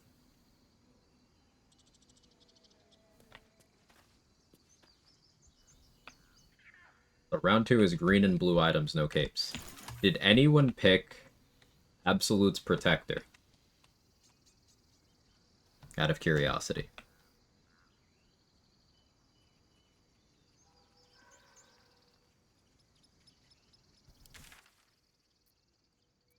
I think I can assign my levels now, actually.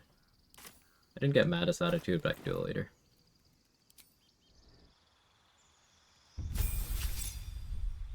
Tournaments designed by Nature Cleric is the weakest... I'm sorry? Absolute Shield, think that was popular in round 1. There's 2 Absolute Shields. There's Guts and there's Zarels. I'm talking about Zarels.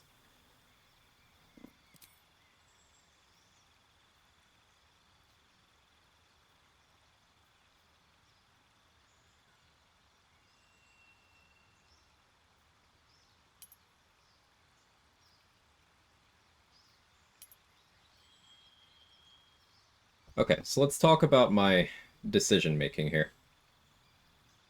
Did appear a lot? That's good. There's no reason to take a 3 AC shield over that shield.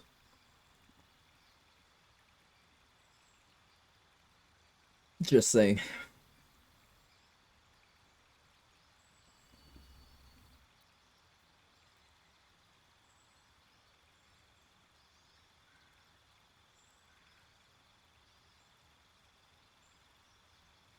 Another question for the event. Sorry, I'm asking a lot here. I should probably just, like, go watch some clips instead of picking your brain, say.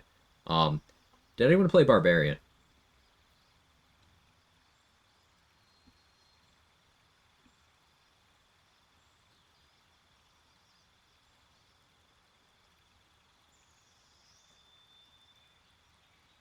Adamantine Shield's still my favorite. In Baldur's Gate 3, yeah, Adamantine Shield's amazing. We're talking about a situation that is not Baldur's Gate 3.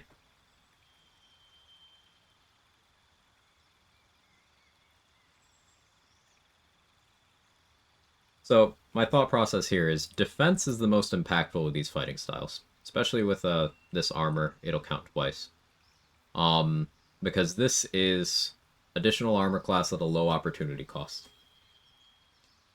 Dueling would facilitate more damage when I'm throwing. This is the only ranged support Paladin can really get. It would also be for when I'm doing Sword and Board, which will be somewhat frequently. Protection, not relevant here. Great Weapon Fighting, we're going to go with for re-rolling our Smites and Rat Bat hits later on. Yes, we're Rat Batting for more favorable outcomes.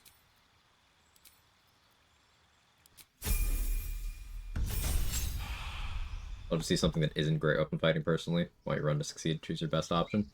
So, I'm still going to be dual wielding a lot of the time. And sword and boarding a lot of the time. Rather than using Great Weapon Fighting, which is going to mean I functionally have no fighting style in those instances. Great Weapon Fighting is for specific instances.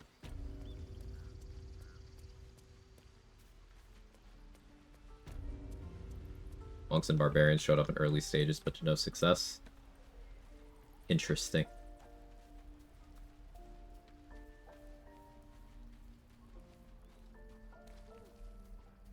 Adamantine Shield not allowed? It was changed to not have the crit immunity.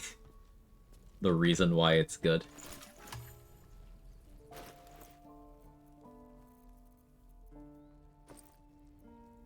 Boo? Yeah.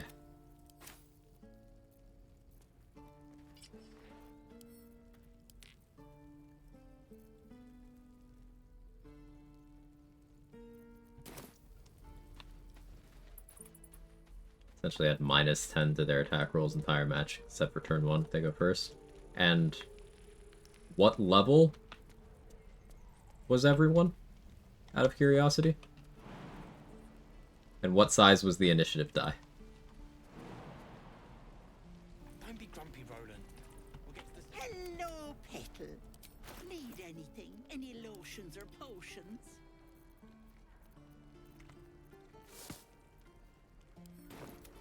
Nay, bother.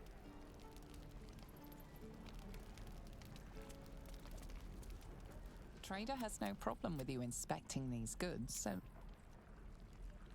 I was thinking about it too, Mick, but, you know, I don't want to assume. As a feature of the subclass do you think you'll find useful? Spirit Guardian's at level 9.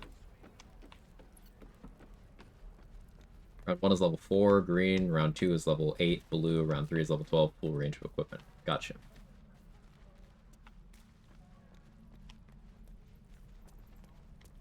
Initiative is a coin flip, result known before you gear up. Oh, that's... Before you build and level up, actually. So, I'm assuming that decision was made by someone who has an issue with initiative increases. It's actually the best thing for PvP. I don't agree.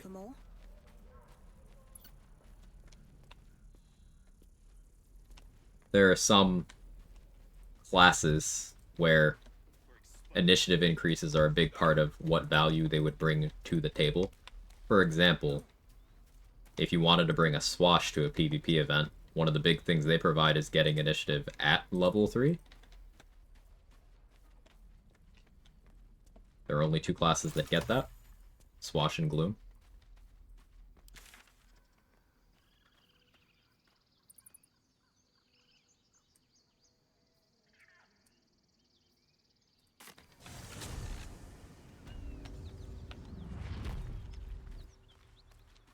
Higher initiative will most likely win. No.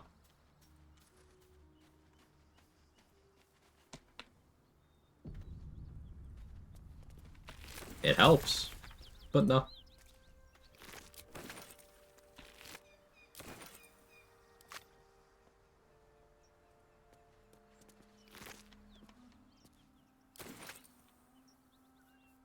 Rolling for initiative is not an option. It's an extra setup. Separate players, shared initiative for players can't be disabled otherwise. Yeah, no, I understand what you're getting at, tactical limitations, but you still could have created a system that's at parity with the existing initiative system, in terms of how that interacts with the existing classes in the game. And going in a different direction suggests some sort of issue with the existing initiative system, which a lot of people who have bad takes like Nature Cleric bad do believe. So color me unsurprised.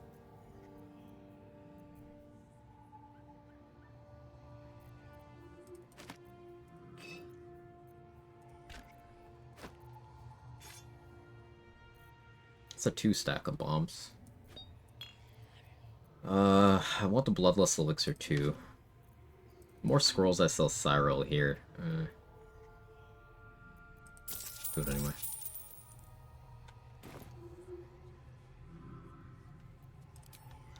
You wanted to reduce already high impact of Dex as a stat? Why?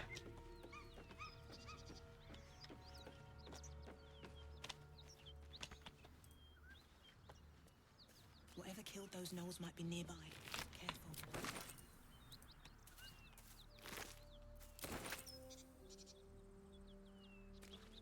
Even matter how many sides it has if it's a 1v1? Yes.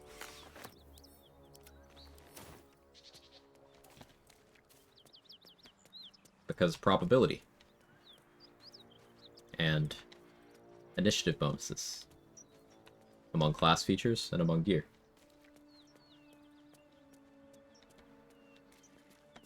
Just give everyone the same initiative, ban initiative gear, so classes get them with the bonuses get to benefit. I wouldn't give everyone the same initiative roll. There should still be variance to what the outcome is. But classes with initiative increases should get an initiative increase. That's the point I'm getting at. If it's a coin flip, initiative increases don't matter. So classes that get that as a level up feature get nothing at that level. Which is skewing things towards, as Soblak is saying, certain playstyles.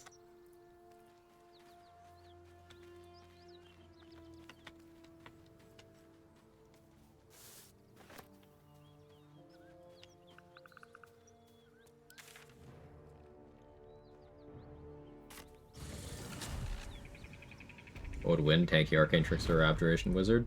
Depends.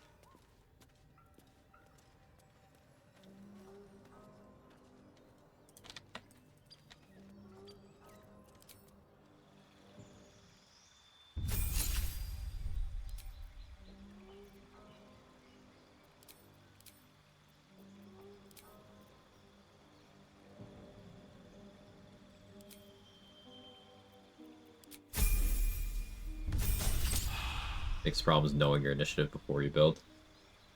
No, I think the biggest problem is features that affect initiative being deleted from the game with no replacements. Affects class balance. Even if they got replacements, it would still be changing class balance for no reason. Making a change for the sake of making a change.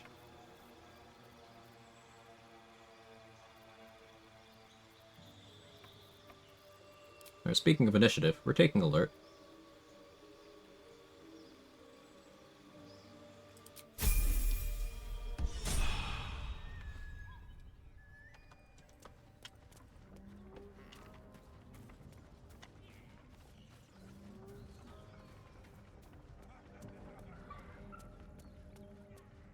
Class balance is not there for PvP and D&D to begin with, IMOs. They're building from a draft at best.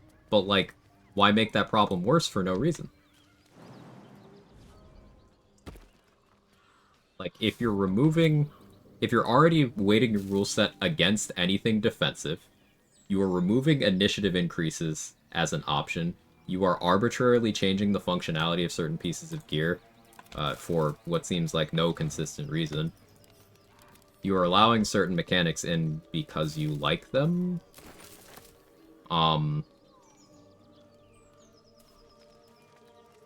Like, how is that better? I just don't.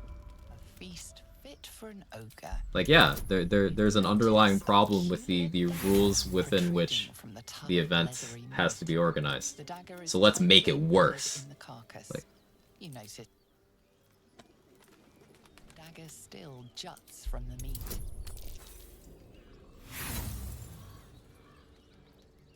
The dagger is tightly embedded.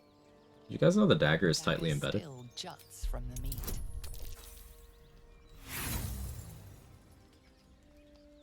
The dagger is tightly embedded. The dagger still juts from the meat.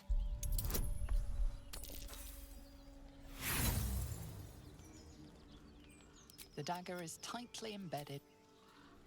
The dagger still juts from the meat. There we go. You notice the blade. Thanks.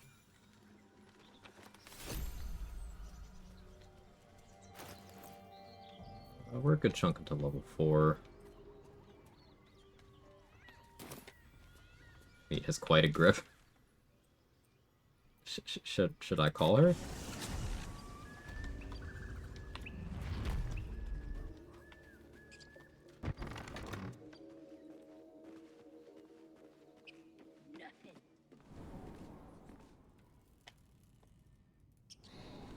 Once again, his aim not at challenge runners category, general paladin, good crowd. Success, learn a few things too, not something I would want to participate in. Yeah.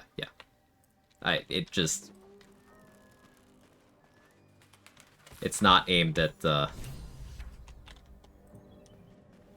people who know how the game works. Let's put it that way. Which is fine.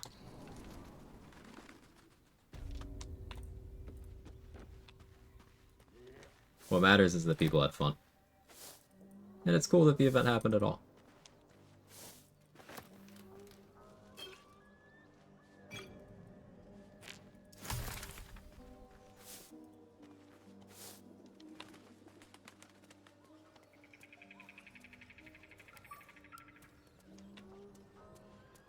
No, I'm not doing no long rest again. I'm allowed to rest.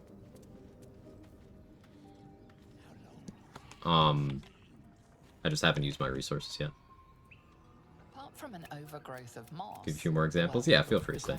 And sorry to grill you about this. I'm just, curious. I have a lot of questions. In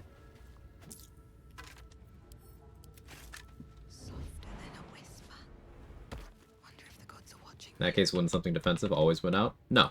You're doing this thing that you always do, right? And trying to, speak in absolute terms. Even a defensive setup can roll like shit when it's time to do offense, and the offensive setup can roll really well against the defensive setup. Trending in a certain direction does not guarantee a result. Hammercraft and monk jumps both working as intended equals bug abuse. That's not a bug. Coruscation ring not requiring illumination, BG3 mechanic, not a bug.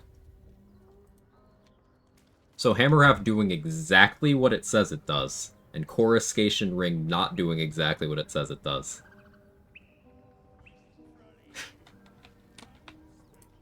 Now, we did have this conversation a little bit earlier about how I would hesitate to call what the Spear of Evening does as, you know, being a stat stick. I would hesitate to call that a bug. The description is inaccurate if it says with this weapon, as several things do. But I wouldn't disallow it from that while allowing something else just because I like it. But what I'm gathering here is there's some heavy bias towards radiating orbs, given how many times it's come up in the conversation, and given how popular it is in, you know, YouTube, Reddit spaces. If the organizers have that kind of leaning, then, well, that would explain that.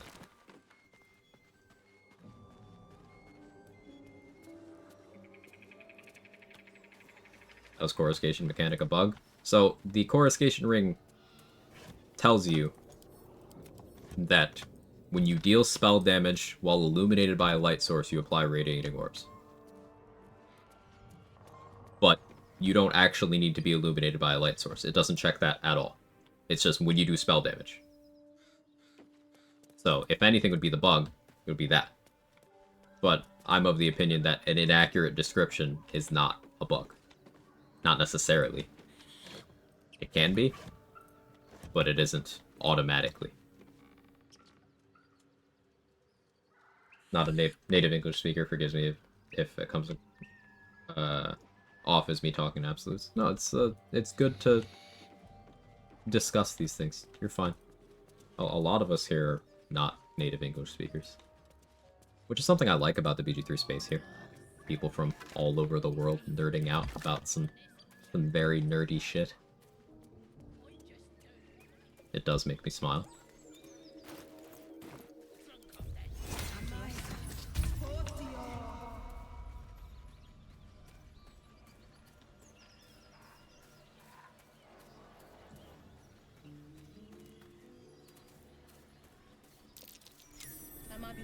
Exceeded the perception for that XP.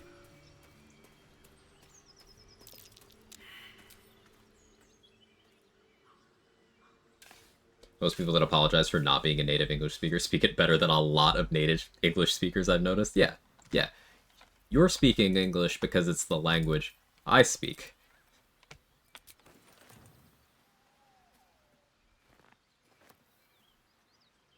I'm speaking English because it's the language I speak.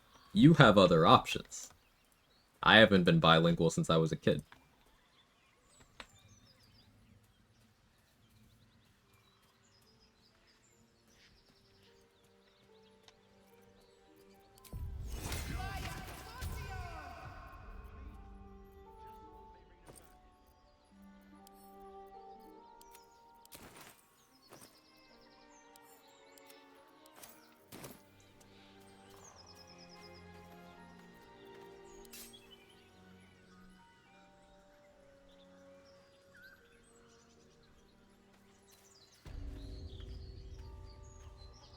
I'm gonna have to overrule that.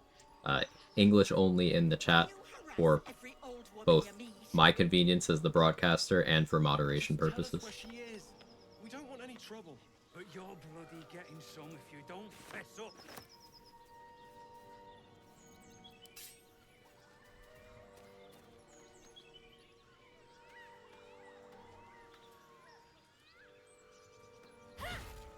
Bye-bye, my lovelies.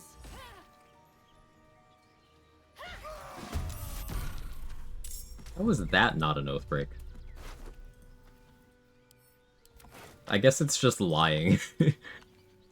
Murder? Okay. Just don't lie to anyone, though. A chill runs up your spine. You feel like you're being watched. I don't actually care enough to roll there. Very late stages, people discover Lightning Aura that jolts for 3 turns, disables reaction, such a huge game changer. So, Lightning Aura that requires you building lightning charges, expending a bonus action or an action, I can't remember which, to turn it on, happens in an aura around you, costs your shield slot, as opposed to, the Shocking Grasp spell? Do I have that correct?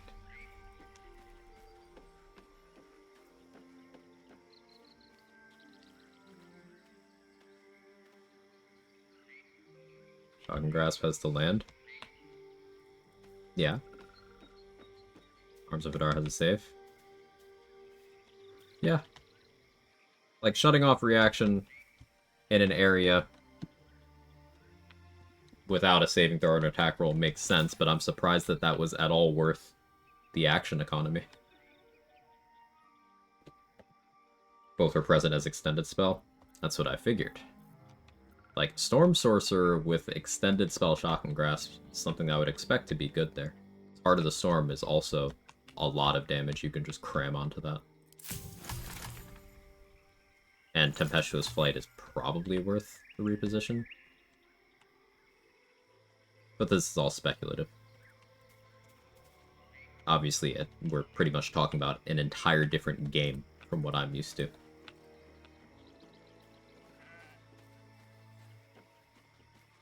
I have over a decade of experience providing one-on-one writing consultations to L2 English speakers, writers, and the mistakes that most non-native English speakers make are the kind of mistakes that native speakers couldn't explain 99 times out of 100. Yeah, the point is, the takeaway for any non-native English speakers here, it is okay. Like, you probably have much better English than you think you do. And nobody here has any difficulty understanding it. And you should not feel bad about any kind of language barrier. Even if there was one, that's okay.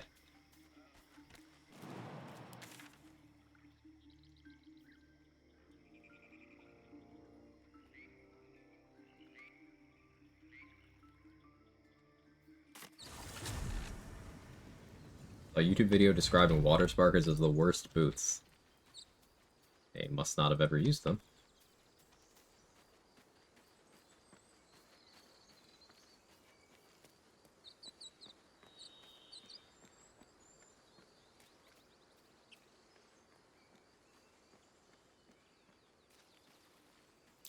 These tracks. We recruiting Minthara this run? Good question. I haven't decided. Time to skulk about. These boots have seen. Glowing eyes are rarely a good sign. Best be careful.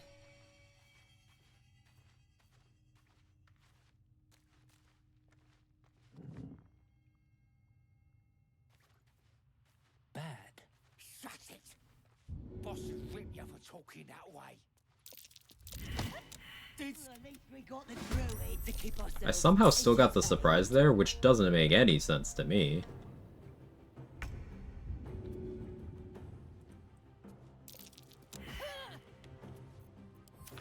But the game is committed to scamming me. Failed hiding. Failed athletics. Failed athletics.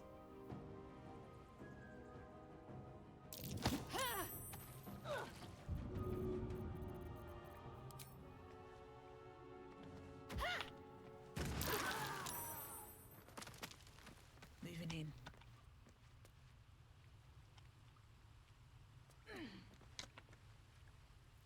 Something good here, I hope. Yeah, on the subject of water sparkers, are we not ready to talk about how it's the only way to get lightning charges with no actions expended?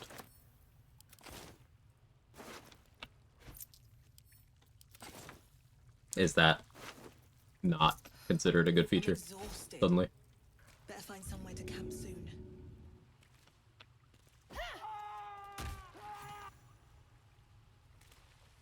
Here goes nothing.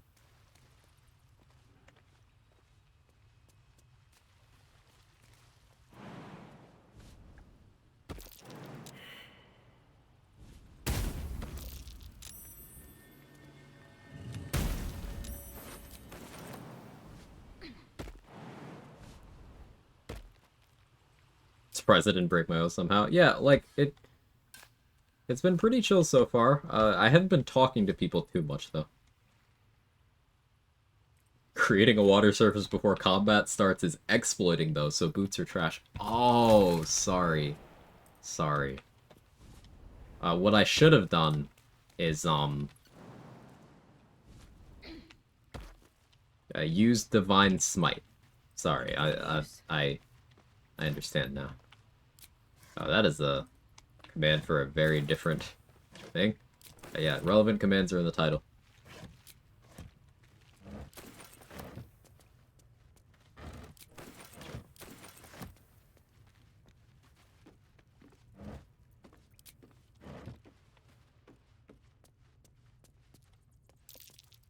Trap.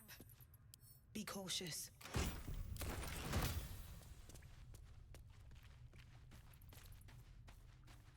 Smoke powder bomb. Yeah.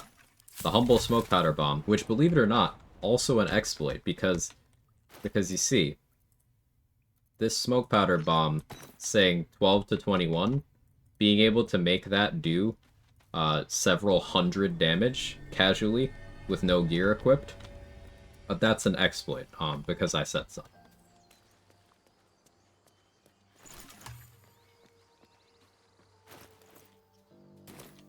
Level 6 create water for full action also feels like an exploit in water sparkers. You see, say, like, because it's something other than what I saw on YouTube, It's an exploit. Sorry, I don't make the rules, man.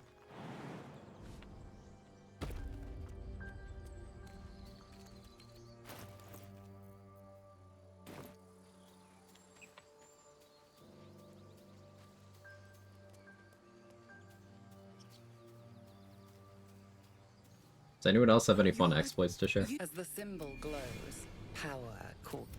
The injured man locks up your mind. Do you have orders for us?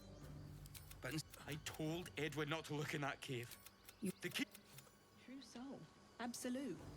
What were they raving on about? But bombs are truly OP, clears any combat without thought.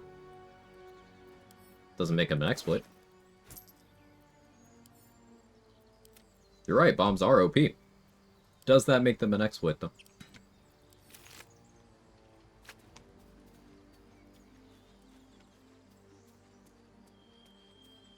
That'll fit in my pack.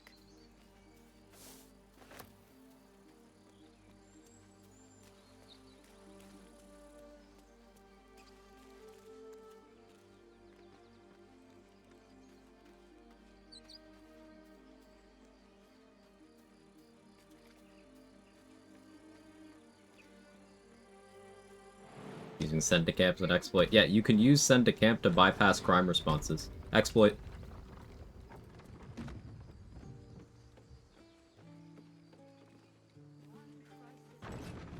One takeaway from Aphromatch tournament for me, specifically that destroy water exists, is actually useful.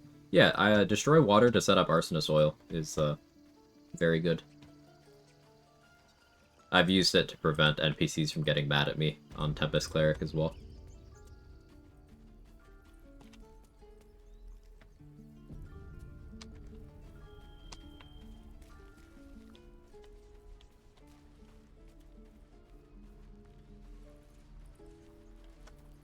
Something may actually be an exploit if you're outside of normal attack range with 18-meter range weapon in combat. Someone who's not involved with help combat tech campaign combats will not combine if your positioning is good. You could probably call that an exploit.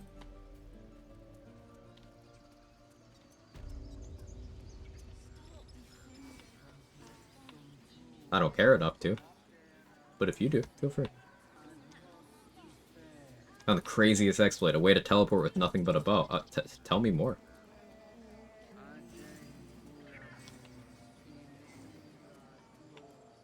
You won't even join the fight if you do it right? Yeah, Rathanel has been doing a lot of Nautiloid science lately. And so they can probably speak to the ins and outs of that strat. I'm familiar with it in passing. I've done it once.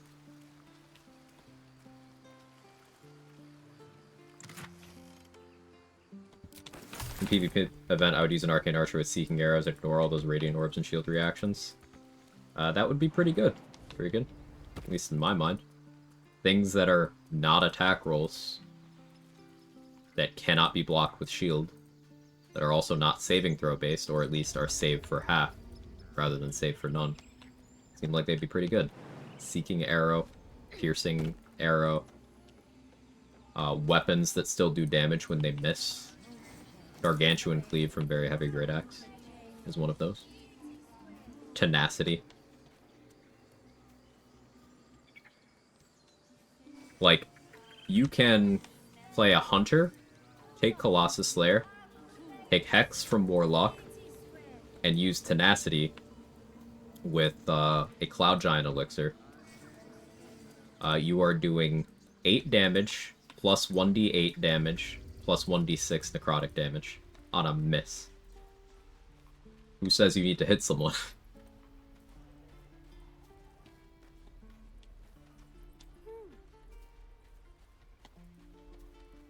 I'm supposed to be going to Nettie.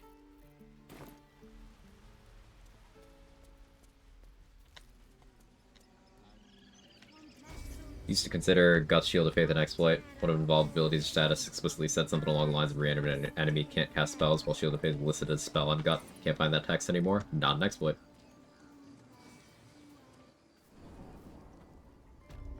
Well, there are some spells that aren't spells.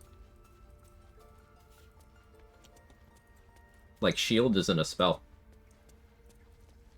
Shield is not a spell. Divine Smite is not a spell.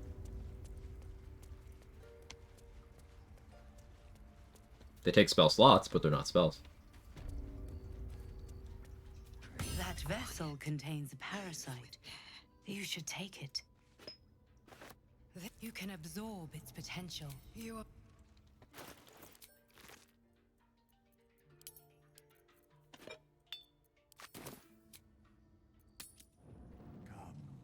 Nasty gets Colossus Slayer. Yep. Gets Hex, gets Colossus Slayer, gets Elemental Infusion. So you could have that on there too.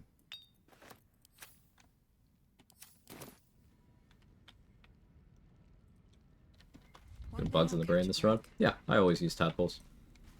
There's a couple runs where I haven't, but unless I specifically restrict it out, I see no reason not to use them.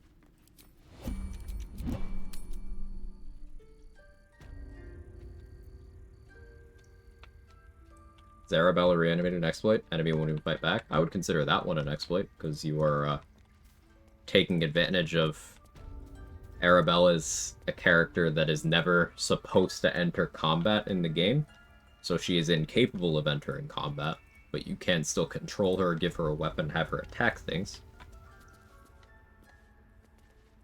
So it's loophole abuse. I would consider that an exploit, but, like, does it matter? No. Feel like doing it, do it. I don't care.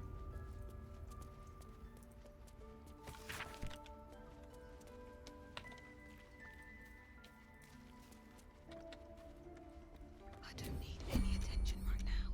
With a flick of the wrist.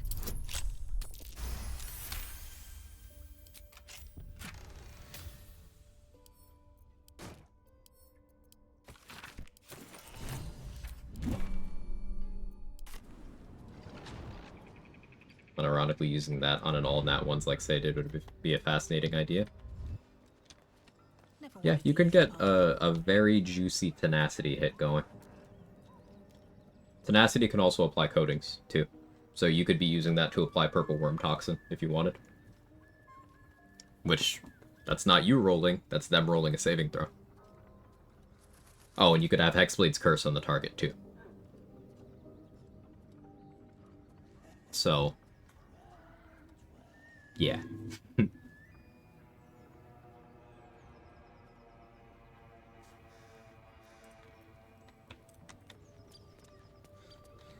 Single-player games have something that feels like cheese or OP, just don't do it in your own runs. To a degree, I agree with that sentiment, Chris, but in general, it is important to note that even in PvE games, if anything has, like, a builds economy to it, balance is still important. Don't like, don't use only goes to a point, because at a certain point, the existence of certain things will warp the comparative value of things around them.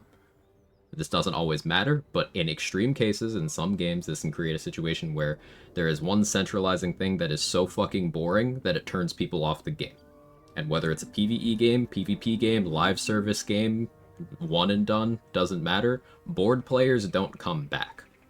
And that's bad for business.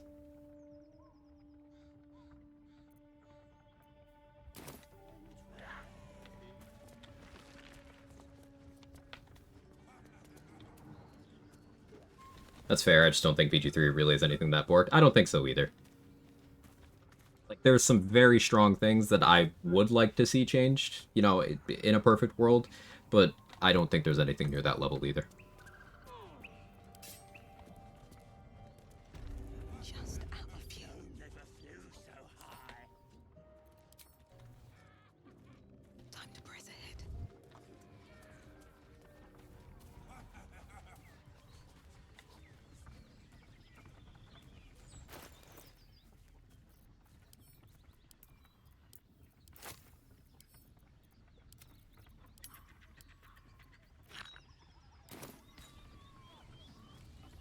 Off-topic question if you have the time. Sure. Is there a decent Necromancer build take on solo mode? You can solo honor mode with any build you want.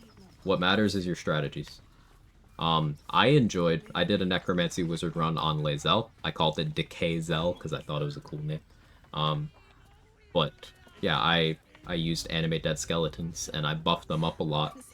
And I cast Necromancy spells while they were doing their thing with their bows. I gave them a bunch of elixirs, Drakethroat Glaive on their weapons, I had them poison their bows too, and they were doing a lot. It was a lot of fun. Strong thing you like to have changed? Titan String Bow doesn't need to be what it is. I would nerf the ever-loving shit out of the Titan String Bow. But, like, that doesn't need to happen. That's whatever.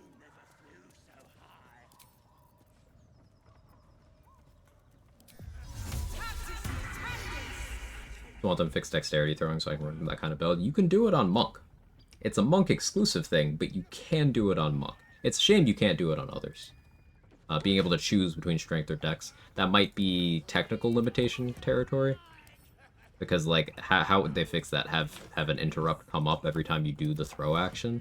Or maybe give everyone an action that's like, hey, this one's the finesse throw? I don't know. They can have regular weapon attacks just kind of decide on the fly with the finesse feature, so I don't think it's impossible or anything. I agree, I would like to see that work. But if you're really craving dexterity throws, Monk can do it. But only Monk.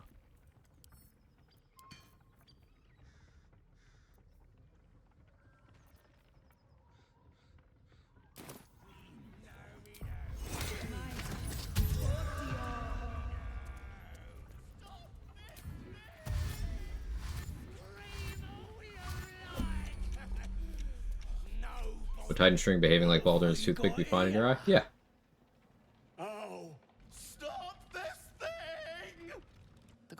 Because it would still have the unique value of giving that pushing attack ranged, and it would still be a bow that gives you damage floor in Act 1. It's an Act 1 item, remember.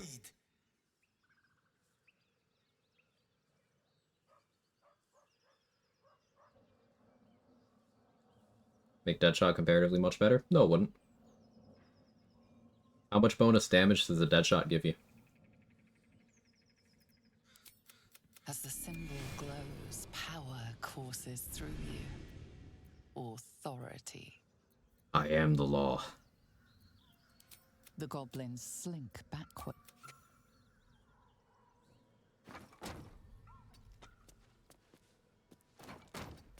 Here's the thing about the Deadshot. It's a good item. I like it.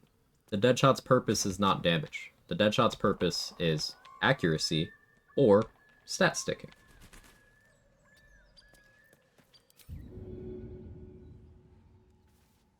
Titan String Bow is not trying to give you accuracy, and it actually can still stat stick for a couple of things.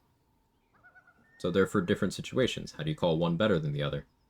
Well, in BG3 as it works right now, the Titan String Bow does so much additional damage and is available for so much of the game versus the Deadshot being available in Act 3, the second map of Act 3 at that, which is relevant for rule sets like Region Lock, and it also gives 0 additional damage. It's just the accuracy. So depending on the task, Deadshot might not be what you want. If you're doing like, let's say you're doing an Eldritch Blaster build, and your initiative is already taken care of, so you don't need something like Hellrider Longbow, you're probably looking at the Deadshot for the minus crit. Cutting to the chase. But you're not trying to use your bow for damage. So it's different things with different use cases. It is okay for different things to have different use cases.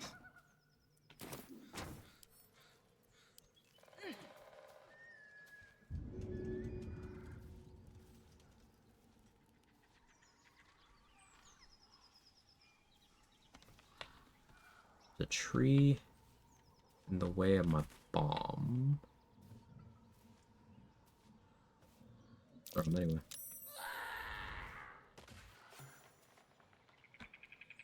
Eyeballed it. Come on, breath. Let's find you something to eat. Fresh meats.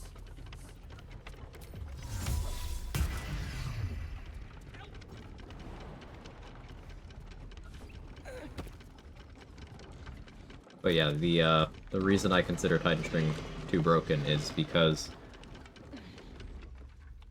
it is unconditional, very easy to use tower that's available for the entire game that warps perception of its item slot, because you do have people running around thinking that there aren't other good bows. But there are. That even outside of this surface level evaluation of how strong it is still so much more broken than that. Once you start doing things like special arrows, once you start doing things like Iron Vine Shield retaliation against archers. Well, get on with it. You saved me. Nothing.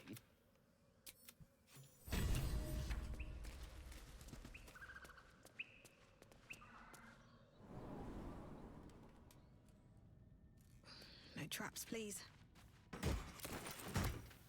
But yeah, if we're talking bows that do damage, Titan String is usually unparalleled. Vicious short bow, makeshift bow, Gaunter mail. All have situations where they can get close or surpass if certain parameters are met. But Titan String doesn't need parameters. It just does its damage. A wine bottle. A scholar with good taste, perhaps. Or maybe a bit of a drinking problem.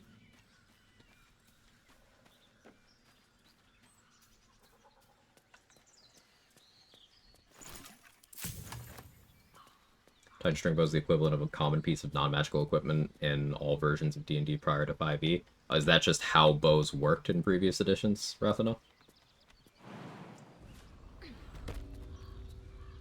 It's the makeshift bow. The one that animate dead skeletons have. It's a non-magical bow that has a d10 of bonus necrotic damage. So its trade-off is that it isn't magical inherently, meaning it's got lower accuracy, lower piercing damage, but a d10 of necrotic damage scales up very, very sharply. Because that's 2d10 if you crit. That's a d10 that'll apply to each instance of Arrows of Slaying, for example. And it's available the same amount of the game as the Titan String bow.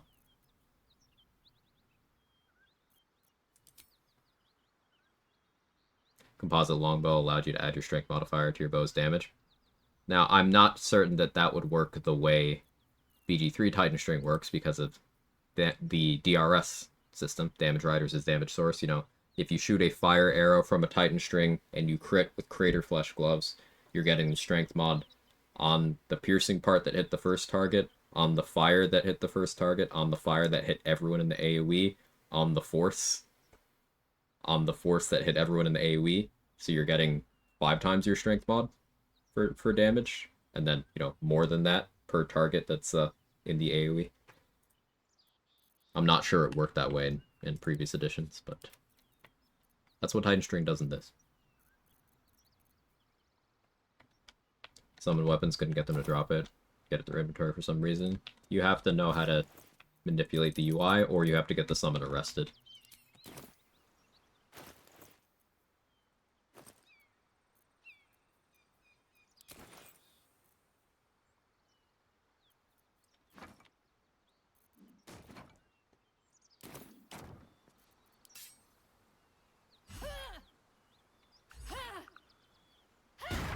How you doing, Hazel? Come on, open up.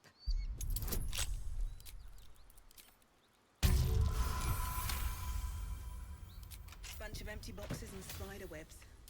Guess Lolth's cultists haven't been back here in a while. I want to fight some gnolls. It's such a bad idea to do so right now, though. I really don't have the resources. Resisting the intrusive thoughts. Stock up on poisons, too.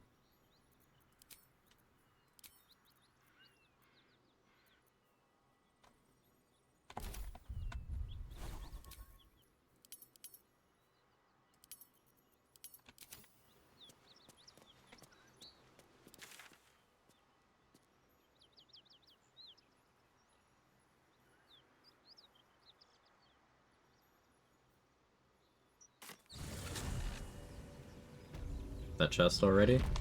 Breaking Raphael's AI, getting him to show up in my camp, and then beating the shit out of him for 10 minutes. Try to get them arrested, attack someone. Easiest way is to have them with you and get caught trespassing somewhere, and then agree to go to jail. They'll go with you, if they're also with you in the zone. So the easiest way I know of to do that is, second floor of Moonrise. There is a way to do it in Act 1, I'm just not sure. I know how to do it in Moonrise, I don't know how to do it in Act 1, so I use the other method in Act 1.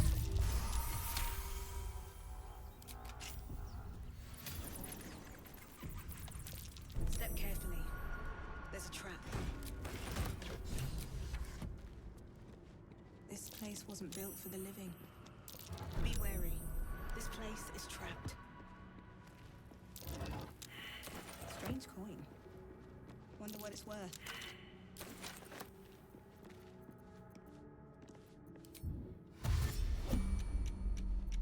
Step carefully. There's a trap. Imagine arresting someone and his pet can't be it. Settle down, Super Cop, you're not getting paid that much. I'll give it a shot.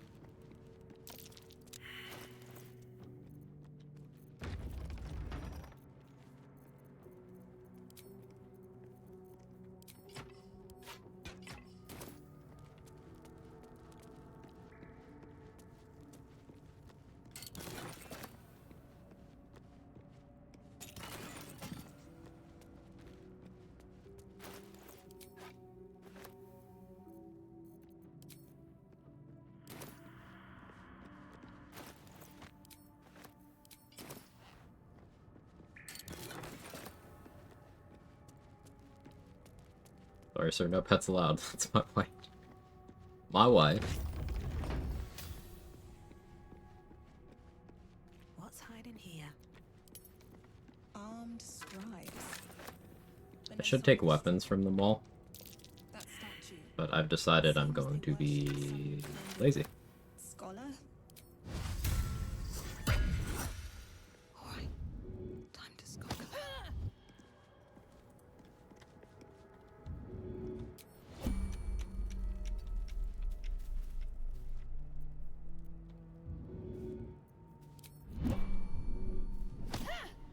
Oh, hell. Something just woke up.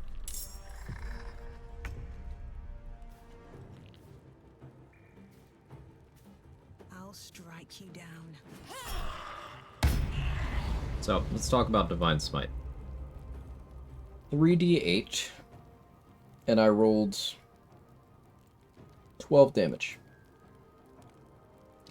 This is why Savage Attacker is so good on Paladin. You, on average, can treat it as a damage increase. The biggest caveat of Divine Smite is that it is a limited resource. Remember, I currently have 3 of these per day. And failing to secure a kill with Divine Smite, it wasn't going to roll well enough to kill this guy. But failing to secure a kill means I effectively wasted my resource, because this isn't any different from next turn, I swing my torch again, and he's dead. I don't need to use the Smite on that. So I think our plan for our second feat, we'll have 2 feats in this build, is to take Savage Attacker. But until then, we suffer. Other summoned weapons are good, except for Diva Mace. All the Mermaid weapons, Azer Hammer, Woodwood's Club, Dryad's Staff,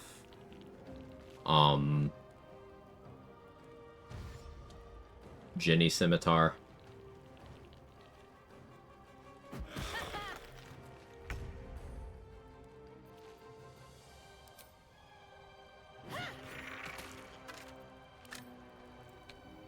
What path lies before me? What someone weapons are bad. I guess just the Cambion, because it's a regular, non-magical... It's a pike? It's a glaive? It's a non-magical polearm, doesn't do anything special. So I guess just the Cambion.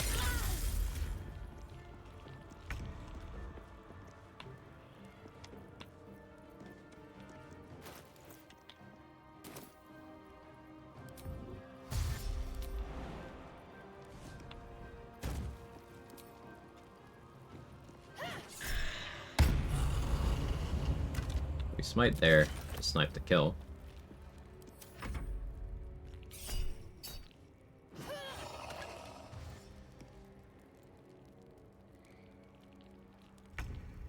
Jenny's scimitar's got it going on, doesn't have the same ring.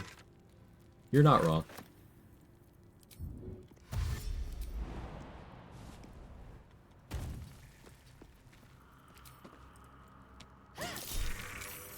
There's the lightning burst. Love that.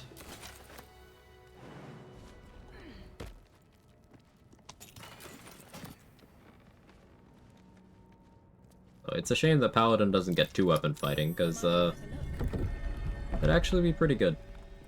A lot of effort to hide one sarcophagus.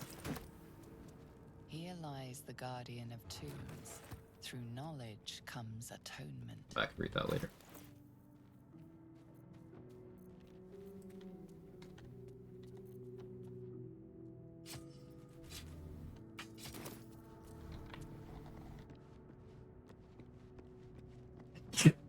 Excuse me. Your fun ideas are to post another Jack of all trades run.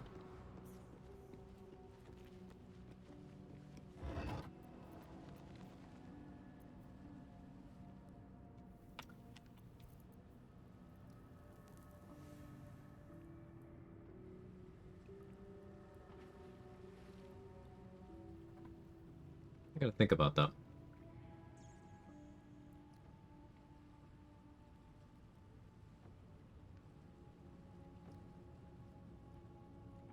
Let me think about that. Looks like someone wanted to bury their secret. Sure, I'll find normal Jack of all trades interesting, so probably not the one to ask. I've also been looking for an excuse to do one post-patch 8 to use the new subclasses. But, like, it's very hard to justify...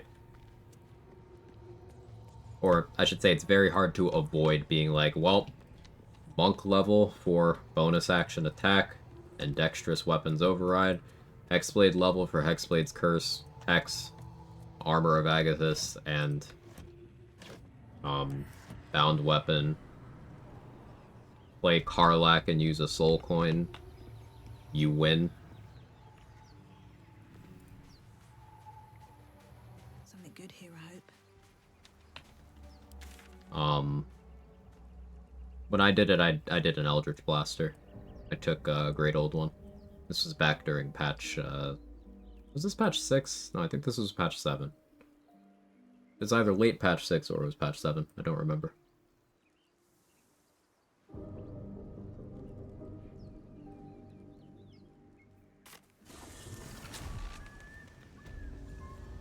Paladin first? Yeah, Paladin first, and don't Oathbreak. Because Oathbreaking counts as a respec, so it would invalidate the achievement.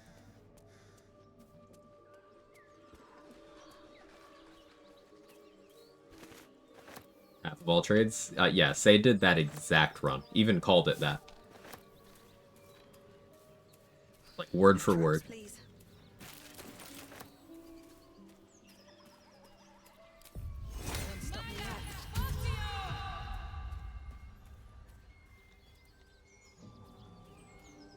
Seems like a good moment to talk.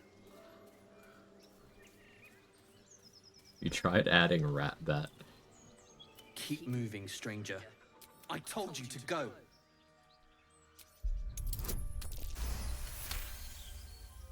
You see a name etched. Still, of course he will. No, I won't leave. If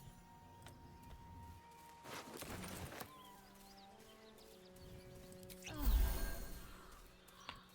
want to say I randomly stumbled upon your stream, like the vibe, your playthroughs on YouTube or elsewhere? I do.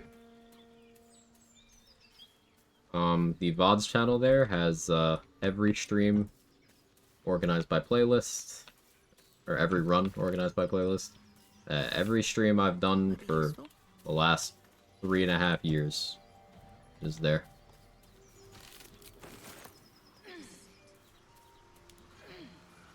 Amazing, thanks. You're very welcome. I'm happy to have you here. Owlbear tracks. Its nest must be nearby.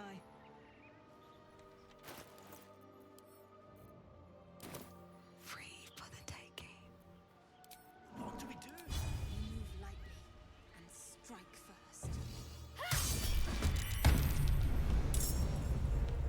So, see how he had to roll twice against the Simple Toxin?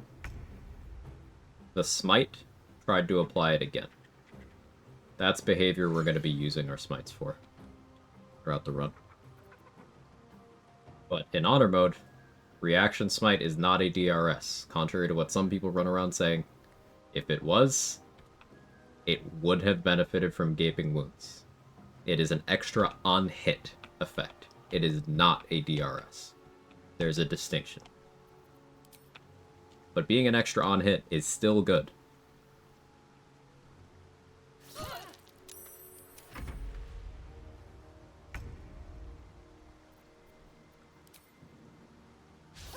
That won't work.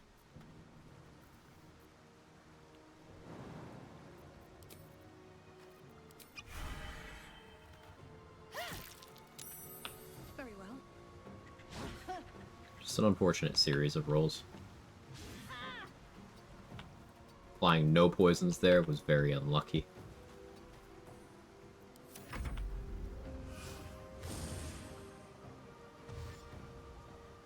Video editing's a full-time job. Yeah, I hate editing. I'm happy to have someone doing the work on the VODs channel.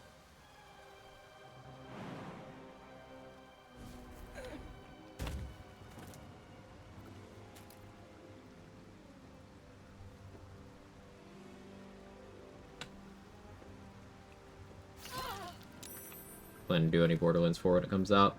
No. I am formerly a Borderlands type, but I wouldn't call that an interest of mine anymore. Again.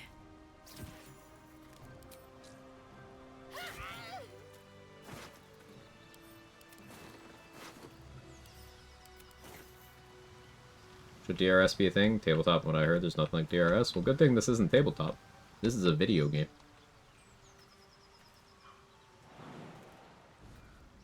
At the end of the day, I don't really care what's in tabletop, because I'm not doing that.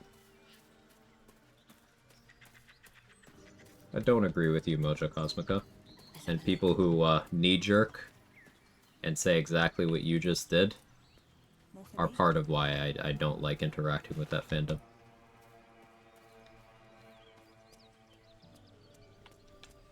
I'm quite certain you couldn't give a coherent reason for why you feel that way, given those are two very different games that do very different things. And that you feel that way because your favorite YouTuber told you to feel that way.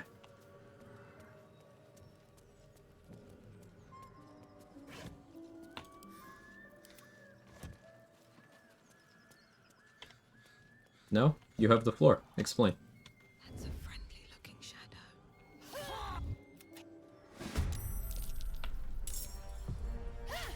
Try something else. Played the game? Explain. These boots have seen everything. Did not like many parts of it. Such as...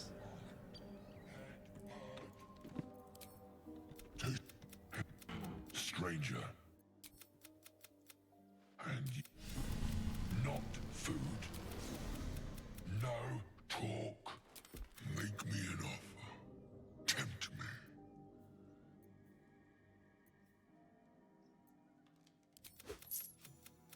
Well spoken. Indeed. Ogre kill everyone around. Story, repeated text used in dialogue, so you're ignoring the fact that the first 3 entries into the game all have stories you consider CW level writing at best, carried by good voice actors in the case of 2 of those 3 games. Repeated text used in dialogues, yeah, that's also every game in that entire intellectual property. It's been a long day. But sure. I need to rest soon. New thing bad. It also has absolutely nothing to do with the gameplay, which is the reason why most people play video games. Go off. Continue. Really like Wonderlands in those classes. For me, just didn't find a class I liked in 3. That's valid feedback. I could understand that perspective. Wasn't my experience, but I could understand it.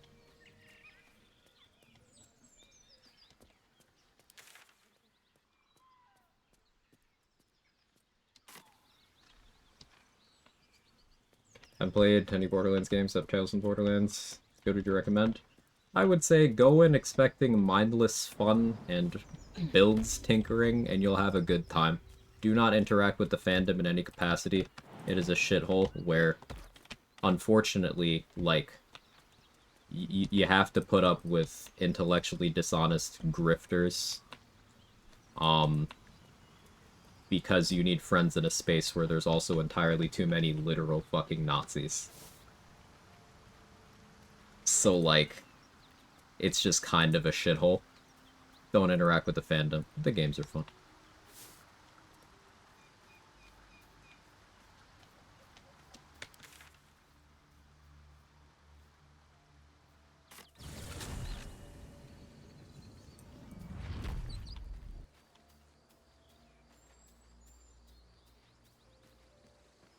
Never got deep enough to find the Nazis. Now this may come as a shock, but I am in fact a black man, so who is part of the queer community as well, and is outwardly supportive of lots of marginalized groups. So I'm a bit of a magnet.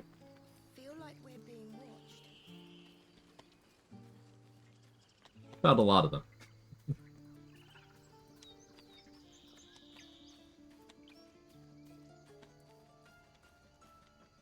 Remember you telling a story? It was big yikes. Oh, one of them came in here, it's what, a month ago? Month and a half ago? It was, someone came in Nazi posting recently.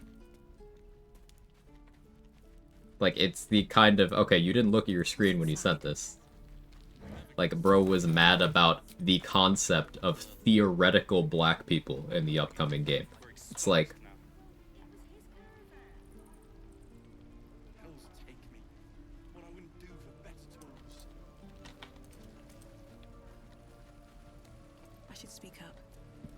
what does that mean?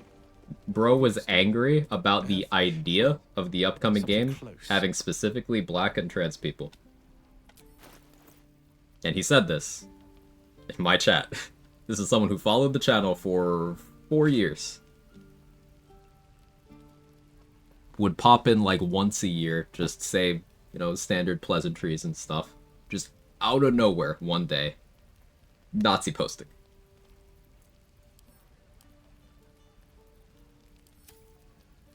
The unban request was wild enough that Trade went and looked at it, was like, and then I copy-pasted it in chat for the people there to see. What were they doing in BG3 stream to begin with? Because last time I checked, exactly, say, like, exactly. They were not looking. They were not looking. Just, like, actually completely disconnected from reality.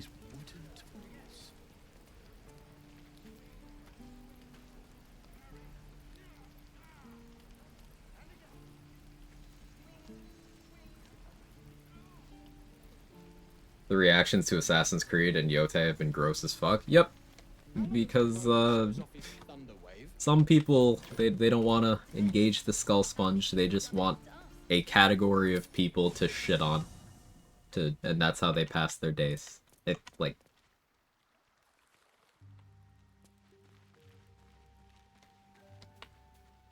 it's no deeper than that. Gotta go have a good time. Take it easy, We say. have yet to find Zoru. Or have you so? He has seen. It is done. What was it about Yote? I imagine it's because the lead is a queer person.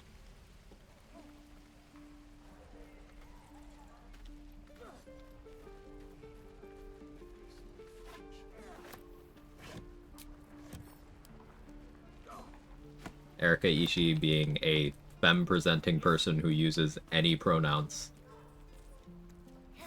is a bit of a lightning rod for that kind of person. My friends, is this monster with you? Lower.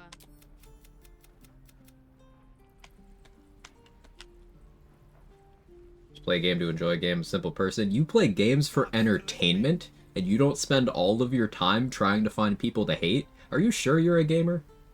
Are you sure? The locals proved compliant. The tiefling was clear. Are you sure?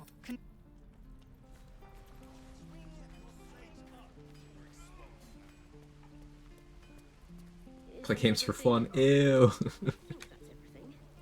Can't enjoy games unless they're anti-woke. Yeah, it's a good thing. There's that anti-woke Baldur's Gate 3 mod that, like, honestly, I don't know if I'd be able to get any challenge runs done because, hang on. I'll show you what it changes. Hang on. Like, how am I supposed to get anything done when this is there, and then also this is there? So luckily, there's a self-professed anti-woke BG3 mod that removes the juicy ass of the vampire twink and smooths out his bulge, so I can get some gaming done.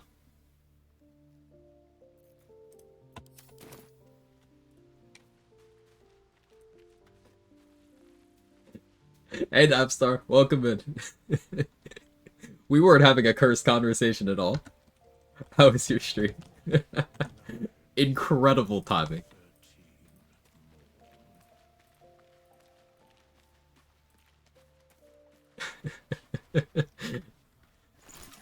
How's everybody doing? Welcome in. If you don't know me, I'm Quag. I do BG3 challenge runs. I finished up a run earlier today. Today, this isn't really a challenge as much as it's a try to stay sane challenge because I fucking hate Paladin.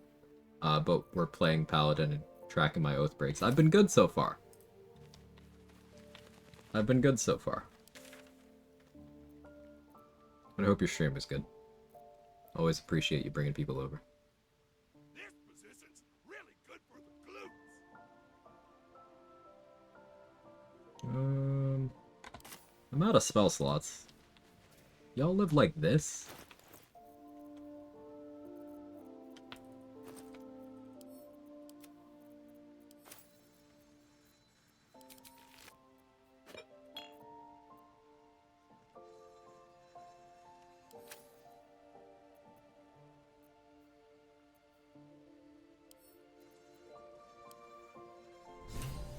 Yeah, because I delayed the conversation. No dupe. That's fine.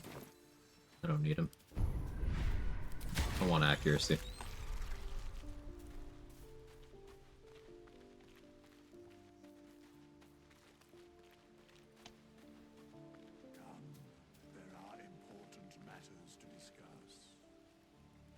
Starring so distracting, you need a mod for it. I think it says a lot about the person, just FYI. What do you mean? Surely I don't need to introspect if the juicy vampire man is distracting me.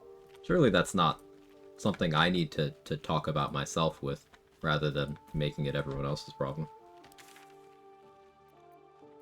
I have no idea what you could be implying. Make haste. I would have words with you.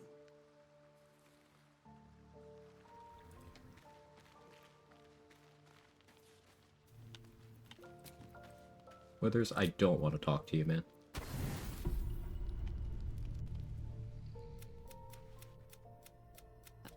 But you're desperate to be rid of it. And the parasites are made. Were it not for Not beating the solo runners need favorable beginnings to win allegations. But listen, like look at this. Hang on. You're gonna love this. Righteous clarity is the same thing as favorable beginnings, so it's like I have two favorable beginnings.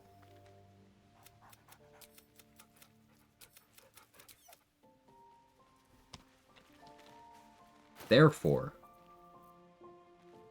Paladin, good. I'm shooting arrows at his then this other guy swirls his fingers. Here we go.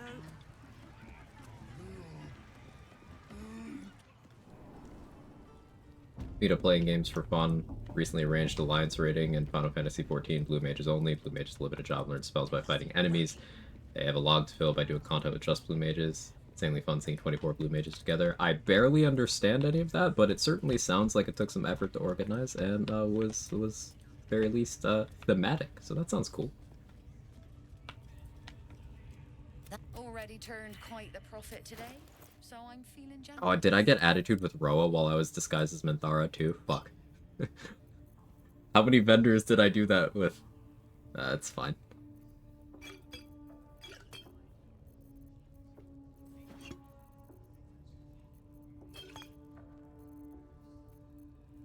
I want Hunter's Dagger. It can wait.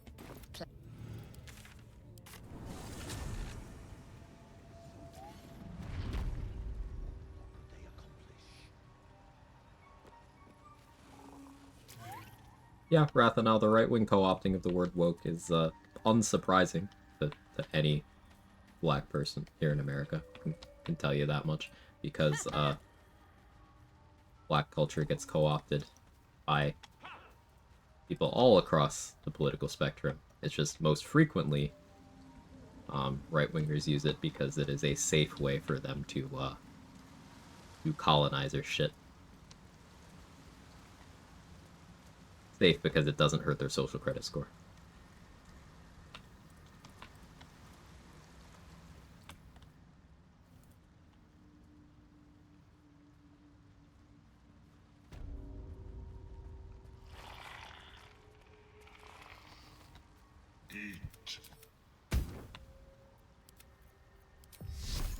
For example, if you look at let's get hyper specific here. Witch Zoomer slang. Almost all of it is ripped directly from AAV.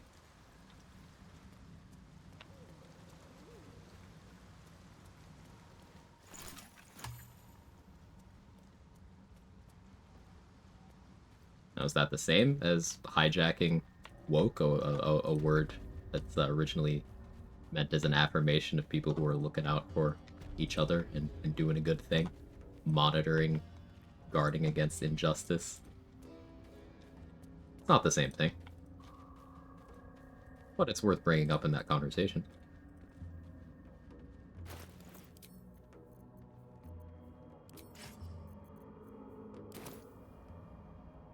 Which Zoomer slang? I said Twitch Zoomer slang. Zoomers, Gen Z people here on Twitch. That'll fit my pack.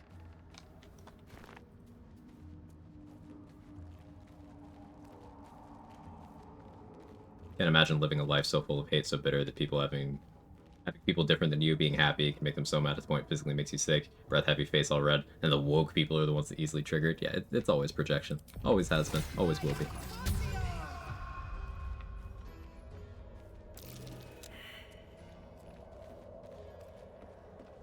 What? Gek! Got someone sneaking up on us.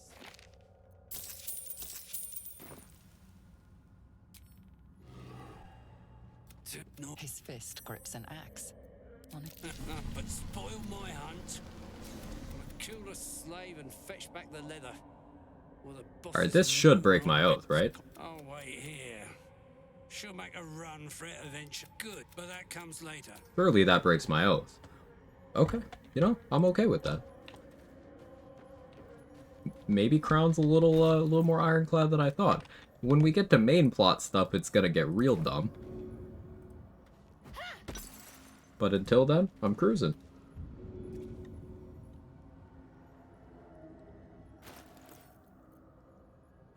I don't have my strength elixir.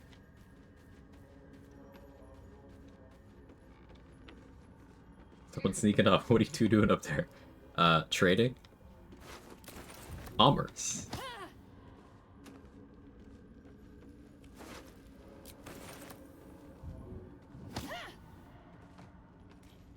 Learned that monks like to punch people? Sounds right. Thought monks were peaceful? It's peaceful punching.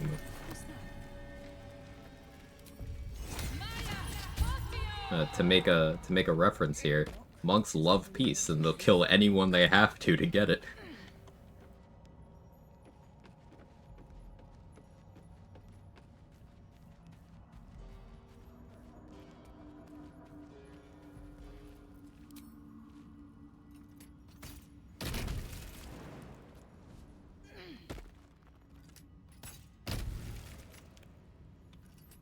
Like 20 runs, never thought of pushing the bodies off. Yeah, Gek will spawn the zombies from where the bodies are. So if the bodies are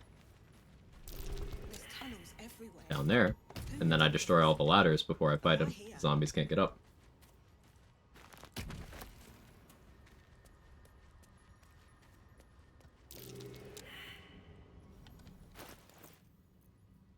I'm just gonna walk through here, because, thing could hurt me, but not much.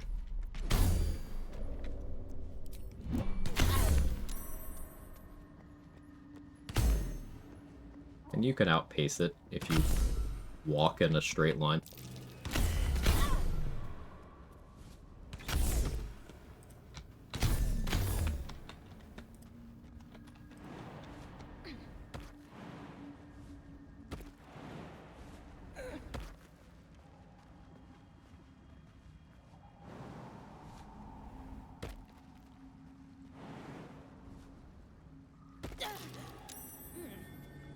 What's that?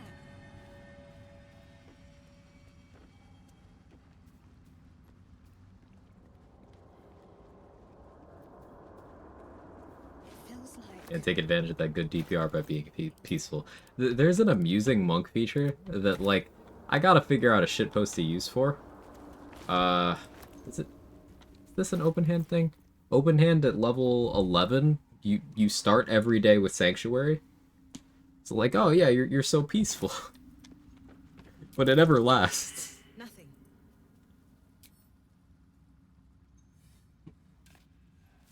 You just have a passive Sanctuary on until you break it.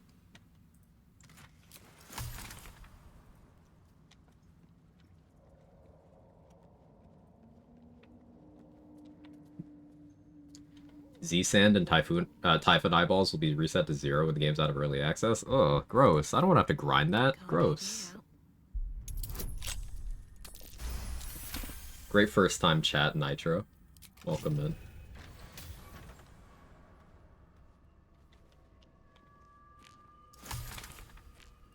Like, at that point, Moo, why would I not just start a new file? Like, if I'm gonna have to do that many runs, I'll just unlock everything again.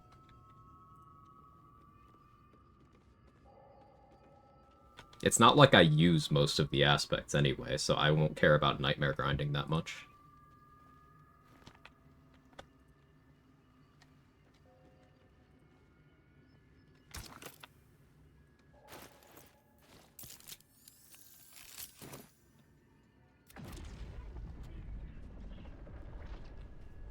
I have like 20, 21 strength, not be able to lift and throw some people, use Elixir Hill Giant, suddenly lift throw them. That's not how that works. You need 20 strength to have enough to lift and throw medium-sized creatures of the standard weight level. Karlach is slightly heavier than the standard. Half-Orcs and Dragonborn are slightly heavier than that. Hey, JD. Let's see what this does.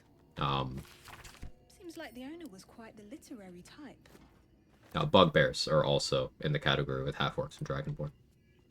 So you need 20 to throw around normal medium-sized creatures. But then you need 26 to throw around the heaviest category of medium-sized creatures. It's a weight threshold thing. Might be 24 for them, actually. Don't remember. 24 or 26. I know 22 is not enough.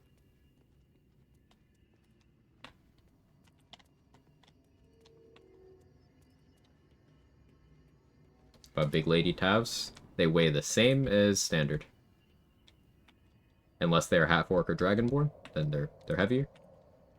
Or if they're Karlach, who is in between standard weight and half-orc dragonborn weight. A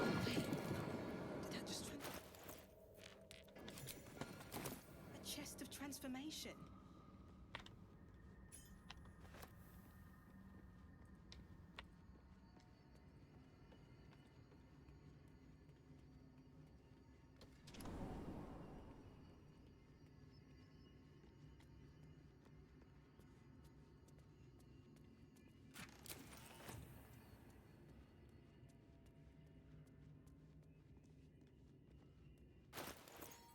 So usually when I start a new run, we end up looping to level 5 with minimal combats. I've already done more fights than I normally do before 5. The disc using the cipher you found the get lit or its laid. Disc. Are these Githyanki markings? Lae'zel might know. Oops, it's okay. Looks like something my cat typed the other day.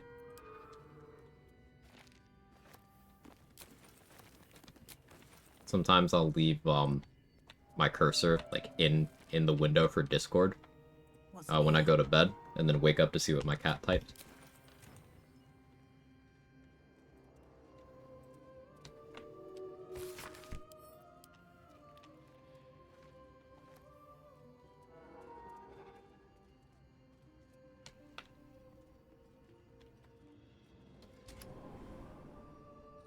You know these words.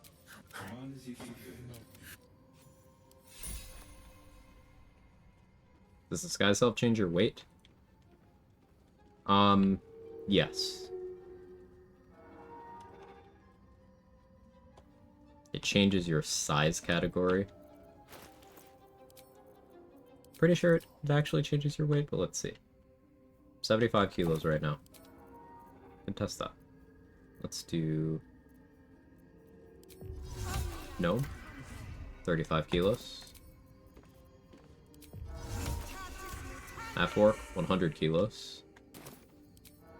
And this isn't normally possible, but I have a mod that lets me disguise as Karlach. 75 kilos in this instance. So, real Karlach, different. Or maybe Karlach is only 90 kilos under certain circumstances. But either way. That chair leg could make for a fine weapon.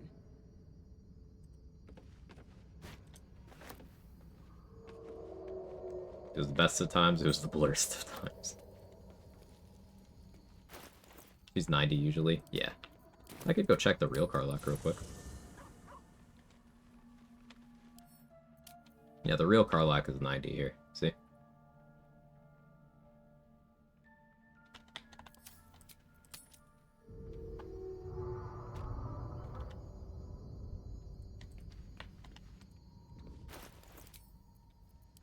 My ring lit up.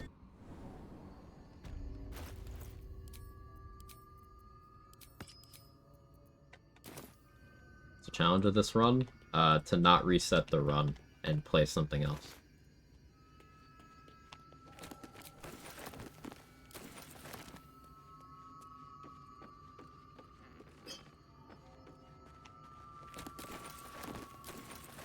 The mod just disguises you as a tab that looks like the character. Yeah, you don't get any of the origin tags or anything, or the features. So you're not actually them.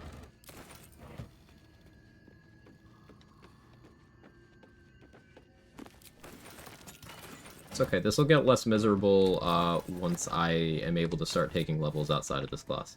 Also, it'll get better once I have extra attack and I can just pretend to be a bad fighter. But until then, let me loot loop.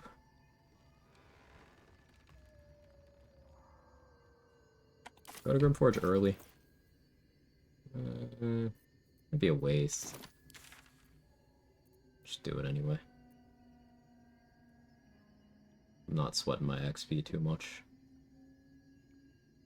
Now, let's go get the strength pots first. Any use for Basilisk Oil except depetrify the drow. If someone gets you with flesh to stone, or flesh to gold, you can use it for that.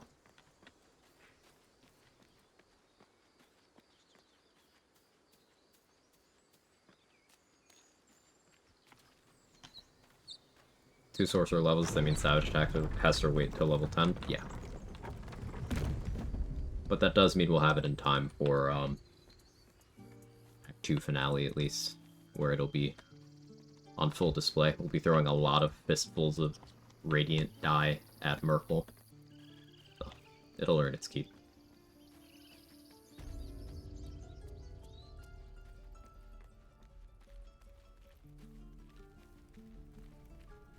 Now we won't be able to Poison Merkle. So that's part of why I went with Great Weapon Fighting Style. Because at that point, that'll be the play.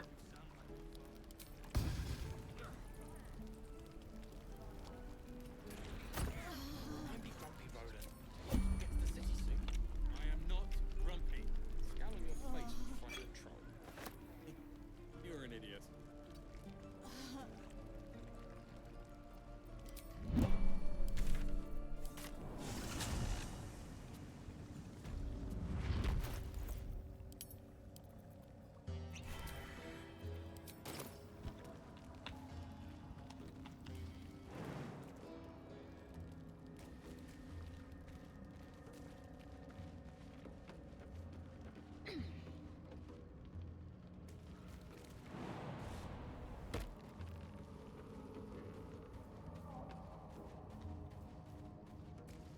Softer than a whisper. This is why I'm using a Strength Elixir right now. So I can throw medium-sized creatures.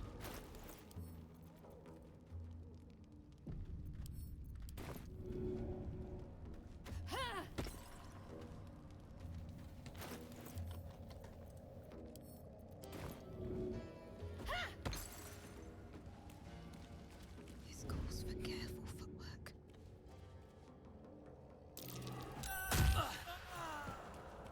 Later, Mystic Line. Have a good one. Thanks for hanging out.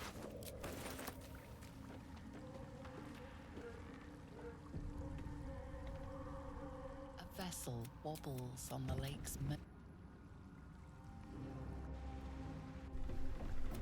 Help! Where's Gek? Who are you? What about Gek? You continue. I normally wait till level 5 to go here to maximize the Exploration XP, but I'm being very lazy. Who's the hoon, Greyman? Another slave for the dig? That your twat soul and I'm warning you. Moving ahead.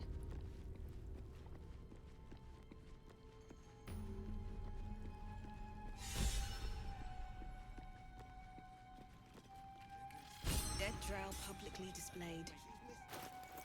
A message. Oh, I haven't sucked toes yet. Watch sucking toes be an Oathbreak. Ain't even have fun.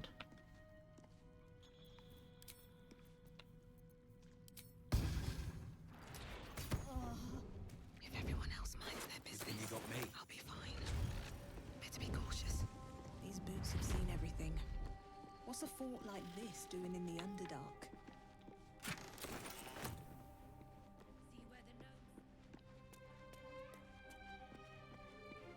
Yeah, could you imagine the Oathbreaker Knight dialogue if that had been your oath?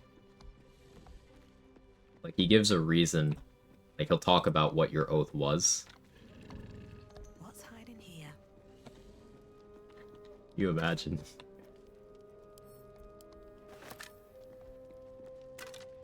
Paladin, you have sucked toes.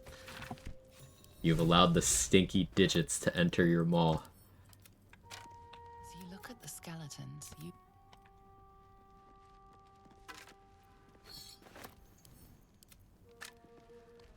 Any time restrictions if I don't break out near? So one of my runs, a long rest, who's freed.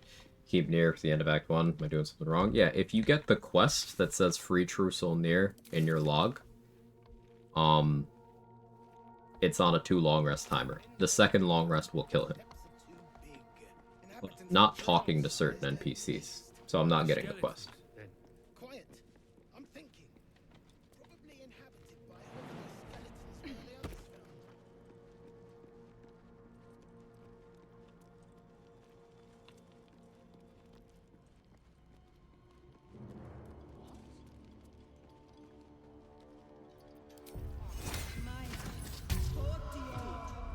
You're dismissed.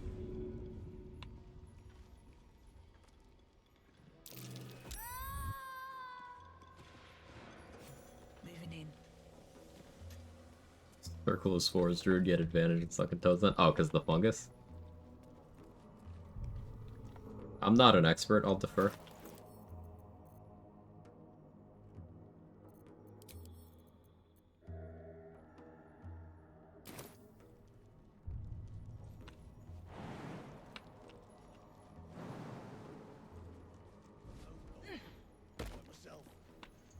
Humans still ain't caught a whiff of them.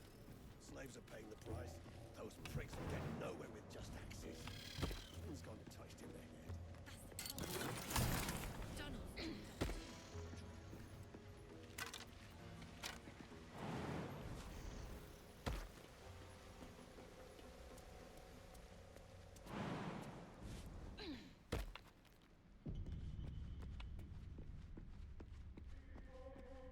It'd be funny and do Adamantine Scimitar this run.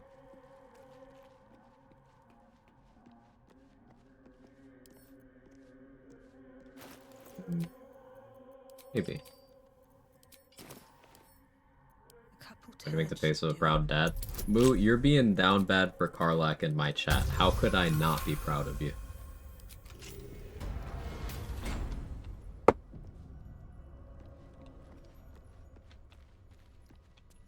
What do you think I am?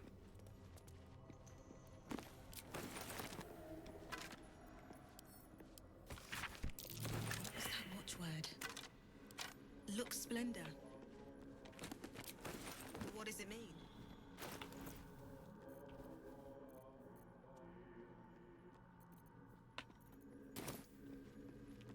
Anything of use?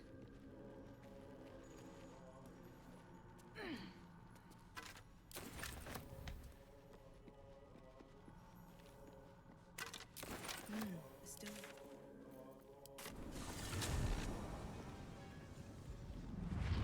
Putting the Baldur's Gate characters in your Love Island universe in The Sims. That made me feel so old.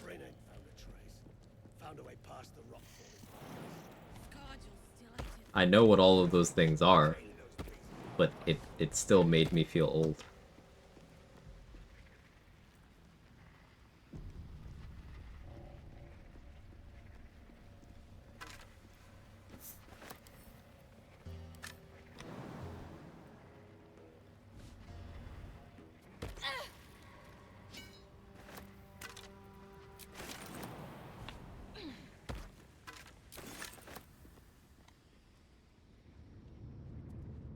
I could meme this run harder and go grab the garbage pike for Grim.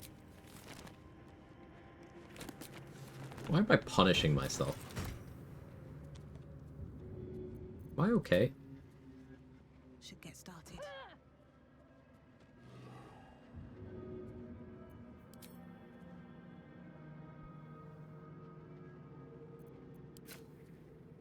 Think you can take me on?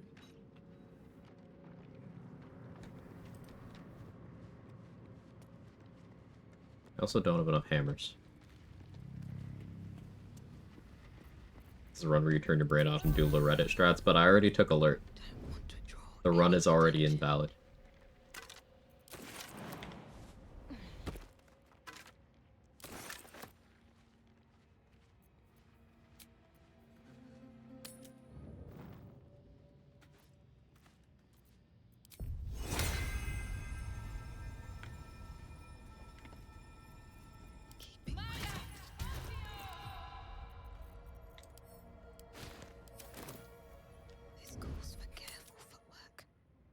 But you're playing the most broken class. Oh, you know, Shiniest? You're onto something.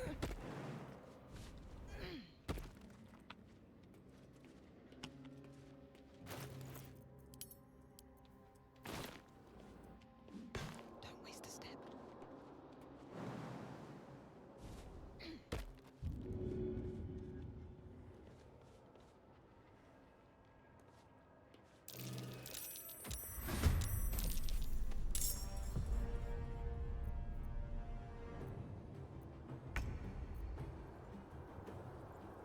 On my way.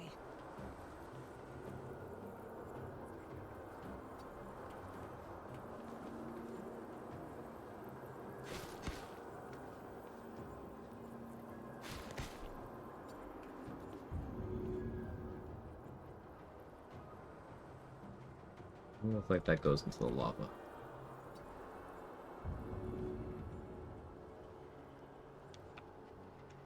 Out here. Oh, athletics failed. Play Grim at the lower level, keep range attacking from above. Well, I want the armor right now, so I am going to be doing ranged attacks.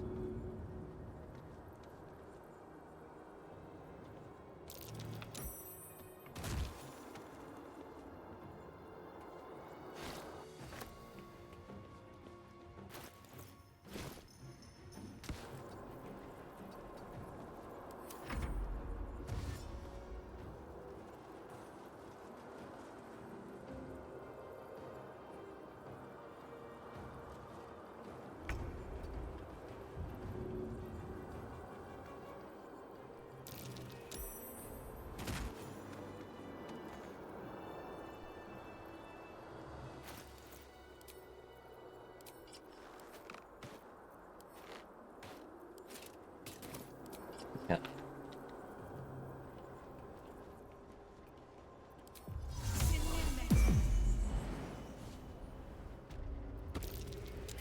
Time for some bloody work.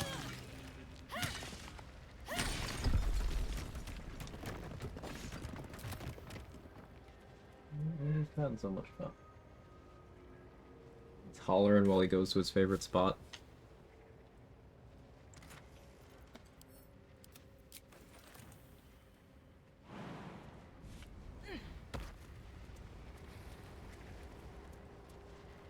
Open up.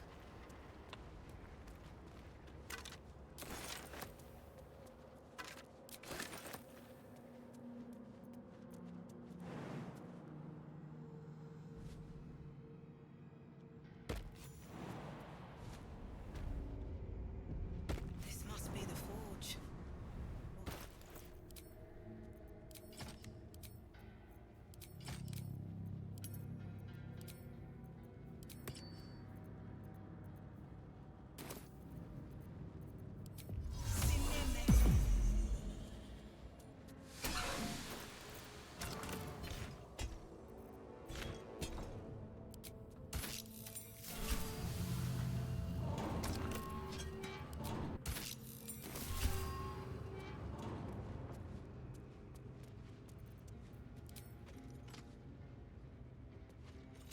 Giant killer should work if you get hit by a medium creature to play with a small race. No, that would be kind of fun. It'd be crazy, but it would be fun. I still want to do the giant killer run. Might be more fun in like a duo though. You have one person who's doing like twin enlarge with spell save DC, then the other person who's like, alright, I got this.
They're pretty well positioned. They might get some good damage in.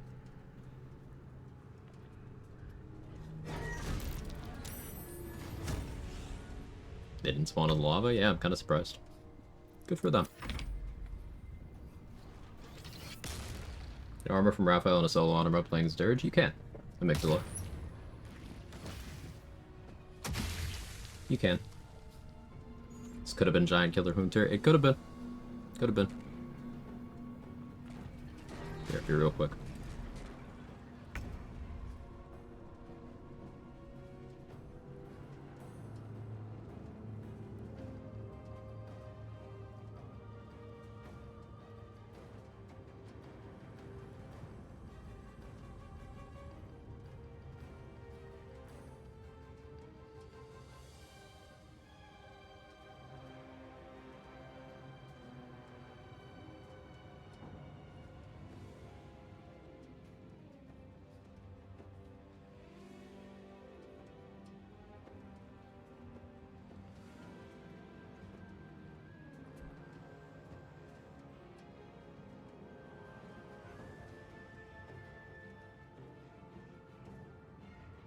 Alright, I'm back.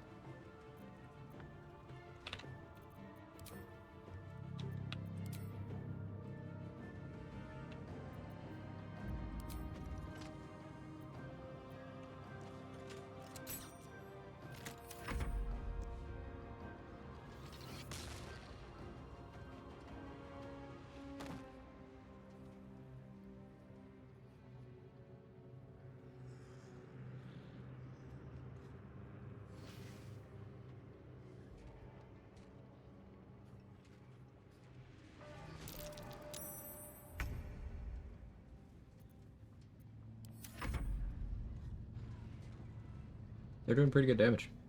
Yeah. Look at that tenacity damage. Alright, lump is down.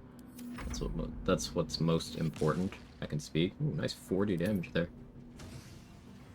Almost max roll.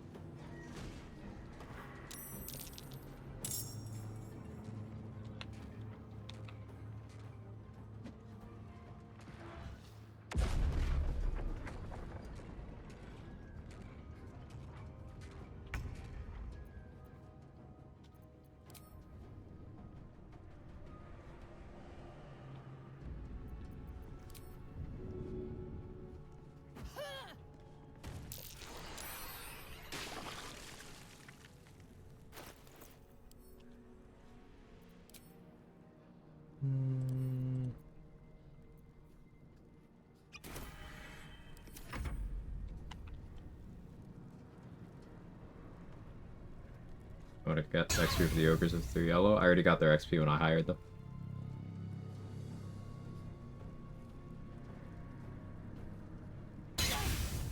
Thinking that fire res elixir was correct. On a picture of me with a Chad filter and I hate it. Moo, you posted that in the Discord. You posted that.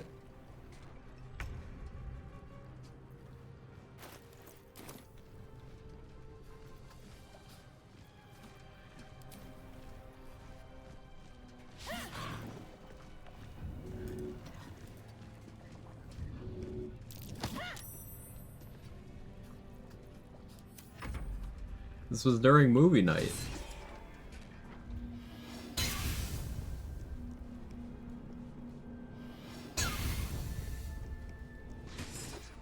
You also kept saying you didn't understand what the characters were doing, but you would say that while they were explaining what they were doing. You were really high.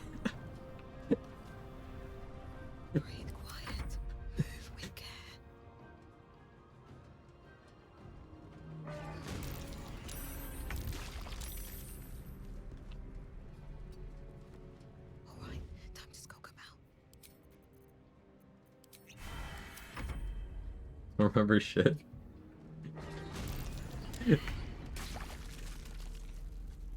You don't believe me? Ask Danny or Glenny.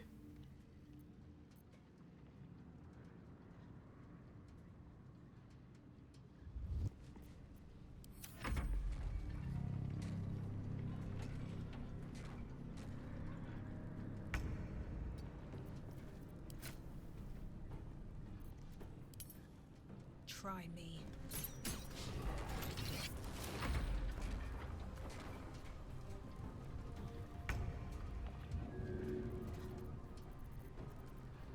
Alright, I didn't really bring heavy objects to throw, so here, have that. Nice 2 damage.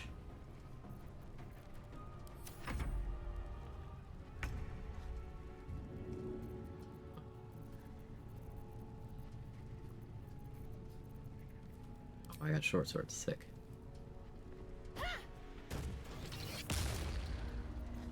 Two.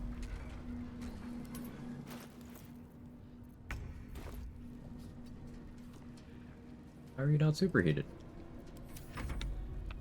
You're larger life. Hope you're well.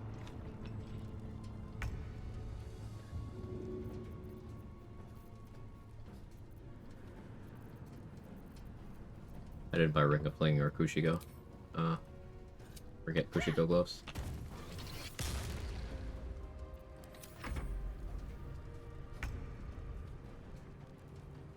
I'm jealous of the people who don't get insanely paranoid and weed like I do.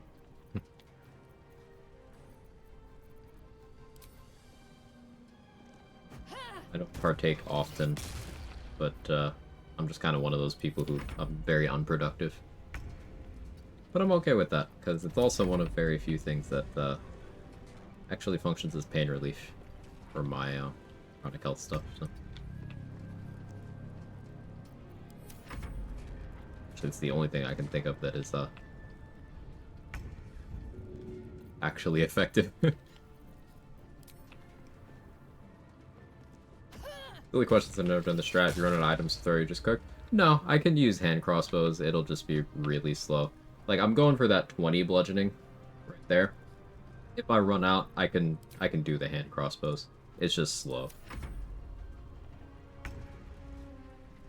Is that Oathbreak counter?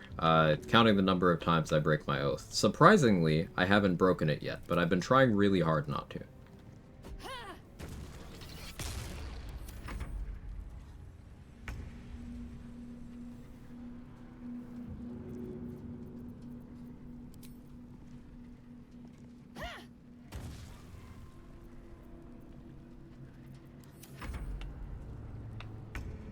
Good, I don't really take it on my woman time since I have PCOS and endo, so being paranoid is better than pain. Yeah, I used to know someone with PCOS and endo. She did not care for the paranoia.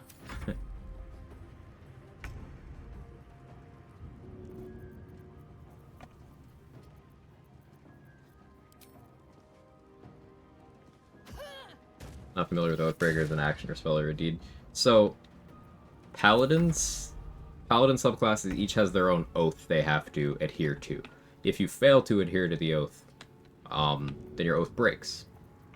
And then you'll have to pay a special NPC money to get your oath back. If your oath is broken, you don't have access to any of your channel oath features, and also you can't respec until you fix it.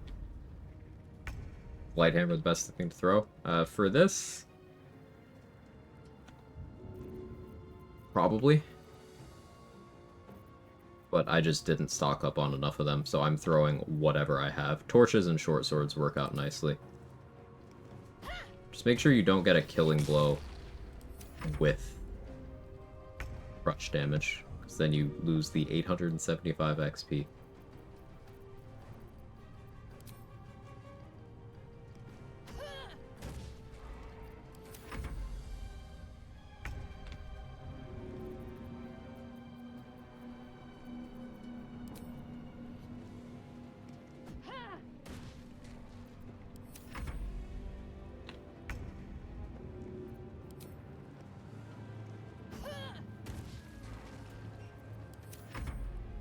Shoes and books are great too. Just throw some books. They might get destroyed by the lava though, and I want to sell them. I'm trying to throw things that are indestructible, so I can pick them back up after. How do you break your oath? It's a roleplay thing. Like, for example, I'm playing Oath of the Crown, and it's generally like uphold the law type stuff and be true to your word. So if I were to, like, backstab someone, like, say I was going to help one group of NPCs and then turn around and not do that, that could break my oath.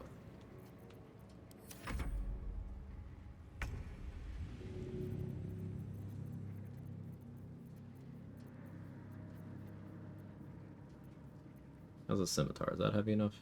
Not really. Am I out of hand axes? I am gross.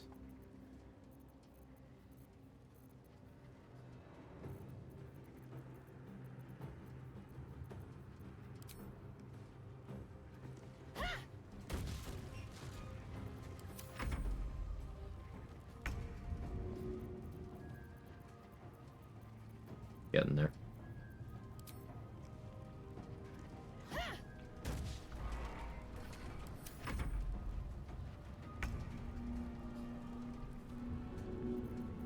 Yeah, crown oath breaks are silly. I've managed to keep myself outside of that one and like a couple of specific ones. I'm keeping myself mostly in the dark. So chat gets to be entertained by inevitably me freaking the fuck out when one I didn't account for happens. Do the Gith books burn? Probably not. Good thought. How you doing, Mighty Katie? Oh, no, it got destroyed.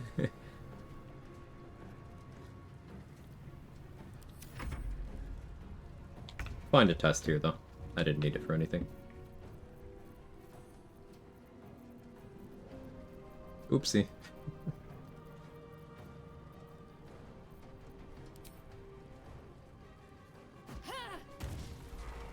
Okay, that did nothing? Come on. I really came here unprepared.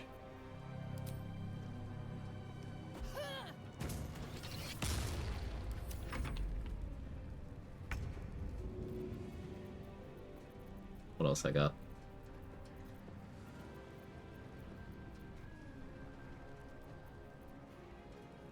And Gith boots. Oh, that was a good one. One more item of decent weight, and then we use bows to finish. Here, have a shield mold. Why didn't that do more?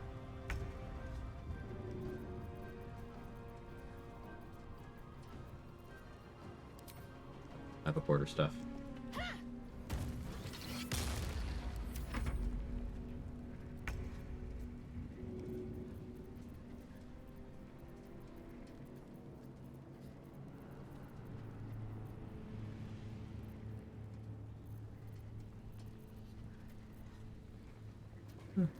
I guess hand crossbows for the rest.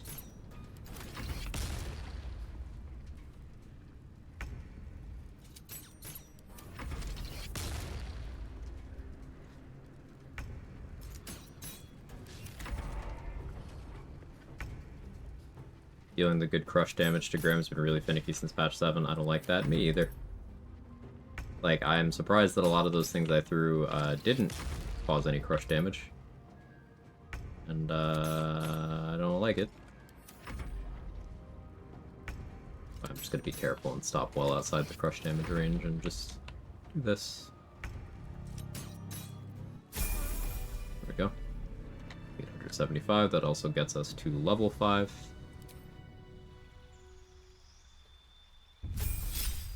Extra attack. It's also aid and branding smite.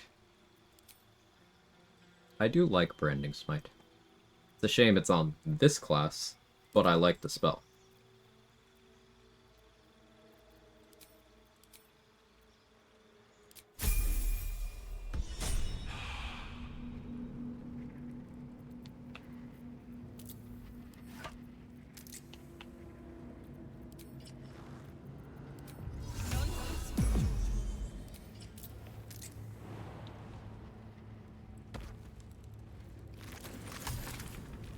Branding Smite, the only range smite. There's also Banishing Smite.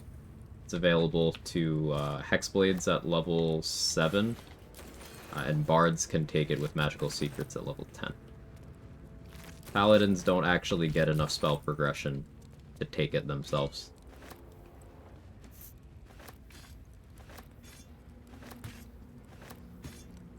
Or level 9 for Hexblades, not 7, excuse me.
Guess I have enough weight right now to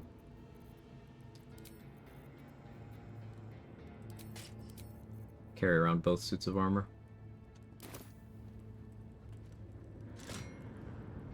I will put in the shield mold now, though, and just make it. So I'll forget if I don't. I guess I won't make it right now. Still gotta raise the platform.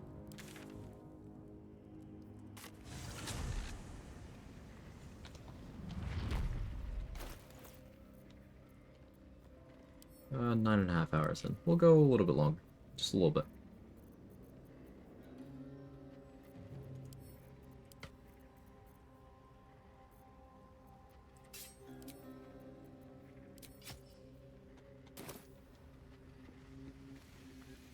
Let's find someone to do some poison and smites on.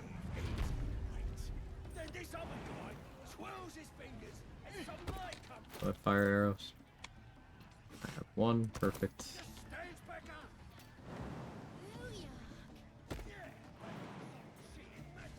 Any adamantine weapons better in terms of itemization compared to shield or armor? It depends on the need. Sometimes I take the mace whenever I want a stat stick to allow me to ignore bludgeoning resistance. The scimitar and the longsword can each do that for slashing. The scimitar you can dual wield without needing the dual wielder feat. The scimitar is finesse, you can sneak attack with it. So adamantine scimitar is pretty nice against Merfolk because it ignores his slashing rest. And makes all of your weapon-based slashing damage also ignore his resistance. The longsword is nice because you can do great weapon master stuff with it. If you wanted to go that route. And I like the longsword for if you take 11 levels of Hunter for Whirlwind attack, and then 1 level of Great Old One Warlock for Mortal Reminder. What you can do is you can put items around the feet of an enemy, and then Whirlwind attack. It'll hit all the enemies nearby, and all the items. All the items will get crit, triggering Mortal Reminder, which is AoE fear whenever you crit something. Creatures or objects. So you could create a situation where, for every enemy and every object, every enemy has to roll an individual saving throw to not get frightened for a turn.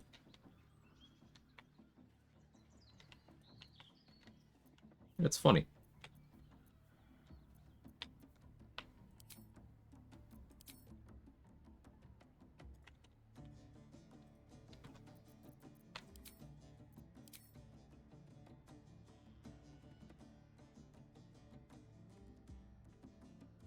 I'll strike you down. I work with Tiger Barb. Yes, but you have the target limit with that. Tiger's Bloodlust can only hit up to 3 things, whereas Whirlwind Attack has no target limit.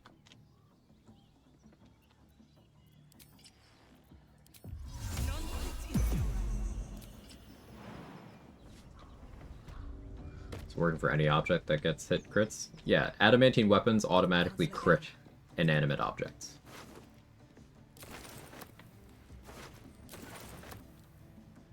So, they're also good for opening doors.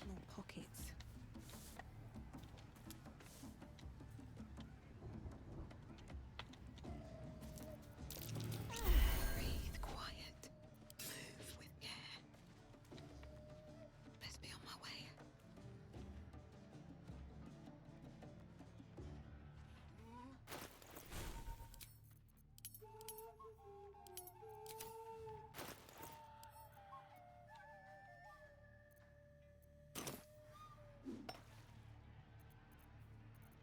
Alright, so for this first one, pretty standard stuff.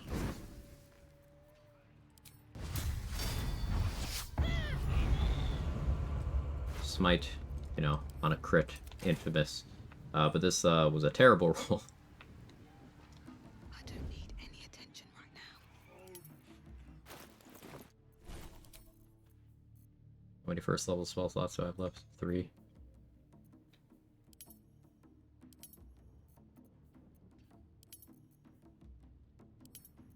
to do this now.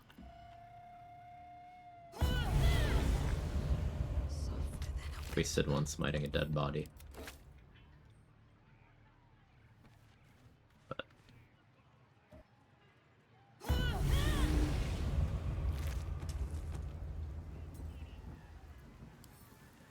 Hovering for the bad roll.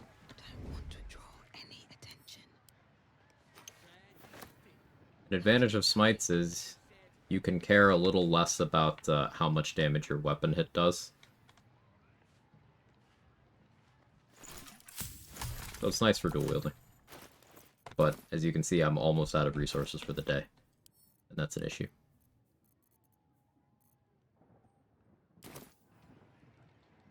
Wonder if the gods are watching me. They're gonna recover from that.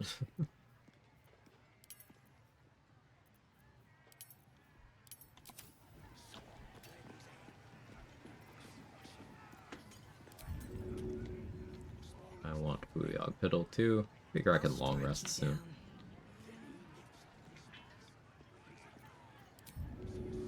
Move him over here.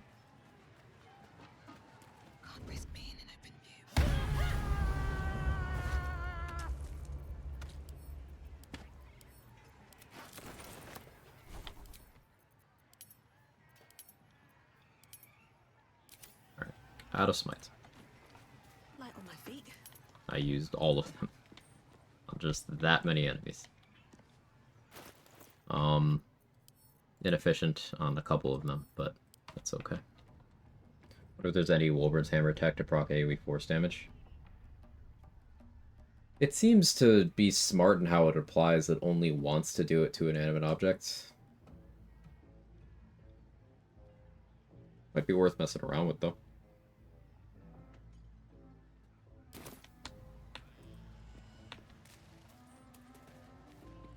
Usually avoid Barbarian just because I don't like Rage. Run longer days, usually just too much ADHD hassle with me to figure out when to use Save Rage. Do you want to try running some non-traditional bar builds, though? I have a suggestion for you. The run that I finished earlier today, to get around that, it was a run where I was not allowed to long rest, short rest, or do any simulated long rest or short rest at all. And I chose Barbarian anyway, because if you play Wildheart and you pick Aspect of the Honey Badger at level 6, this gives you a toggle that when it's enabled, any turn where you start your turn while poisoned, frightened, or charmed, you have a 50% chance to just start raging. For free. No action cost, no rage charge cost. So I carry around a bag of rotten food, and when you eat a piece of rotten food, you get poisoned for 10 turns, no saving throw. No damage or anything, you just get the poison condition. It doesn't even cost an action or bonus action or anything, it's a free action to turn it on. So what you do is you just poison yourself like that, enter turn-based mode, 50% chance to start raging. If you don't get it, end turn.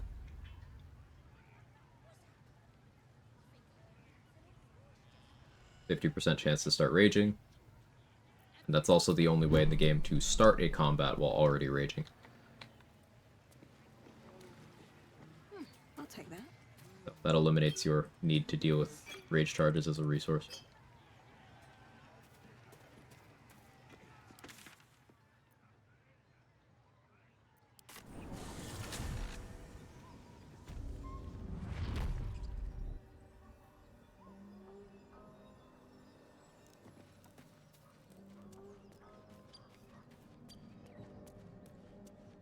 No idea that wasn't limited by your charges. Gonna learn lots of new tech here. Yeah, I'm a big fan of Wildheart. I do not like long resting.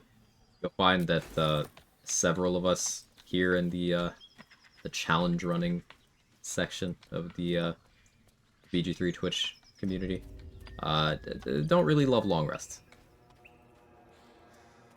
So, still finding ways to enjoy certain classes that seem to be long rest dependent is kind of a through line. Just out of view. On my way. Any combats I can reasonably do right now? I do have a Cloud of Daggers scroll. Sorry, a Call of Duty. How much farther can I go?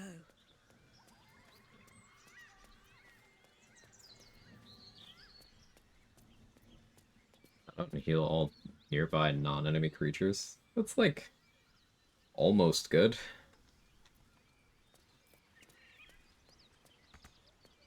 I don't know for when, but it's like almost good.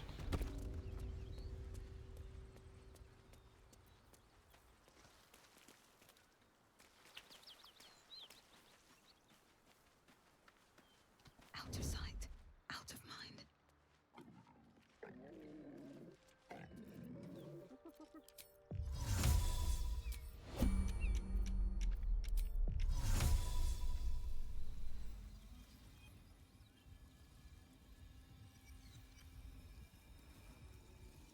Eat off barb passes and reckless attack. Yeah, reckless attack and danger sense.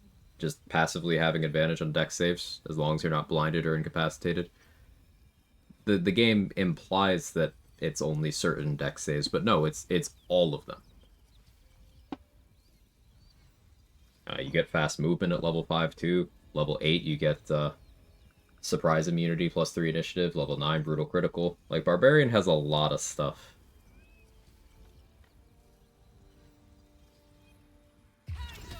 We'll say in regards to Wildheart passives, like, there's a lot of different Wildheart things.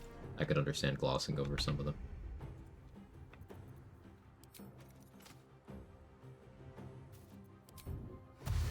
Another step forward.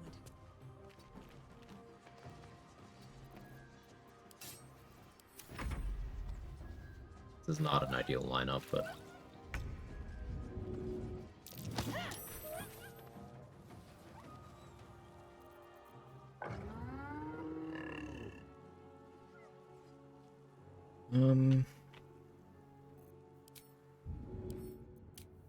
Yeah, gnolls are also in the 100 kilos category.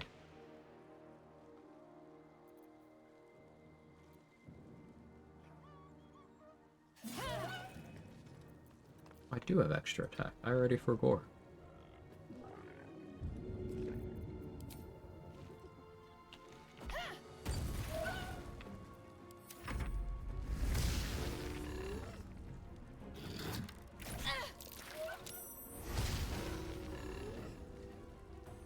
That's an unfortunate roll.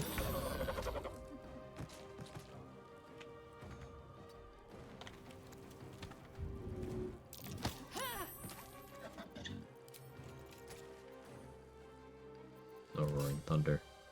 Unfortunate. Cake. No time for mercy.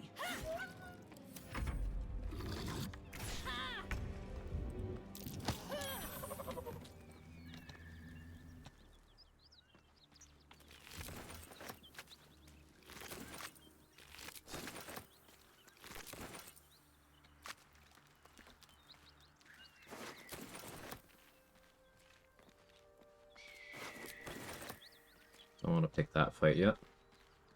You should do Stallion or Tiger builds Wildheart. Easy to skip over some things. Yeah. Suggest a build focusing on Diving Strike of Eagle Heart Barb. Love that attack. Don't know which items are good for it. Can't wait to sleep. It's an awkward one because, like, it's not very good. It does trigger Hammercraft. The maul that does thunder damage whenever you jump or fly. So, like, you could use that. What path lies before me?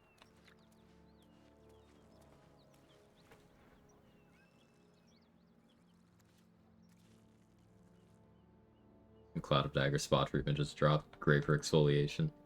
Technically true.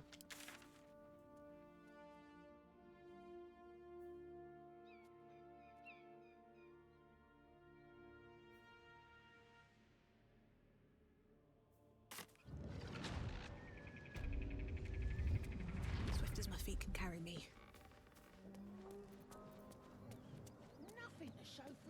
I shouldn't be picking more fights here with no resources, but...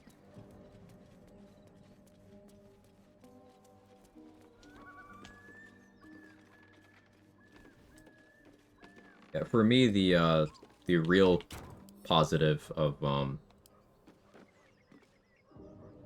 Eagle Heart is being able to bonus action dash while you're raging. I value that very highly.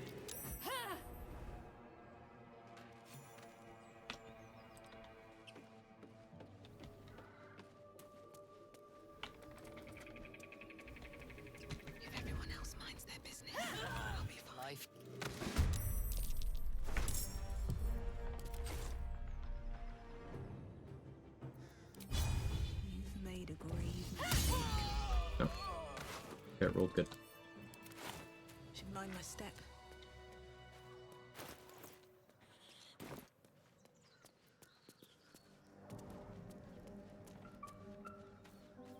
Eagle plus Stallion is busted. Yeah, on your bonus action, just get 24 temp HP.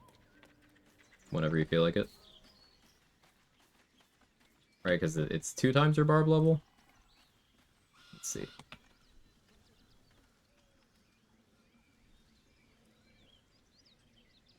Yeah.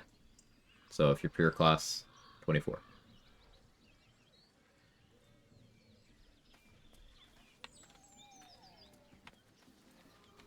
How can you buff bleed ticks? Gape, Form the Slaughter, Rhapsody. Slashing Vuln, though that's hard to do. Callous Glow, Lightning Charges, Lightning Burst. Fowler Shriek. Tavern Brawler, Wild Shape. Can it be stupid? Oh yeah. I think it would be Tavern Brawler Wild Shape territory. In Act 3, you can do Corvid Token instead of Wild Shape, so you don't actually need the Druid levels. But it would be Wild Shape instead of Rhapsody. You could still have Formless Slaughter plus Tavern Brawler, plus Hexblade's Curse. The problem with Bleed is the duration is super low. I guess if you kept, like, pecking a spike bulb next to someone every turn.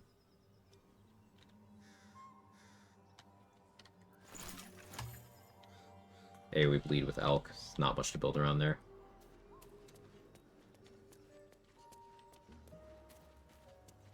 Yeah. You could, charge through with Flawed Helldusk, apply Bleed to everyone, and then Wild Shape. That would make the most sense with Moon Druid, I suppose.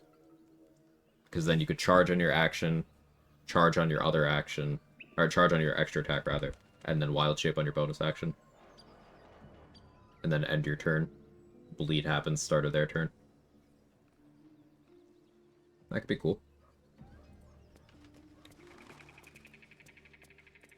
That would also give you access to Exposing Bite Tech whenever you wanted that. You'd get the Ritual Spells of Druid. Sounds like a solid build.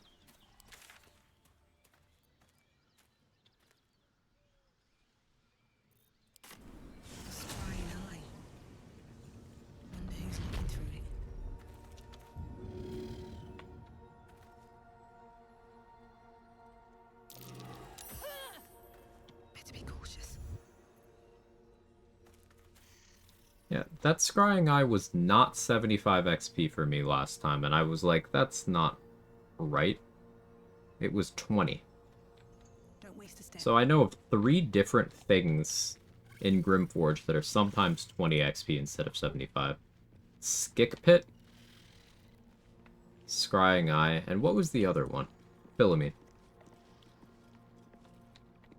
Philomene's not happened to me personally, but someone mentioned it in chat recently. But Skick Pit and the Scrying Eye have happened to me. 9 Barb, 2 Druid, 1 Hexblade. I like it. Still have Brutal Critical there. Always a fan of 9 Barb. You could make an argument for getting 5 Barb and 5 Druid, because then you would also be able to have Wild Strike. So if you were ever in your Wild Shape doing attacks, you'd have 3 attacks per action. Because you'd have Wild Strike and you'd have extra attack. But I don't know if that's worth losing your level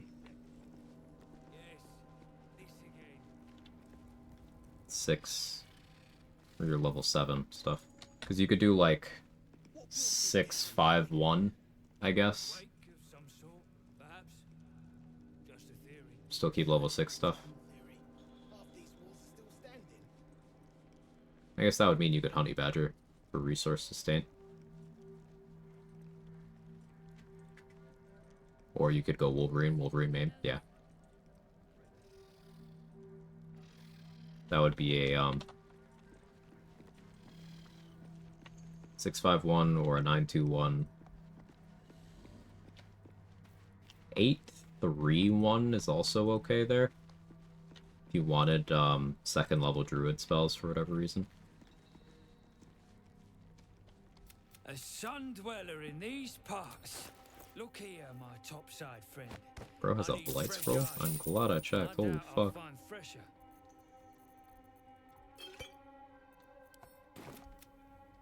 An undefeatable secret boss, BG3 posted in Quentimals. Oh, it's the cat boss again? Let me look. I'm starting to lose focus. Might end. But I gotta see this. We got a pet pictures channel in the Discord. Cat! That's a cat. Yeah, the cat boss wins. That's a cat. That's a cat.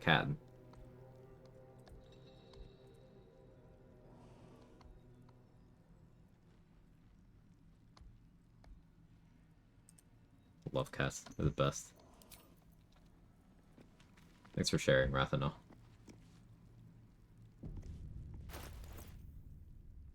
Alright. I normally try to get to level 6 in my first session of a new run, but we did start this one 4 hours into a stream. Tips how to survive Warren's legendary action, level 12 Death Cleric Dirge, when a fighter 1v1. Wear the Reviving Hands, the Helm of Baldurin, for passive Blade Ward every turn. Cast Hero's Feast, so you're immune to her applying diseases to you. You're also immune to her Frighten, and you have extra temp HP. Also upcast Aid to give yourself more temp HP.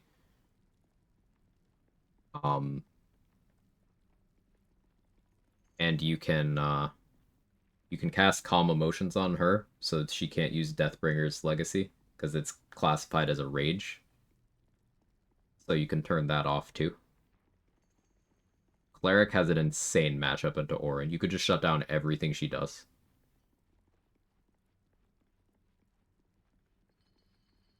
And since you're a Death Cleric, you can also be upcasting False Life for temp HP.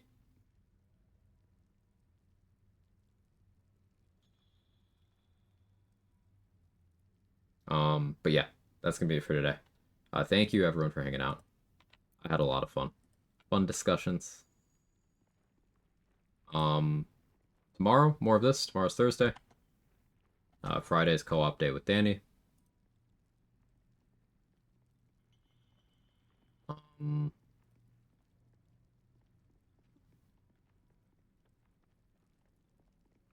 Yeah, that's all I got. Let's use live. Anyone to raid? Oh, speaking of, Danny's on.